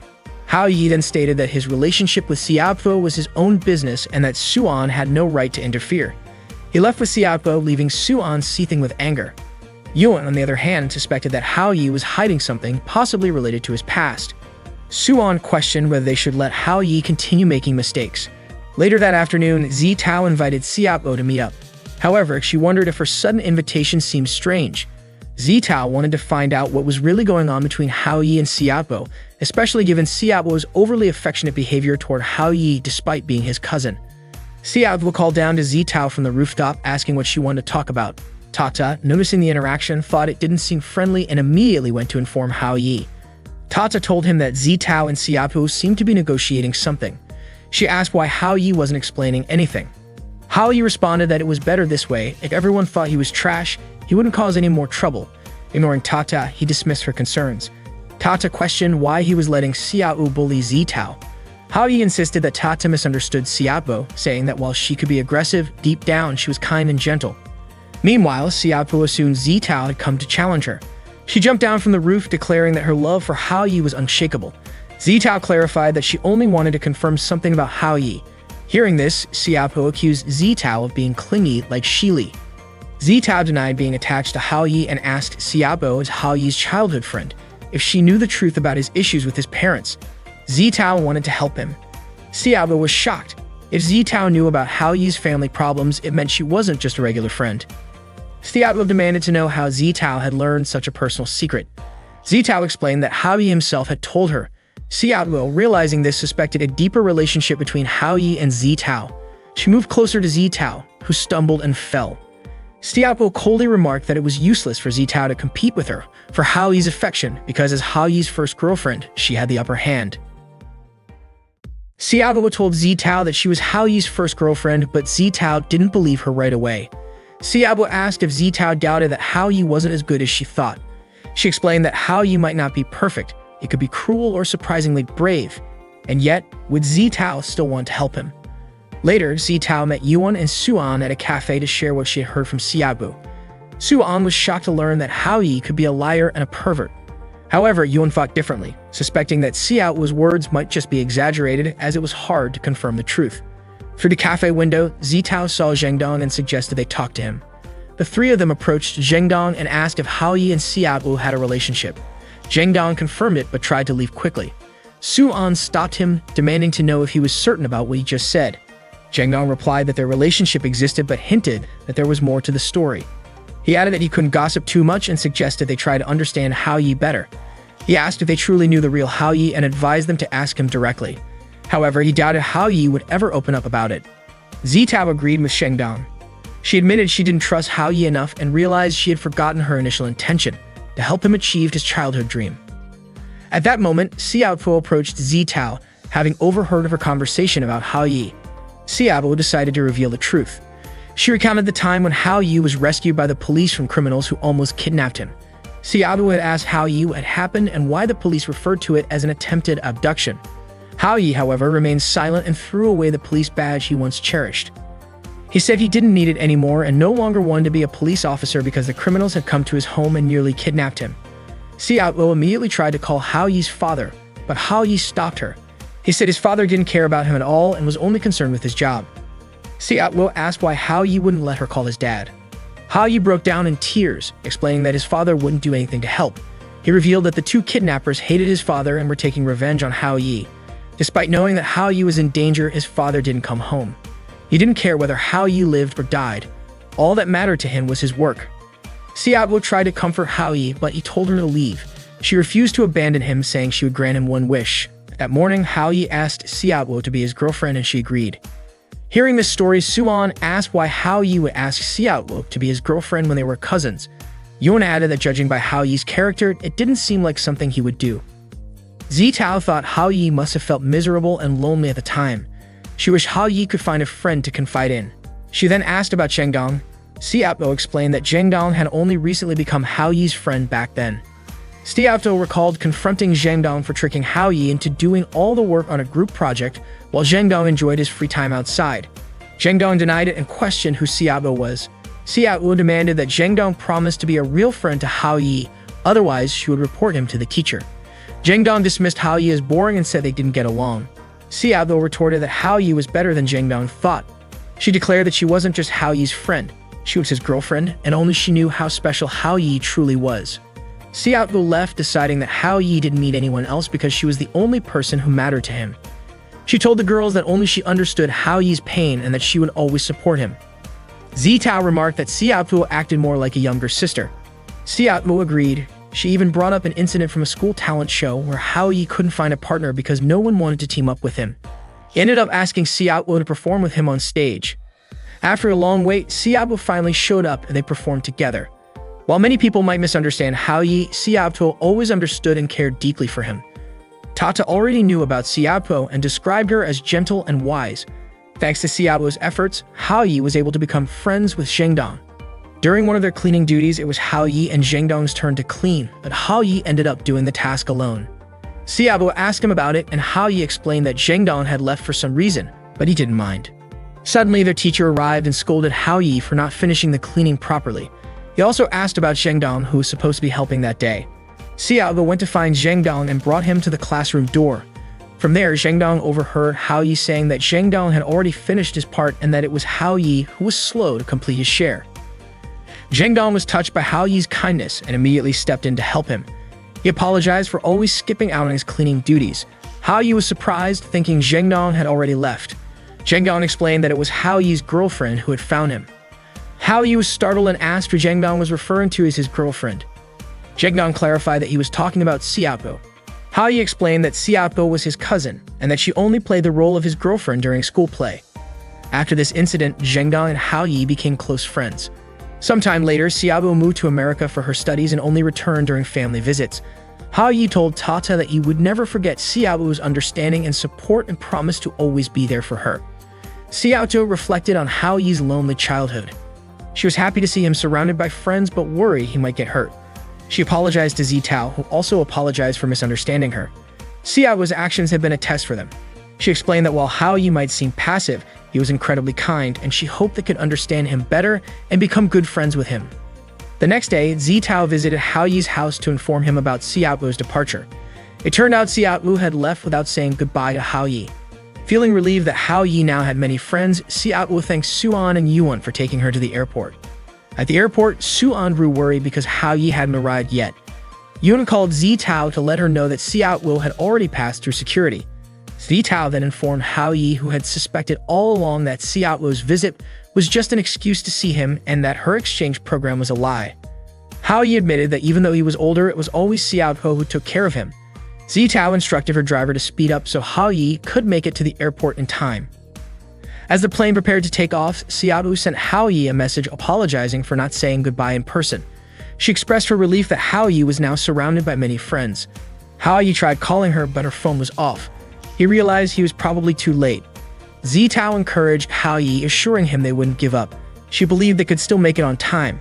Hao Yi directed the driver to take a shortcut through the orchard to reach the runway. The driver hesitated, pointing out that it was private property, but Zitao ordered him to crash through the gate, promising to cover the cost later.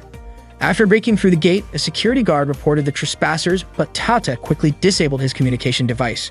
Patrol cars began chasing them, but Shili, Yuan, and Suan used their car to block the patrol vehicles. Tata informed Hao Yi that her team had stopped the pursuit and urged him to stay confident. As they neared the runway, Hao Yi shouted Xiaobo's name. Using her magic, Tata allowed Xiaobo to hear Hao Yi's voice. She turned to the window and saw Hao Yi, who told her he had seen her off and assured her that he was doing well. He asked her to take care of herself in America. Xiaobo smiled, deeply moved. She thought back to her childhood memories with Hao Yi.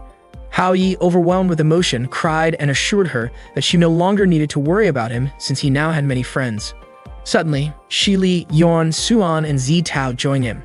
They reassured Hao Yi that they wouldn't let him feel lonely because they would always be by his side. Shili boldly kissed Hao Yi and suggested they start a new chapter in their lives. Suan, annoyed, demanded that Shili let him go. Hao Yi struggled to free himself from Shili's kiss.